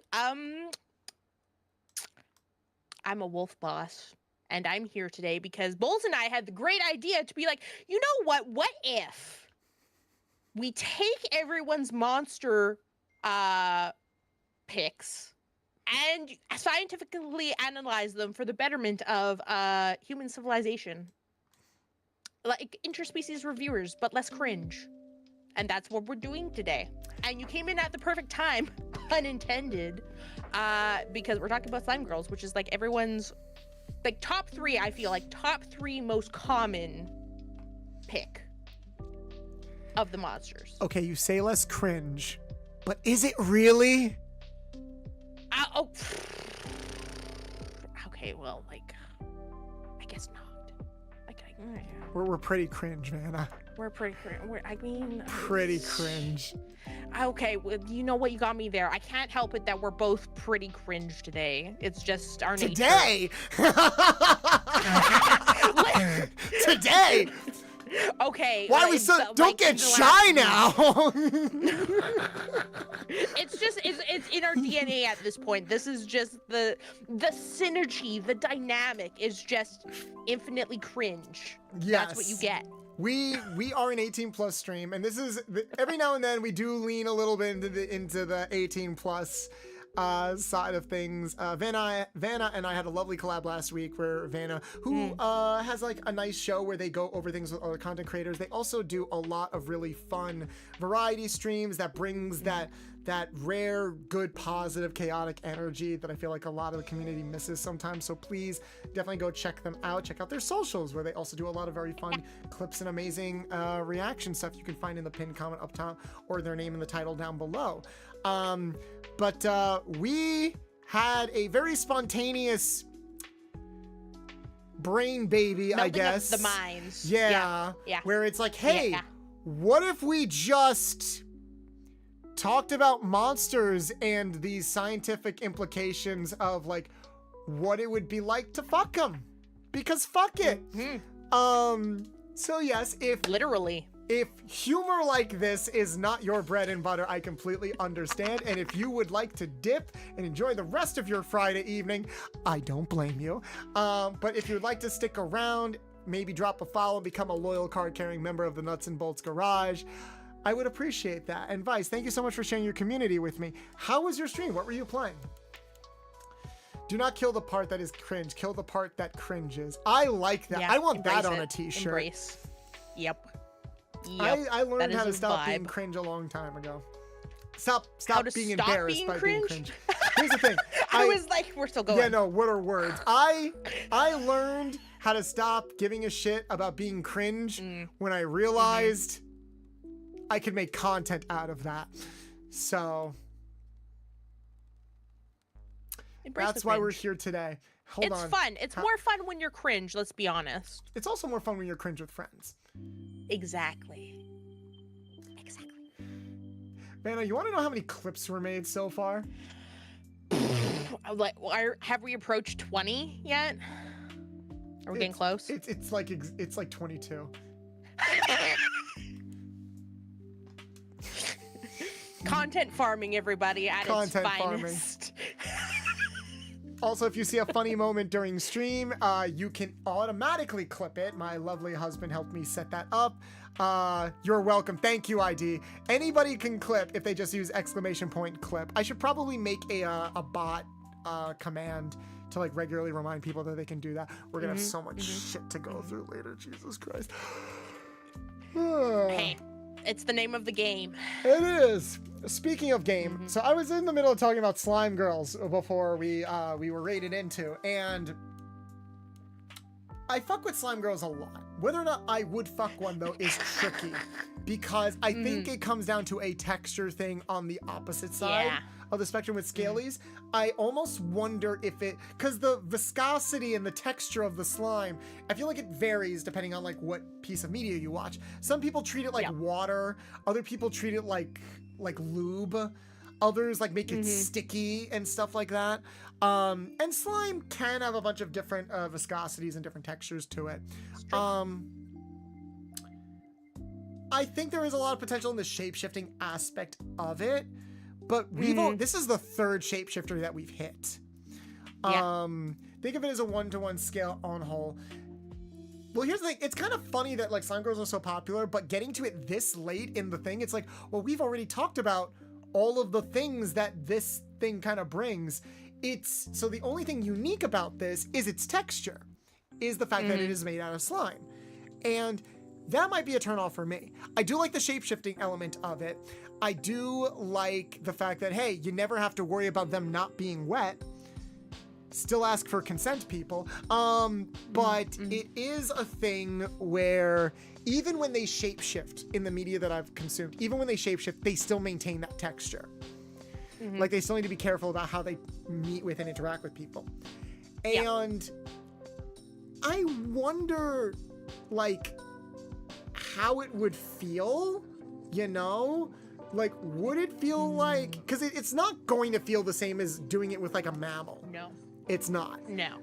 It has a very, multiplication is also a thing. If they get enough water, they can multiply. And harems are nice. You just want a slime harem. That's what I'm starting to get. Is slime I've harem lord. had very bad multi-person experiences. I would like to have at least one good one before I die. But that just multiplies all of the things that I brought up that could be deal breakers for me personally. That's fair. So, but there is a market. Oh my God, if there was a slime girl brothel, like, this would be marked as not for me, but goddamn if this is your thing. Go crazy. Yep. You might not even need to stay hydrated. No, they'll just hydrate you. Exactly. They can come in a bunch of different shapes and sizes. They can do the giantess thing. They can do the short stack thing. They can be big titty or itty bitty. It's like, I do like how Monster Moose, I do like how Monster Moose in some media makes it so slimes can't really talk a lot, or they just don't talk a lot. And I'm like, I guess that makes sense because they don't really have the biology to talk if you think about it. It's true. Hey, and they can vor you. There you go. Sometimes you just want to like nestle in their slimy bosom and then slowly get sucked in until you suffocate. And there you go, you danger freaks. There's your additional incentive. And we're back to vor. It comes full circle. Always gotta come back to vor. Next one. Okay, so I added this. I did see like one or two people comment on it. This was one you and I talked about when we were first coming up with this idea. This is one that this was like arguably one of the first ones we talked about. Like as soon as we got off our collab and we got in and we just like did our like aftercare call basically. It's like, what would it be like doing a centaur? And that's when we knew that we were going to make history today. What did we talk about last week? Well, because we were like, like which part is like, if we're talking centaurs, like in this we have like kind of, you have one more traditional where it's like the top half, the torso up is human, and then everything down is horse. Horse. So if they would have like a horse dick or a horse hole. So the tricky thing about centaurs compared to a lot of the other monsters is the way they're anthropomorphized is tricky. It's kind of like why I think people grow out of the idea of doing it with like a merman or something, or like a mermaid, because the bottom heart is fish. Like you have to have sex with them like you would a fish, which isn't really sex. It's one lays the eggs and the other like jizzes on them. That's how fish are made. Like, I'm sorry guys, there isn't really an act of intercourse when it comes to fish. It's biology. But with a horse, it's a similar issue where it's like, yes, you can make out with them.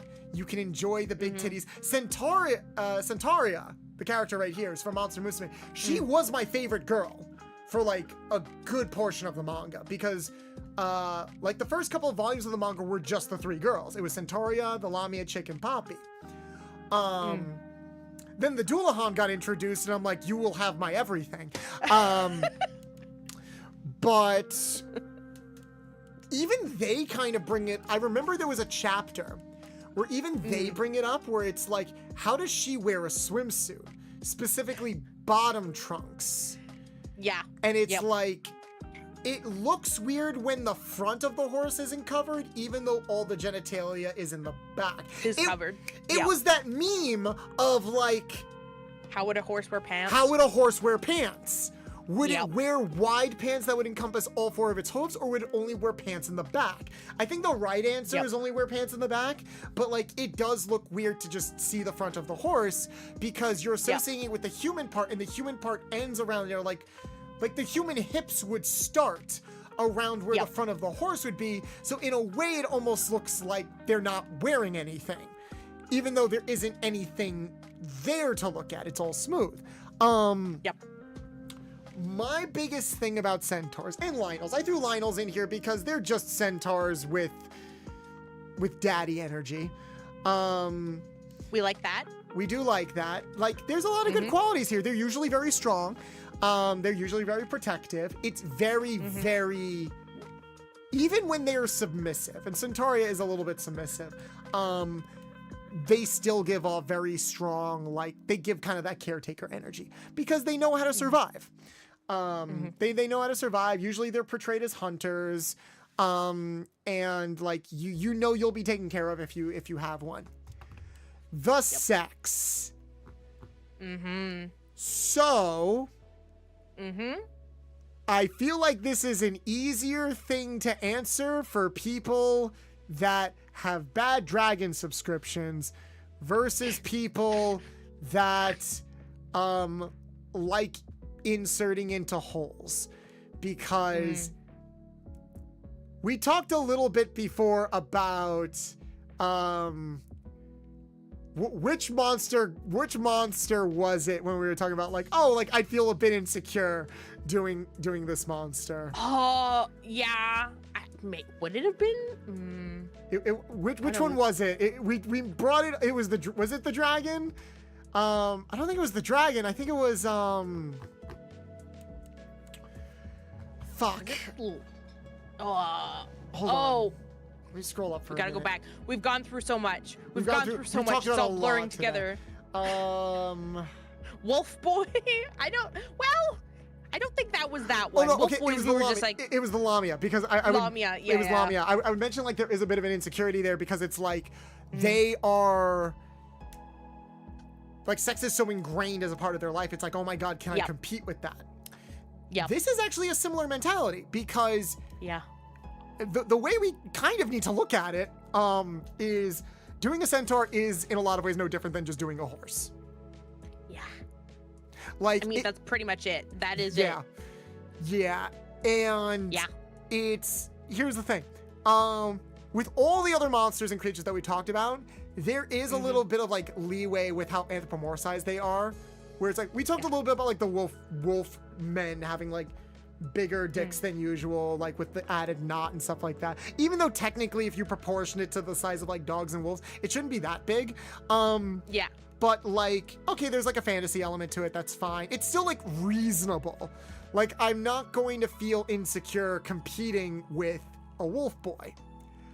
I will feel very insecure competing with a horse, okay? I will feel very insecure competing with a horse. Because here's the thing. Horses have almost notoriously huge, like... Yeah, they are strapped. They are strapped in. Yep. Okay? Yep. And they are like that because, like, female horses, they're deep. Like, they are fitted for each other.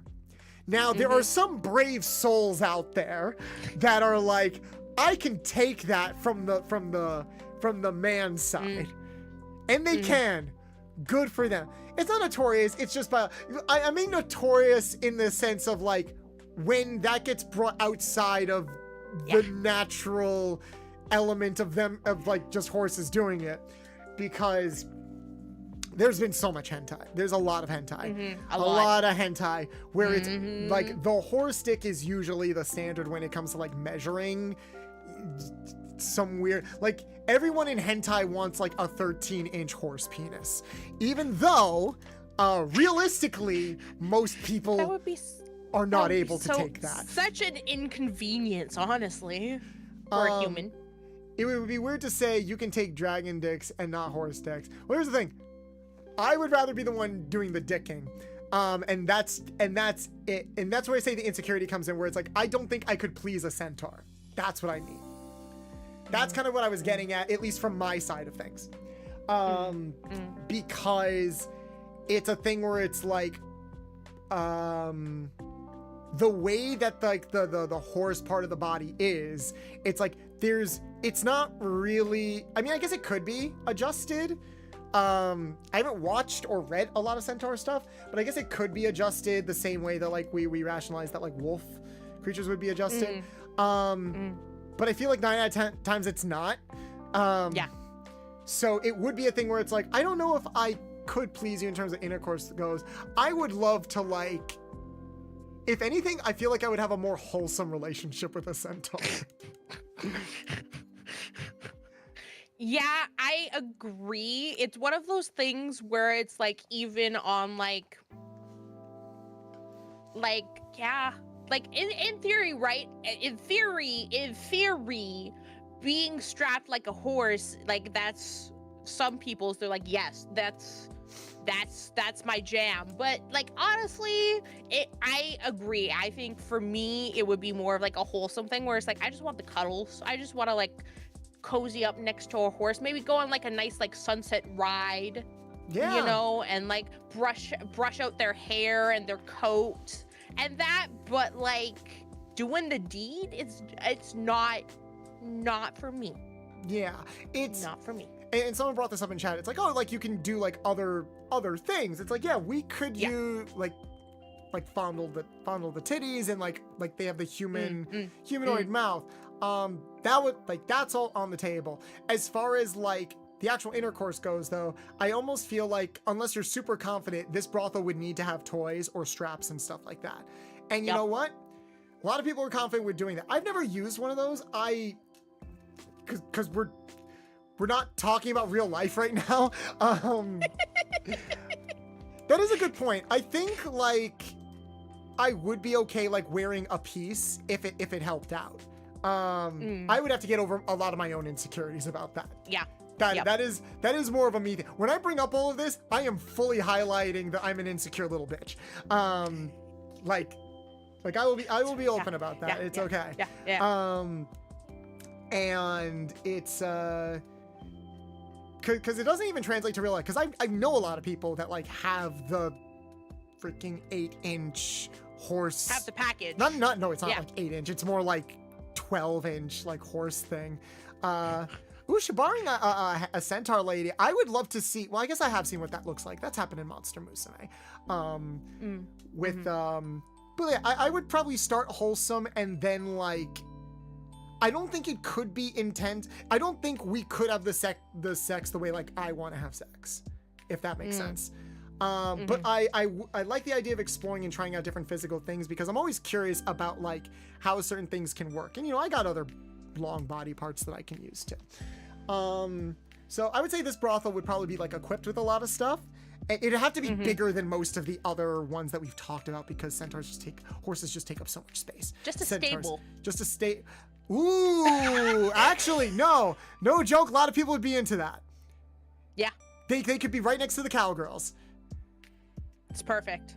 Honestly, geniuses. We're geniuses. Hard to prey and lay on a centaur. Yeah, no, it's hard to do prey play with a centaur. I feel like it's also difficult to, again, I would have to go in like freaking Batman, okay? I would have to have tools everywhere to accommodate for every like thing. Like I can't just use my hand if I want to spank. I need a freaking giant paddle. I can't just use my own tool. I need the riding crop.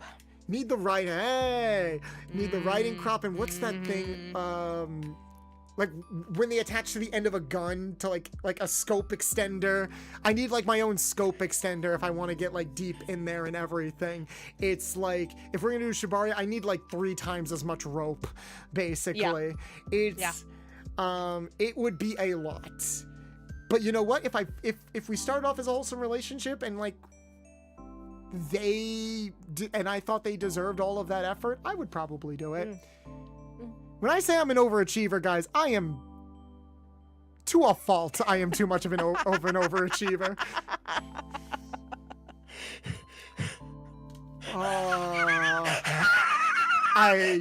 Did you just read the new chatter's name? I'm dead. I am so dead. Sex instructor from Nato. What a fucking name. You came at an interesting time. I'd almost be willing to bet that you're somebody I know that just made this account for the troll. Just made an alt. But welcome in. All right. Oh my goodness. We've got a few more slides. It is a brand new account. It sure is. We've got a few more. Now this was my edition. We're getting to the good bits, chat. We're getting to the good bits. Now We're getting to the good bits. This was Rand's edition, but it is interesting because I never really talk about this that much, despite like being a Lombax VTuber. No one asks, so I don't talk about it. It's not me, guys. So here's the thing. Excuse me. Give us the specs. So the interesting thing about Lombaxes is they are predisposed to be short stacks. I know I put Ratchet here, but Rivet is hands down like one of my favorite waifus of all time. And part of that is I like a lot of short stacks. I don't know if it's because I'm really tall and a lot of people are short compared to me, but it's just something that I really like. And Angela's also very tall. Angela is tall relative to Ratchet. She's still short compared to a lot of other people. And even then, Angela's not a Lombax because you're retcons. But all of them are like predisposed to be super smart and good with tools. So they're great caretakers. They can help out. Fluffy fur. So like you're a furry. Yep. They've also got like that mid snout that we were talking about where it's like, I could make out with that mouth and not have to worry about like it being weird. Not that it being awkward. weird. We're way past being weird. It's more like uncomfortable or possible. Yeah. Yeah. Isn't there art of a Boltz Lombax? What? Are they barbed? What does that mean? But ooh, that's a good question. What's barbed mean? Well, barbed. You know how we talked about knots. Oh, barbed. I would say yes. I would say yes. Because it's weird. They're a fictional race. Mm-hmm. Almost every bit of art or animation that I've seen of them, like of the NSFW kind, they have been portrayed with knots, and it looks very natural. I think because, well, they're not really very wolf inspired. I feel like the appeal of them is they're like the short stacks of the wolf people. Mm-hmm. Does that make sense? I could see that. They're kind of closer to, like, they give more, like, and this is me not being, like, having only played, like, the original Ratchet and Clank and not being as immersed in it as you, but they give more, like Fox derivative energy. They do. In a way. They're not really. In a way. They're not really pulled from any specific thing. It's the color scheme. Yeah. It's the color scheme and the stripes, which is why, like, future Lombax is introduced have, like, different colors, like the different patterns. Different patterns, like white and blue or white and red. We love short kings. Yeah, Ratchet's very short. And, like, look, I love the idea of taking a short stack and using them. So, honestly, I think that... And also, they'd make their own tools. They're very versatile. Very versatile. Very, resourceful. Mm-hmm. Very creative. Very creative, very intelligent. They can make a lot of cool things. Mm-hmm. Mm-hmm. Yep. Are their tongues like cats? I don't know. Ooh. We usually don't get to see that side of them. They definitely are fine with interspecies dating because Ratchet's girlfriend is not a Lombax at all. If anything, his girlfriend looks humanoid with a tail. So I wonder, like, proportion-wise how it works, like, because they are short, so it's like, what's Ratchet packing? But I feel like even Ratchet has turned into such a, like, not saying I took from this or anything or I'm projecting, but I feel like Ratchet does give off very big service top energy.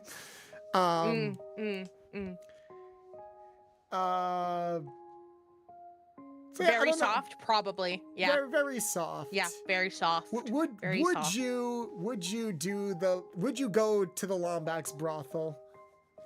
Oh yeah. You would? Okay. Oh yeah. I mean, it's like the same, right? It's like I mean, even though I'm definitely not short at all, no, height doesn't matter. Soft, fluffy, we love that. We love someone who's resourceful and will, like, try and, like, accommodate. We love that. And I feel like it would be just, like, very, like caring, a caring experience, and I'm here for that. As sure as Lombaxes are, they'd still tower over Vanna. Damn. All right. Feel free to escort Cheese out of the establishment. Banned from our brothel. Unbelievable. Slandered. I would go to the Lombax brothel to play out and discuss rigs and scenes. Honestly, yeah, I do have art. I do have some art of, like, setting up a swing in the garage with somebody. I like leaning into that idea of, like, being so practically and mechanically capable that it's like, I'll just make my swing and stuff like that. That I think yields a lot of possibilities, which, again, it's the possibilities that I think lend so much to the imagination. Ratchet is definitely a top. He's a service top. And I think Rivet would be more of a powered. I think all of the Lombaxes that have been introduced would be tops in some way. Different breeds of tops, but I think they would be tops. All right. Next up. Succubus. Very obvious Everyone's choice. That not as many people commented that I thought. Yeah, it's true. I was like, oh, I thought that would have been, like, if I were to say, like, what I would expect to have been in the top 5. or so. I would have thought this might have popped up. Maybe it's too obvious. Yeah, I feel like in terms of like monsters, it's too like yeah, Easy? it's too obvious. Oh, I want it, yeah, easy, mainstream, you know, like it's like yeah, of course, like it's a succubus. You know? Yeah. It's like succubuses have kind of been like the definitive be all end all when it comes to like sexy monster fucking. Yep. It's interesting actually because I'm gonna do something that we haven't done this entire stream. I'm gonna talk about interspecies reviewers for a second because they brought up a very good point when I watched it when it was airing. The thing about succubi, and this can also be adjacent for elves. I'm surprised elves didn't make the list at all. I don't think anybody commented on elves, or if they did, it was buried in a bunch of other stuff, but it wasn't brought up that often. There were two interesting points that were brought up about elves and succubi don't just have sex with anybody. They crave specific types of energy. High chance succubi aren't monogamous. That's fine with me. I don't give a shit. I'm the last person who should be saying anything about that. Good for them. You get your, like, you think I can feed you like a full bowl's worth every single day? Like, I am not a hentai protagonist. Okay? You'll be sucked dry. I will be sucked dry. And while I can think of worse ways of going out, it's like, look, as long as you don't contract anything dangerous or something, like, which I'm sure magic can take care of that. Like, yeah, sure. Save some room for me. That kind of thing.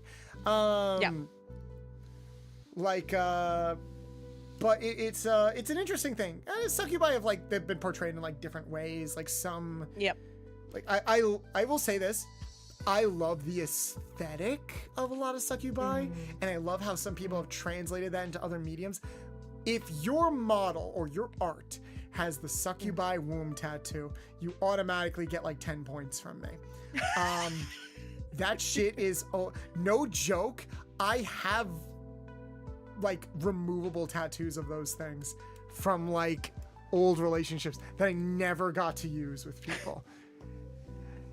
Like, I had to throw them out because, like, I had to clean out my room a few years ago, but I had them for a while. I love a good wound tattoo. Shout out to people that, like, get those things seriously. Oh, yeah. Respect. Succubi is kind of an easy thing. So, like, I like when media kind of portrays, like, and succubi brothels are an easy thing. Those have been portrayed in fantasy stories all the time. So we don't even have to, like, figure anything out. It's already been done in a lot of ways. We know.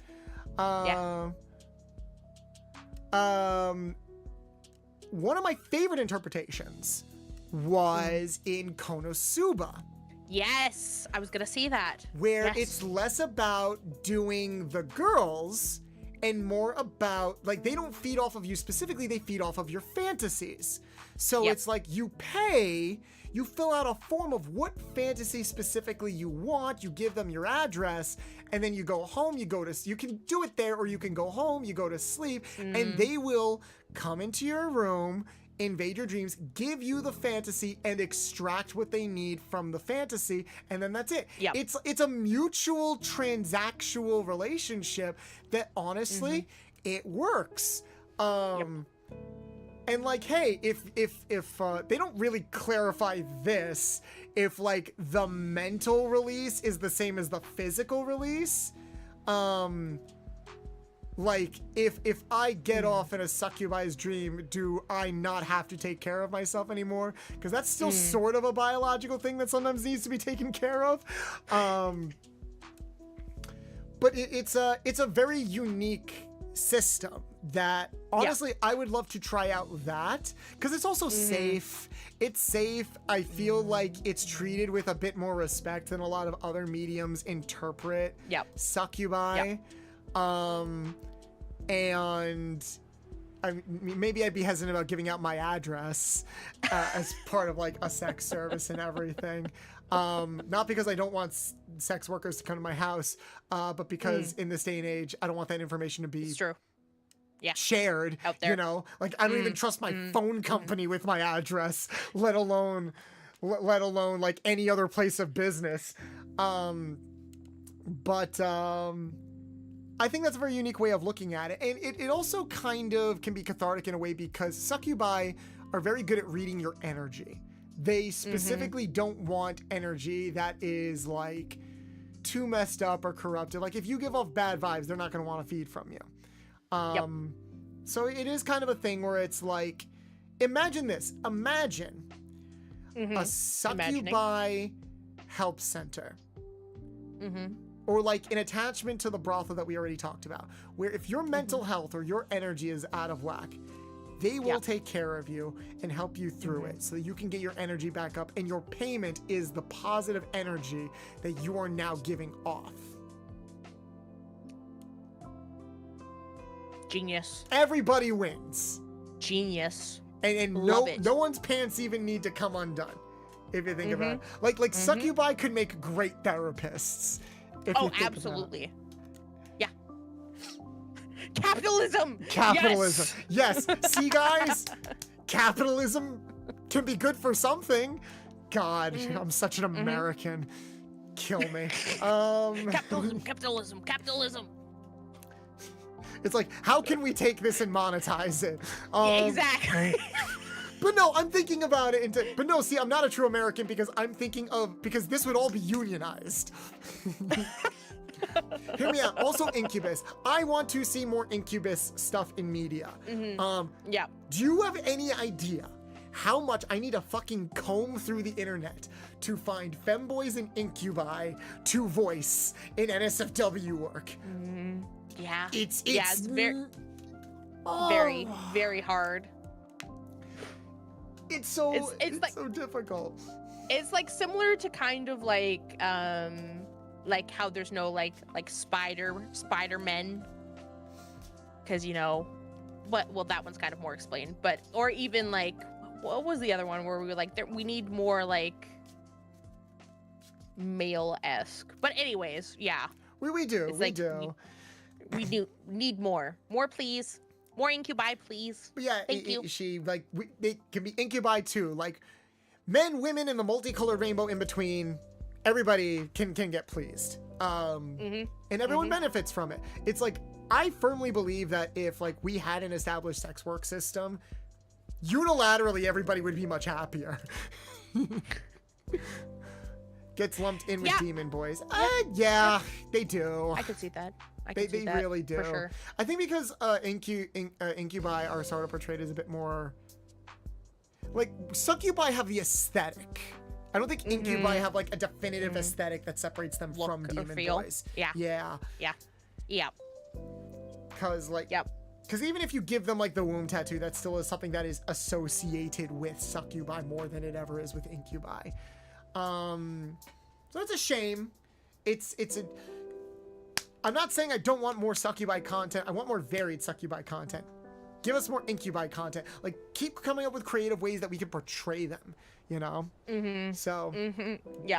So this is definitely like, I would go to any of the brothels that we described throughout the course of this section. Is there anything that like you would add on to that?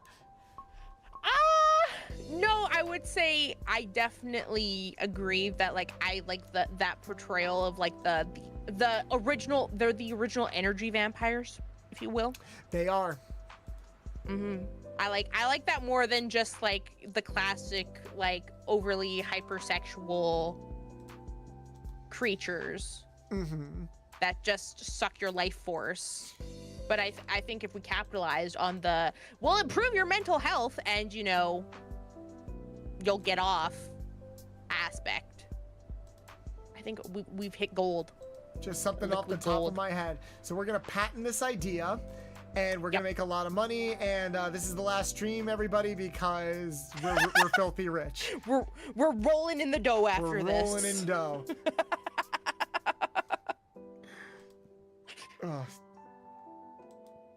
Here you go, Dan.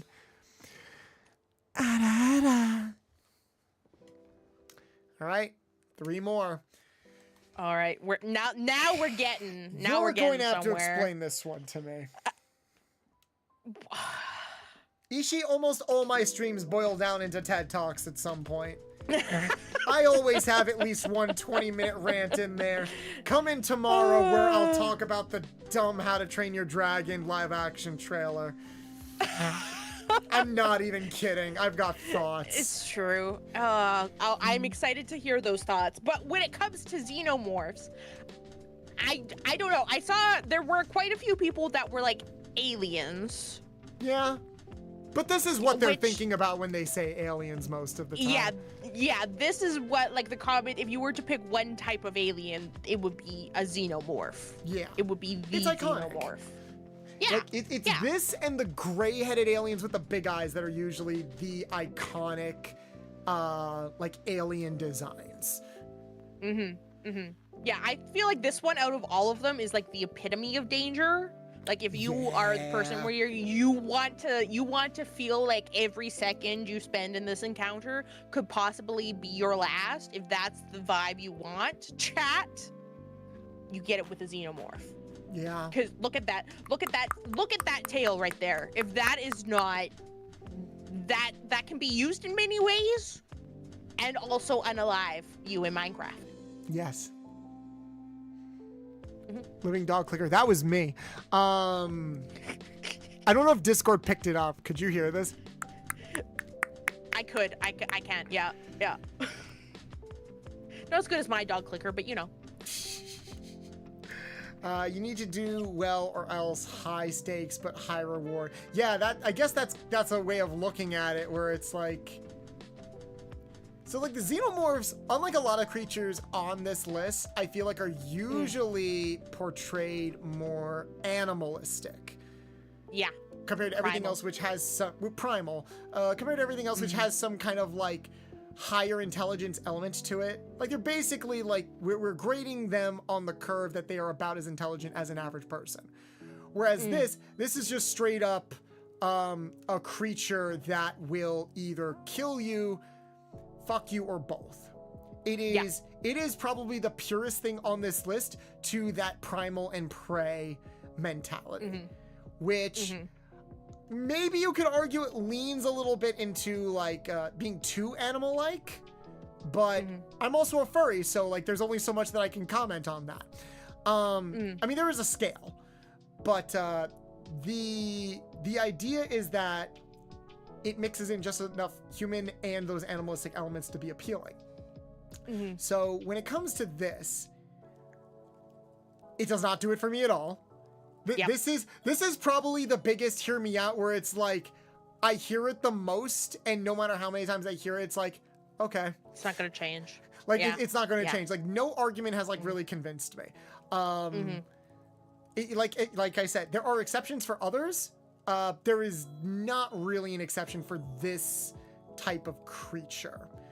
And I'm proud with saying that.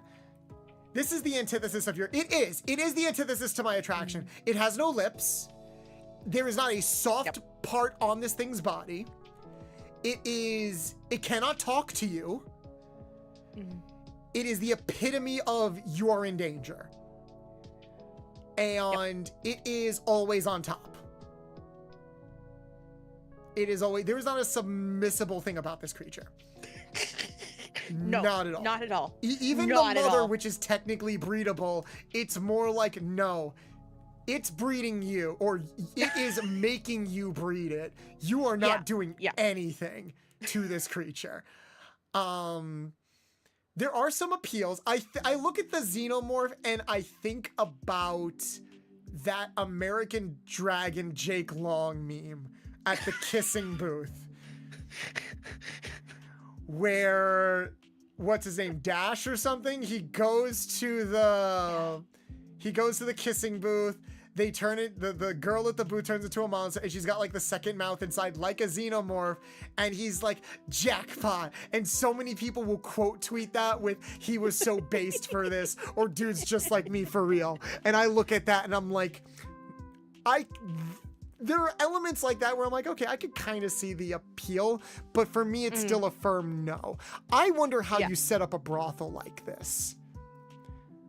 So I feel like this would have to be like one of those, like, if you can manage to conquer or like work your way through, like you manage to survive like lamias and like harpies, like you manage to like kind of complete the like danger species gauntlet. This is like this the is the final boss. boss. This is the final boss of the fuck around and find out sex dungeon. Yeah. The brothel is an escape room. Yeah, that was also what I was thinking as a suggestion. It's like you enter like this big room and it's like you have to sign this big waiver where either you get what you want or you die trying. Like you need to have a death wish to try to go with a xenomorph. Mm-hmm.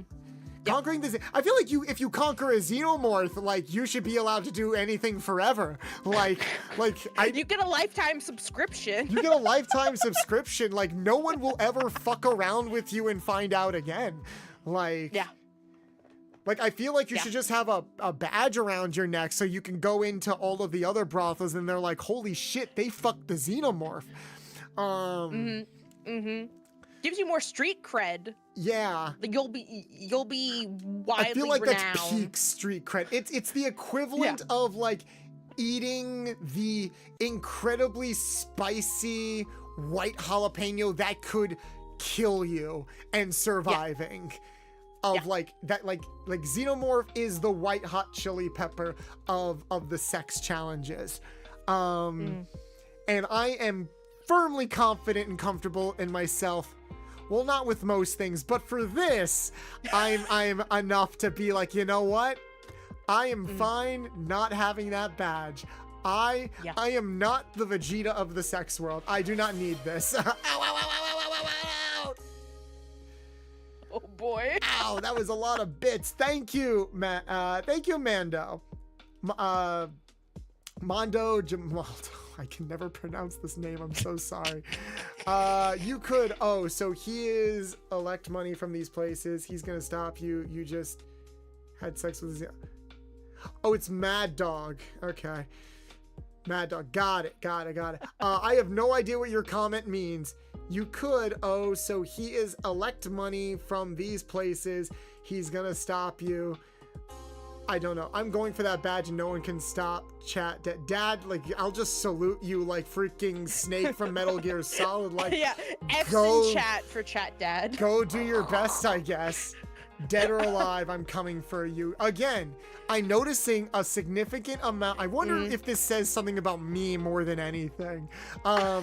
That a significant amount of my friends or chat is like, I have no self-preservation. I'll take that chance. Like I'm very plain-faced telling you guys the likelihood of survival is low. You could go in strapped in like Batman and yeah, were we ever okay? Point taken. Yeah. Point taken. I mean, I feel like chat would be, you know, if a xenomorph came by, like there would be many people who would be like, I volunteer as tribute. I will sacrifice myself to save the party by smashing the xenomorph. Did you see How to Train Your Dragon 2? Yes. Okay. Remember the scene where one of the twins is like, take me? Yes. That's how I feel like it would be nowadays in a horror scenario with people, where it would be like if xenomorphs were real and they were hunting down like a group of people, I feel like if you have a group of 5, there is a chance that one of the people in that group of 5 would be like, they would do exactly what you said. They'd be like, it's okay, guys, go without me. I'll distract them. Take me now. And I'm like, okay. Yeah. No, it would be that girl from that Hell of a Boss short. It would be the girl from that Hell of a Boss short. The one where it's like, I'm here to kill you. It's like, oh, take me now. And it's like, I mean, at that point, I think you'd probably deserve to die if like that's what you were asking for in that specific situation. Because it's like, I don't really believe in Darwinism, but you know, sometimes something will happen. I'll be like, you know, maybe he was onto something. Yeah. Maybe. Yeah, maybe they had a point. Maybe. Bolt, where there's a pole, there's a goal in a hole. Also, I completely glossed over this because I was on a fucking bender with that talk. Dad VA, thank you so much for the sub, and we are on a hype train right now. Yeah. Choo choo. Choo choo. Thank you guys so much for the hype train, and Dad, thank you so much for the sub. I really do appreciate it. We've had a lot of subs today. You guys are awesome. I don't know why topical. I don't know why this is the stream where it's like, we're gonna pull up, and it's like, you're just encouraging me to do even stupider things in the future. I think that's what chat wants. That's what chat wants. More. Give more. More! God fucking damn it. Monster fuckers have made it so hard for monsters to be threatening now. You know what? That's really true, unfortunately. This is why the horny police exist. Make sure the balance is key. But does the horny police like really work these days? Bolts is a chill guy and Vanna is here. Vanna would be disappointed in Chat Dad. What? Chat Dad, are you good? Do you need like a cuddle from like a lamia or something, or like a centaur? Hey, Sane. I feel like you do. We got a shout out for Sane. Or a good suck. A good suck from a succubus, perhaps. Fucking course, Sane. Of course you would come when we're talking about the xenomorph. God damn it. Another wood. Another wood. wood. See? No. Yeah, I'm seeing a pattern here. No, it is a thing where like so many people I know want to fuck the hell out of this thing.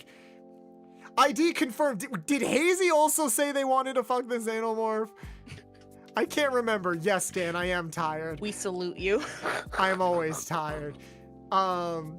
Based. It's like we were just going over it. But hey, Sane, I'm glad you're here. I hope you're having a good day.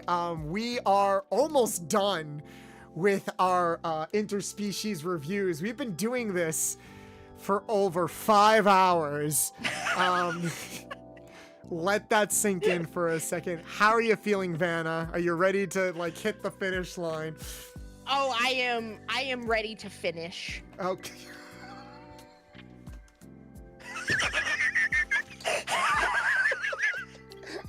You did that to yourself. You did that to yourself. Guys, I'm hilarious. I'm a genius. I can't read this stuff.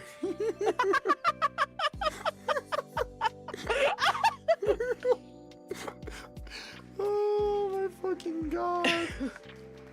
Thank you. Thank you. I'll be here again probably one day. You're always welcome here, honestly. We might have to do a part 2. We might have to do a follow-up. Who knows? Who knows? I'm sure we'll find another cursed subject to broach at some point. It's true. There's always another one. Imagine we do a reverse where we take like the worst takes that people have and we try for like creatures and we try to justify it. We try and be like, okay, argue this, hear me out, and it's just like a Pixar mom. No, that's too easy. It's we gotta pick like Muscle Man or like the more unappealing characters in media or something and be like, okay guys, hear me out. Honestly, that would probably be a good subversion of it because everyone's doing hear me outs now, but it's like, what if we switched it? All right, let's just bring out the entire FNAF list. If anyone ever talks to me about how much they want to fuck Chica from Five Nights at Freddy's, first off, I have no right to say anything because I have voiced Five Nights at Freddy's fan animations. Secondly, there's a lot of... Wait, did I ever voice... I haven't voiced Chica yet. I voiced fan original FNAF characters. But secondly, I will just show them that video by Doofus where he's talking about like, I'm not gonna play your game. Like he's talking to just a giant realistic bear that it's like talking like this and it's like, don't you want to play my game? He's like, I will never play your game, Freddy, get out of my house. But Chica's so sexy. It's like, that is the least sexy thing I think I have ever seen. It looks like burnt Play-Doh. Oh my god, I love Doofus. He's one of my favorite animation channels ever. New game show idea. Who's Hear Me Out? You sort who would say it is Hear Me Out. Like I try to justify some of the worst Hear Me Outs out there. Yeah. When I said that I could talk about anything, you guys are really gonna push the boundaries of that, aren't you? All right. They're really testing you. Aliens are a huge subject, and we are talking about xenomorph, but are there any other alien designs that like stand out to you that people like kind of would want to see at a brothel? I feel like the xenomorph is so iconic. Maybe Predator? Yeah, I was gonna say Predator is the only other one that I think people would want to. I have lots of people wouldn't want to see at a brothel. Oh, like like E.T. Oh my god. Okay, there's so many reasons as to like why that's a bad idea. There's a lot of reasons. There's a lot of reasons. So like I don't think I am not defending that. Can biblical angels count? Yeah, they can kind of count. It's tricky talking about angels because like there's so many different subsections of that. Any of the Mass Effect aliens. Fun fact, I have never even touched the Mass Effect franchise. I've never owned it. I've never watched somebody play it. I know it's like a pick your own adventure type of story. But that is all I know. It's like Undertale for me. I have somehow not been, I know people like hate the ending, but like, I don't know what it's even about at all. Garrus, that's all. Okay. That's all I have to say about that. That is it. Oh, we got a series for him. Okay, cool. Future stream idea, I guess.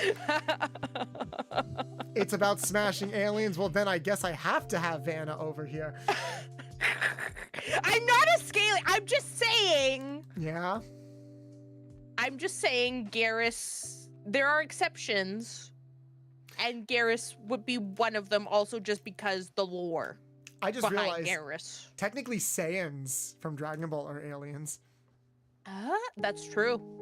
But that's cheating because they're like humanoid aliens. It's like they're not even unique. They're just people. Like I think one of the biggest, maybe this could be a different challenge in of itself. Like if there was a Saiyans brothel, like it's a challenge gauntlet similar to the other ones, but the challenge is more psychological. You have to prove how strong of a partner you are so that they would be interested in you. Because even Vegeta is like, we are like hardwired to like strong women, and that's why like Vegeta is with Bulma and Goku is with Chi-Chi. And there's this beautiful meme shot of Piccolo who hears that, he's like, oh, it all makes sense now. It's all coming together. Oh my goodness. I'd 100% fuck Bardock. Congratulations. You and probably everybody else on the internet. Would you fuck the action hero version voiced by Takahata? Probably. Or would you voice the canon version that is voiced by Krillin? Ooh. Krillin and Bardock have the same English actor. Really shows the range on Sunny Straight, I will say that. Bardock is more his natural voice when he like talks down like this. I am not even going to attempt to do Krillin's voice. Can you to a Namekian? No, because Namekians don't have any genitalia. They don't have sex. There you go. There you go. No matter what porn says, like canonically, they only drink water and they reproduced asexually by laying eggs from their mouth. I don't even think they have assholes. I mean, they have mouths. No, that's where the egg comes out. Oh, like for like other things? Yeah. Actually, that's a good question. If you came in a Namekian's mouth and it laid an egg, is that your child? I think we figured out your next deep dive video. No.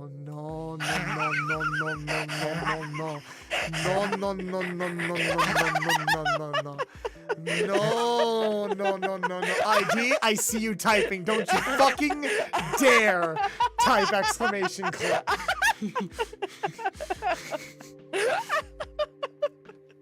Is this the One Piece situation all over again? I mean, that video's doing well. It's almost at 1,000 views.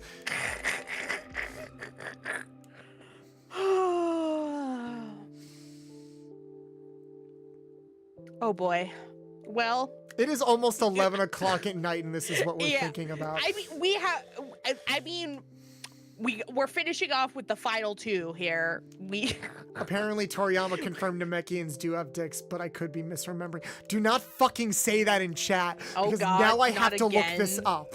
Yeah, now you gotta look it up. It's gonna be like, who's Mario's dad? Dude, I'm glad you liked that video, Vana. Thank you. It was very good. It was very good video. Highly recommend. You should go check it out on Boltz's channel. Do Namekians It's very dicks? educational. I learned that First result. Oh my God, no. No, no, no. No, no, no, no, no, no, no, no. No, no, no, no, no. The forbidden knowledge. I found a tweet that I think is supposed to be a translated interview. I'm gonna see if I can find something more official, because the internet would never lie to me, right? No, never.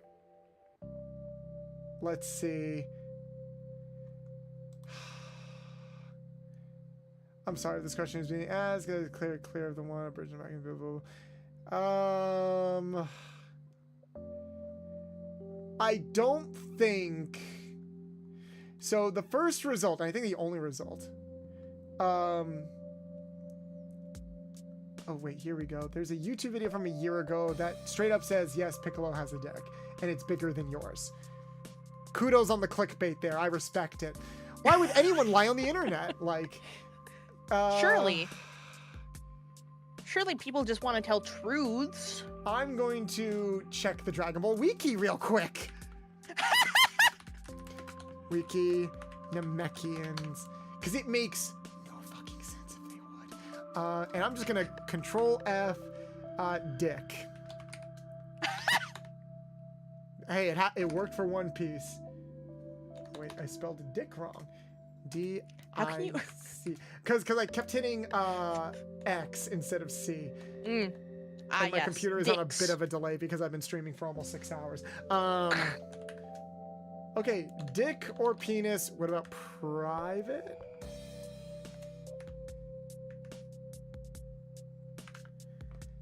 Nope, none of this is coming up. Let me...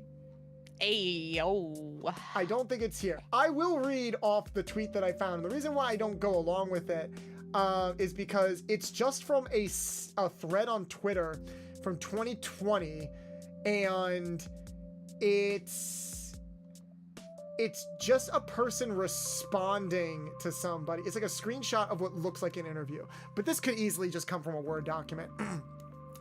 There was this interview with Shonen Jump where Kira Toriyama was asked, several readers have asked if Namekians are plants. Of course, based on their names, they seem to be slugs, but they are green. They have strange method of reproducing and they live on water.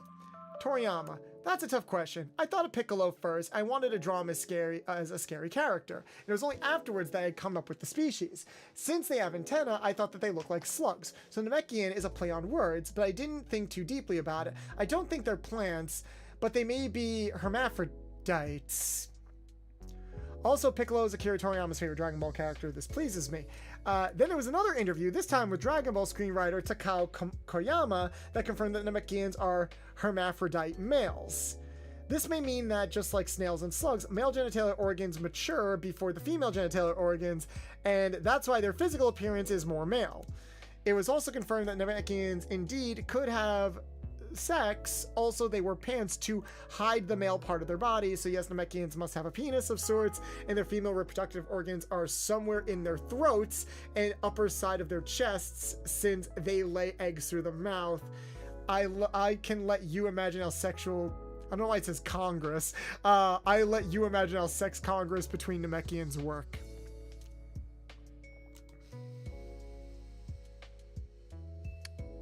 That was something. I love curse information like this. Good for you, Chaz. Good for you. So sort of like a Greek hydro. I mean, again, I can't find an official source. I'm not deep diving into this late at night. Maybe I'll look it up later. But like, that is all that I can find was that screenshot. So I don't know. It sounds like maybe someone either expanded on an interview or something. I can like look by name the official interviews and stuff like that. I feel like this is something that would be talked about more. While also like trying to apply logic to it. It's like, oh, if they don't have organs, then why do they wear pants? I'm like, oh, no, pants are comfortable. You don't always wear pants to hide something, okay? Sometimes you just don't want to run around naked. Who wouldn't want to do that? What do you mean? I really fucking can't.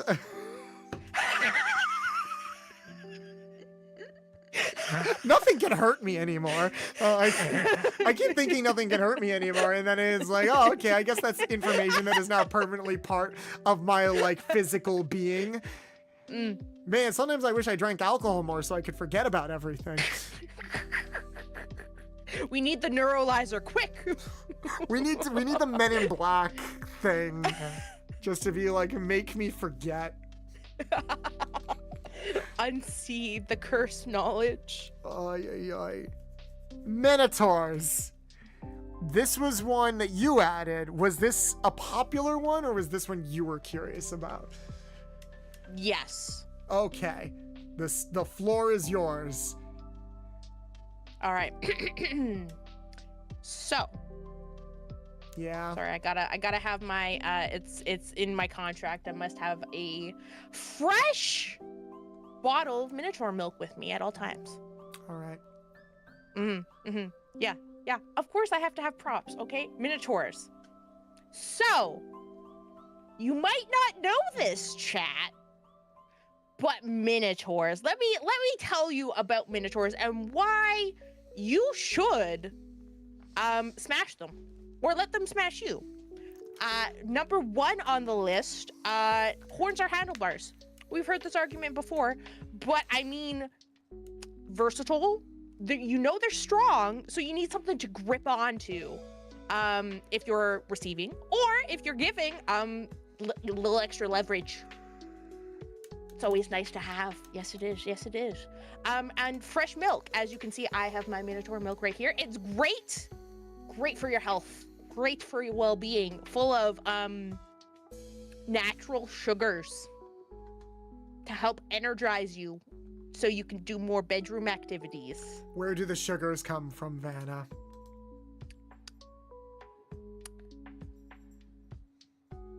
Sugars are a plant-based thing, not a biological one. Well, you know, listen. So some things need energy to move in life. And so when you milk a Minotaur, you're getting the milk of life. Yep. And trace amounts of protein. Yes, thank you, Cheese. Yes, trace amounts of protein. So you're getting a little bit of protein, but mostly sugar. I rest my case.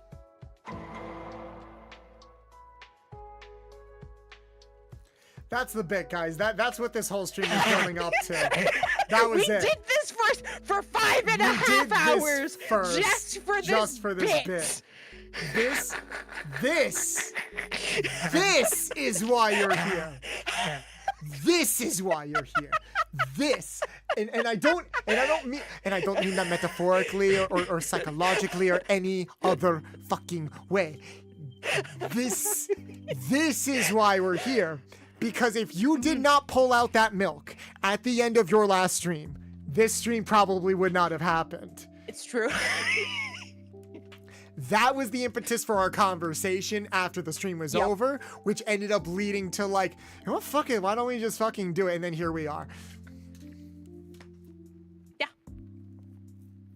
here we are. And you know what? Look at us. We've accomplished so much.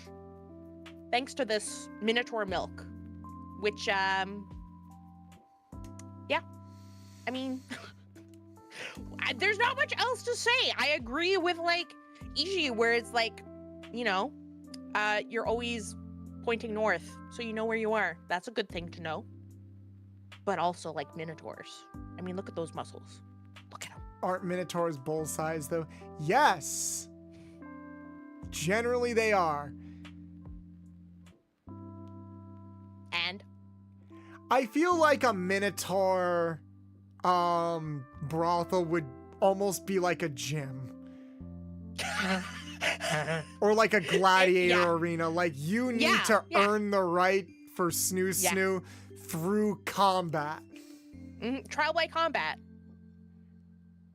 Why not a or maze? Well, minotaurs aren't particularly smart. I feel like you would need to prove yourself in more of a direct showcase of strength rather than a survival sense of strength, like with a xenomorph, you know? I mean, you just have to be a really good milker.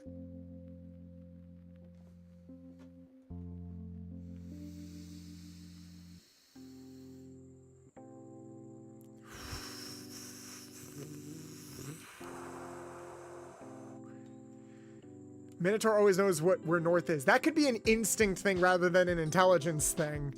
There's a lot of animals that know where north is naturally. Yeah, I guess just because you know where north is doesn't mean you know how to navigate a maze. Like, unless the entrance and exit were both. Unless you knew specifically that the exit was north. But the whole point of a maze is that you enter from the front and have no idea what the layout is. I thought you were gonna say enter from the front and exit from the back.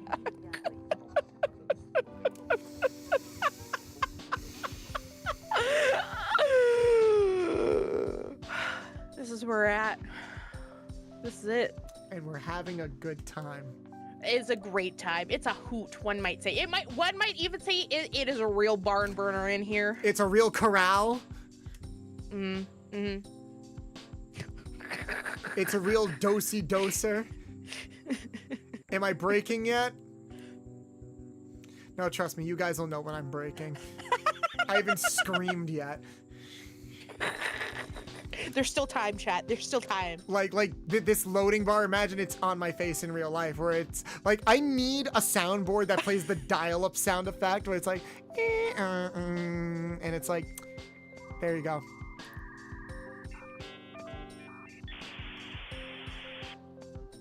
I got you covered. I can always count on you, Vanna. You really can. I can. See, this is why I'm a wolf girl. See? Dependable, loyal. Well-behaved, well-trained.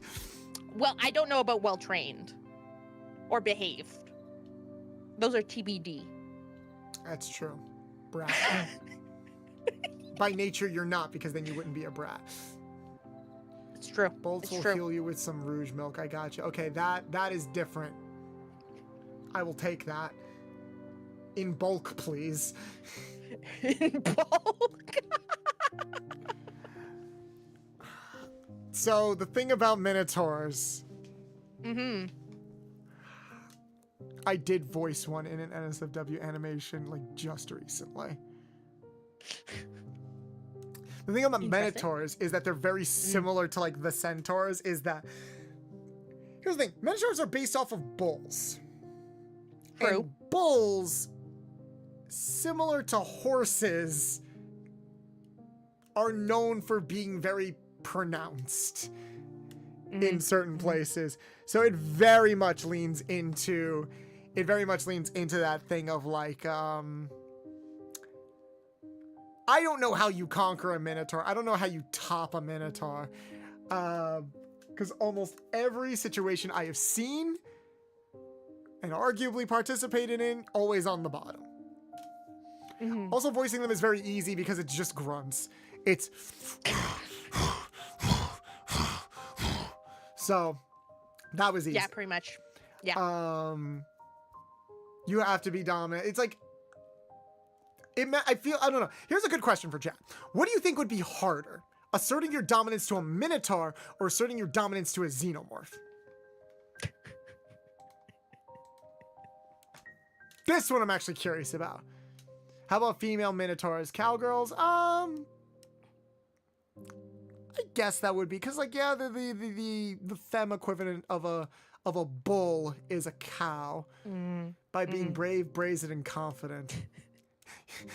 I read that with the same energy as Team 4-star with push-ups, sit-ups, and plenty of juice. Your personality doesn't matter to a xenomorph. Very, very true.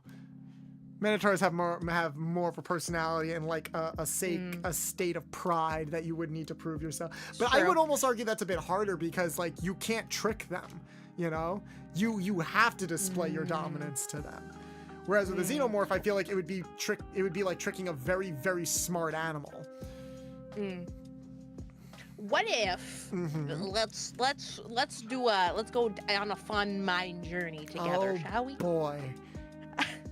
So what if, similar to kind of like we talked about Mothman, what if Minotaurs had the trope of like they're very like prideful and like they give off this like tough and rough and very like stoic exterior, but they're actually very like caring. So we're subverting the trope? Well, I mean, listen, according to Morning Glory Milking Farm, you milk a Minotaur enough times and, you know, it's kind of like a bond forms, you know? You milk them enough and they start letting their walls down. A little bit, you know? I'm sorry, what was the name of this place again? Morning Glory Milking Farm? Where the fuck is that? You just made that up. I didn't. Don't make me go to Google. You can Google it. Don't make you me go can to Google it. You can Google it. My search history is forever ruined by like these past 6 hours. Morning Glory. What? Milking Farm.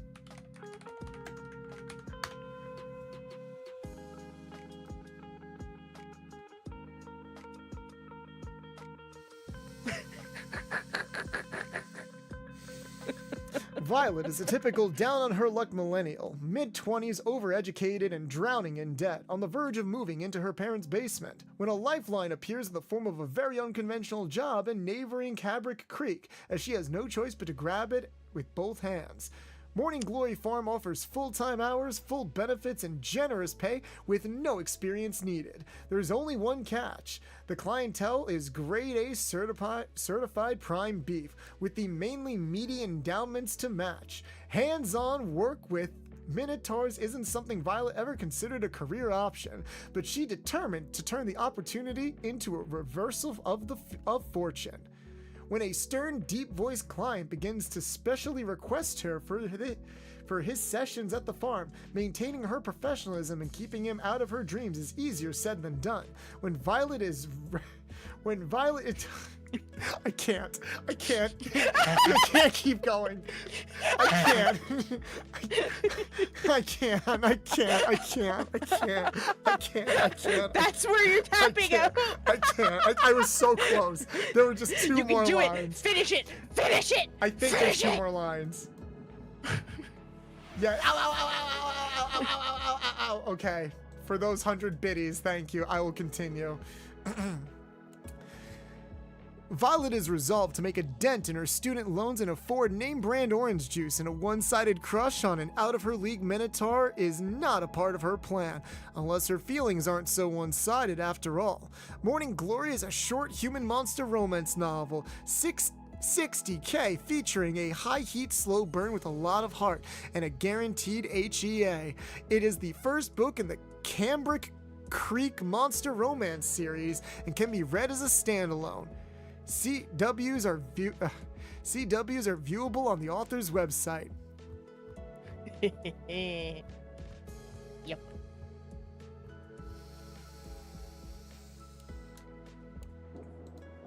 That was a great read. Well done. I'm a professional. I want to die now in Minecraft. Can I go jump off a cliff in Minecraft? Can I go get a rope in Minecraft? Can I jump in a volcano in Minecraft? Gonna drown in the ocean in Minecraft.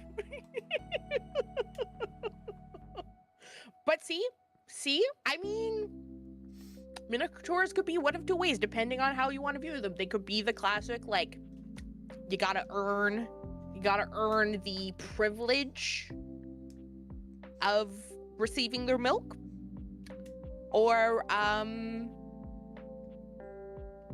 you gotta milk them a couple times. I want to know how Violet earns that privilege.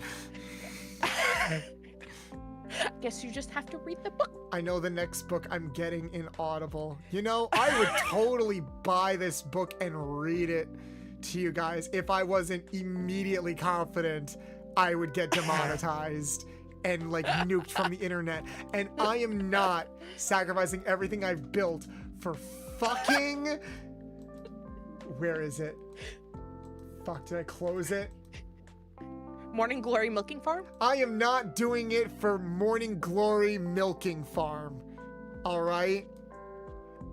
I'll sooner do it for that COVID romance novel series where some chick in a lab fell in love with a physical manifestation of the COVID virus. You'd really pick that over the slow burn human minotaur romance? At least that's unique. This feels like something my mom would read, and I don't want to deal with that. Don't worry, Chad, I'll read it for you. There's some minotaurs in a game I've been playing recently, and they're moderately smart, if very horny. In both senses. They have Last one for the horny. evening. Yep. the moving on. Finale. The grand finale. I feel like we should have ended on the Minotaurs, but we did not organize this well. Well, you know what? It's a nice pace change. The funny thing is, we talked about merfolk earlier on too. It's true. We already talked about them. Smash? Here's the thing, Ishi. Like, what kind of merfolk? Because if we're talking mermaids and merman in the traditional sense, you're not smashing anything because they typically don't have that stuff. It's that Futurama bit where apparently, what was the episode?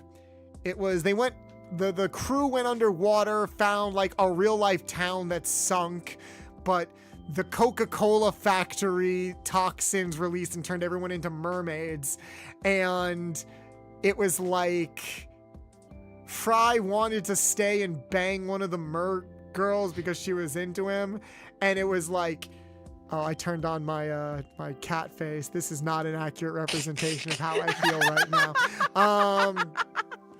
You sure about that? They were about to have sex, and he was even like, how do I, you know, he's like, oh, don't you know, like, I'll just lay my eggs and then you'll come all over them, and that's how we make babies. And then he just fucking leaves when he hears that. And I think Family Guy did a similar joke where, like, Lois was saved by a merman, but it was a reverse merman, so the top half was a fish and the bottom half were the legs, and they're like, okay, you don't really look like a typical mermaid. He's like, yeah, but this time I have a penis. So Fry being dumb and thinking it was a normal girl, but they were the opposite. Well, here's the thing. I think Fry was just thinking like everybody else that has a crush on merfolk is, we don't think about that. We've never been conditioned to think about that. True. Especially when arguably our first exposure to mermaids was someone who threw away their right to be a mermaid. Facts. So mermaids are tricky for me because actually no, they're not tricky for me. It's a no for me because it would be easier than a xenomorph, but it's like on the way there, you know? There's a lot of fish. There's nothing soft or fluffy about them. They're very squishy in like a scaly and slimy kind of way. the smell. You'd have to be underwater. You'd have to be underwater. But even like if we developed an apparatus like in Futurama where it's like, oh, just eat this thing and you can breathe underwater, whatever. Still no. Because it's like, now there are merfolk, and I'm thinking of like, thinking like DC Comics, like the people of Atlantis, that kind of thing. Yeah. Like they're more like humanoid mixed with fish features. And it's weirdly inconsistent sometimes because some of them just straight up look like humans with gills, while others are like, look like what the picture that's on the board right now. I don't know. I think even if they were humanoid with gills, I wouldn't really do it because, look, I struggle to have sex in the shower. I'm not doing it in the middle of the ocean. And that salty taste, it's turning me off several different ways. There are too many external factors that are contributing to my discomfort for why I would not be into this. And like setting up a brothel for this, there is so much you would need to set up. It would basically be like an aquarium that would need an option, like you said, something that would allow you to breathe underwater. And I think by the time I'm like ready to get in the water, I'm already like not into it. But what about you? Yeah, it's very much the shape. I do like the concept is like interesting, but the actual like execution, like I don't want to be just like in like open water, just like under the water being like, I don't know. It's just not appealing. And even from this like say we did have something where it's like you could breathe or something, I don't know, it's just like similar to you, it's the saltiness, it's not even like actual like, I don't know. There is no opportunity for spontaneity. No, there really is. You have to plan it out. It's like, you have to plan it out. Some people might like that. They might like, ooh, like the excitement of planning it out. But like sometimes you want that like spontaneity. You just want to be like, you know what, like be in the moment. But you can't when they're merfolk. Yep. And I'm with you, Ishi. I love the aesthetic. I love how a lot of comics and D&D campaigns kind of portray these creatures. I am all for the aesthetic. I will swim with them. I almost was a professional swimmer once. And I was a lifeguard for like 10 years. I love being, I've like lived in the water for a good chunk of my life. But when it comes to the physical, I don't know. Nah, I'd have to be really, really hyped on adrenaline and in the mood to do it. Like maybe if we hit the shallow end of a pool, we could do it standing up. That's the other thing. Like you're already using so many muscles just to survive in water. Yeah. Can you exert that extra energy to like physically do it? I mean, I guess they could take charge. You'd have to train. Yeah. And it's like, God, I better be freaking in love to put in that much dedication for some snoo with a merfolk, you know? Yep. They better be my freaking soulmate. But yeah, I think a brothel would be similar to like an aquarium. I think it would be like a mix of an aquarium with the succubi situation that we set up. Because if like, say for example, they need to consume or mate with other people, but they're limited because like they can't get out of the water, it's like, well, we'll transport you to a place where people can be intimate with you. And it's like, they can be paired up appropriately. People can go through training. It's... Fuck, I'm thinking capitalism again, because it's like, oh, like you can teach classes about like how you can manage that and like sell them and stuff like that. And I'm like, I hate how my brain works sometimes. Yeah, capitalism. Hate it. We love it. We love it. We love it. We love it. Love it. I mean, you could give it a whole package, right? Where you're training to like merfolk, lamia, and then like you're getting in like, it's kind of like a triathlon, but of smashing monsters.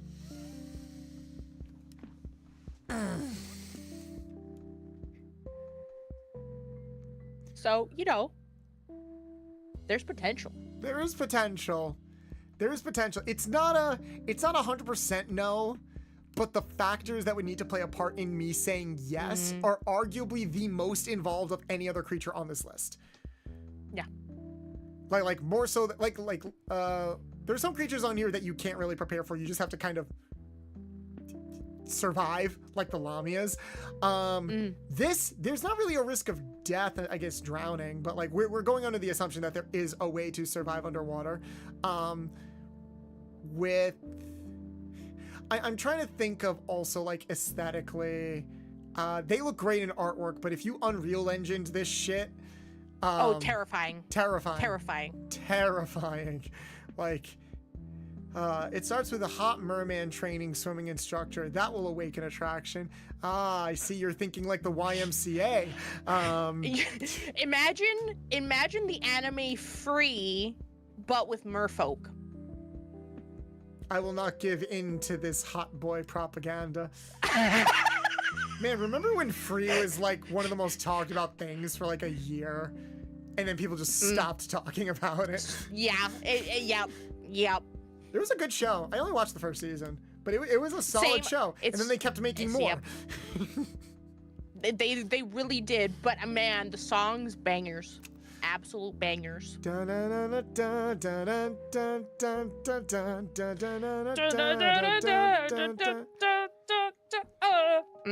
Lives in my head rent free. Probably one of my favorite jokes in that show was when the butterfly guy was like, I think it was like an episode start. So like you're looking at things from like the butterfly guy's perspective. He's still learning how to swim. And he's like getting up on the prop. He puts on his goggles. He bends over. He's ready to jump out. He jumps out and he jumps into his desk in the real world because he was dreaming. He slept, jumped, leaped.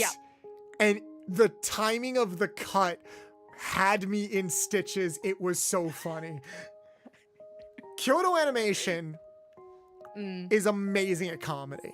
I love their comedic timing. Unless you like colors and the closes to merfolk aesthetic, you can is weirdly... It is kind of like Blue Avatar, which... Talk to us this time in 2 years when there's another like when there's another Avatar movie. They're now in like lava or something. Yeah, first we're in water, then we're in lava. It's just Avatar, guys. It's just Avatar. Like, did he think we wouldn't notice? Did James Cameron think we wouldn't notice? Like, I haven't seen the second one. I have no intention of seeing it. Here's the thing, like the first one wasn't bad, but if I got to arguably see the first Avatar movie and the best experience, it was a giant IMAX theater in Florida. And it was like it was a vacation with my family. There was a big movie theater in the lobby. And like, if you were a member of the hotel, you could go check out a movie. The problem is they only showed movies on Fridays and Saturdays. And it was only one movie a week. So like they swapped it out. The first week I saw Avatar. The second week I saw How to Train Your Dragon. And guys, let me just say, there is no greater experience. There's very few experiences greater than watching the first or any of the How to Train Your Dragon movies in a giant IMAX theater with a screen bigger than your house. Very few things are bigger than that. Especially with the soundtrack. So good. So good. Dun, dun, dun, dun. It's such a good theme. I love it. I love it. Well done. And then I see the live action and I'm like, wow. What is the point of this? Why are we here? Money. Capitalism. I know. But why is it still working? Why is it still working? People just need to say no. People do need to just say no. It's like, wow, so much money that could have went into anything else but this. Kind of like this stream. It's like, wow, so much energy. And 6 hours later. Yeah. 6 hours and how many clips? Currently, 5, 10, 15, 20, 25, 30. You know what? I think that's a good return on investment. Our sanity might not agree, but... God, I'm so happy that Sunny showed me how to set up the clip function. At least you know we wanted this. That is very true, Ishii. At least I have that you wanted this. What did I miss? We just wrapped up. Oh my fucking god. I'm not even going back to the garage. I'm just gonna maximize my chest right here, because you look adorable over on the desk right there, and I don't want to take that away.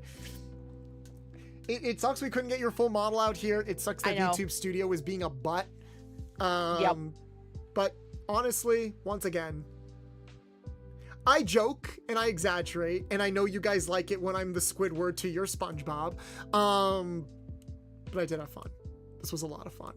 This was a lot of fun. I really enjoyed this. I'm glad that we had that, like, it's like, you know, the melding of the minds. I'm glad it happened, because this was, as much as we're like, oh my god, I can't believe we talked about this for 6 hours. It was still a lot of fun. I really enjoyed it, and I'm glad that we matched each other's energy and we could talk about this. It's very funny that, like, we knew of each other for a while through ID, and it's like we only just started talking last week.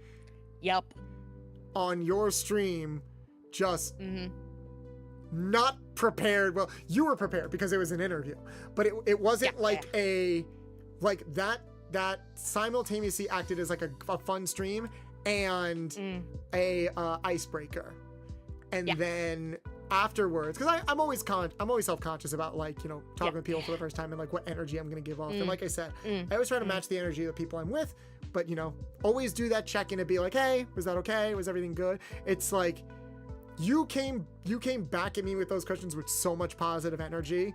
It caught me off guard in such a good way. So thank you for being so unapologetically you in front of me. Of course. And thank you for making it, like, again, just a totally, like, safe, like, environment. And, like, again, you do exude that, like, you put people at ease. And it's especially, like, for me, like, my stuff is not notoriously, it's cringe, and I will say some sussy things, but, like, this is probably the most degenerate I've ever been on stream. So, like, that says a lot to just, like, the comfortability that you've made, and again, you checking in throughout it, and, like, just being a good being throughout the entire process. And I value that trust. That, in this day and age, and I feel like there's been a lot of that this year, in this day and age where it feels like trust isn't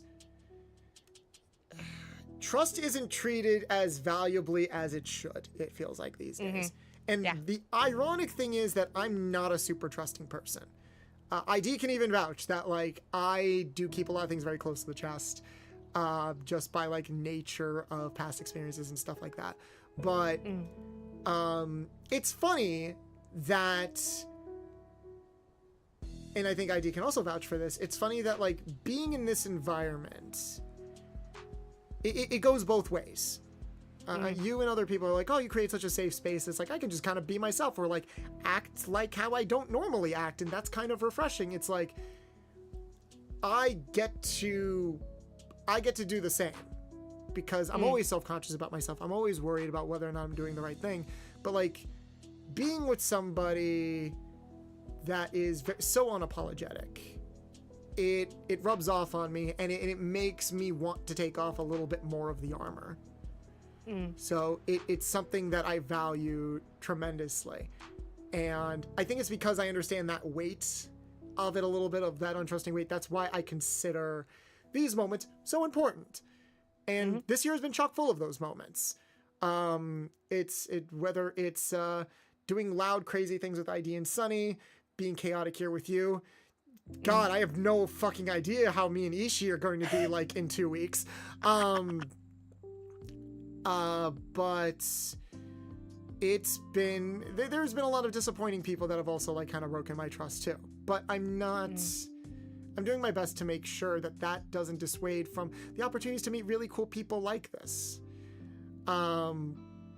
So I value that tremendously, and I'm not perfect, but I promise I will do everything in my power to make sure that trust doesn't feel wasted.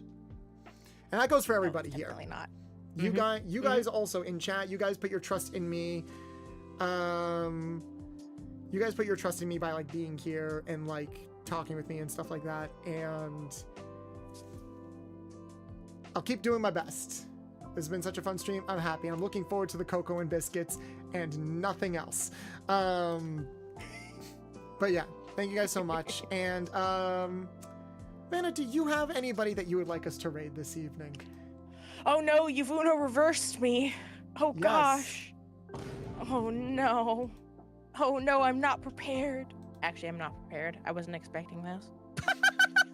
I did think this far ahead. I was just like, we just have to make it through. We just have to make it through the curseness. And we did, but it was fun. It was a lot of fun. Let me see. A lot of people streaming, so we got options. There are so many options. It's wild, because yeah, usually I don't do anything on Friday, so I'm like, oh my goodness, there are like so many people. There's so many choices. You know, there's this great creator called Bolt the Mechanic. Oh my god. Who's live right now. Oh my god, Vanna. Really? What? Listen, I think we should really go in and rate. Well, that sounds like a brilliant idea. It wasn't for the fact that I'm genius. pretty sure my OBS would explode if I tried to Ouroboros it like that. What Just does happen if you try to infinite raid yourself? power. I'm not testing that. I'm not. We're not testing that today. No.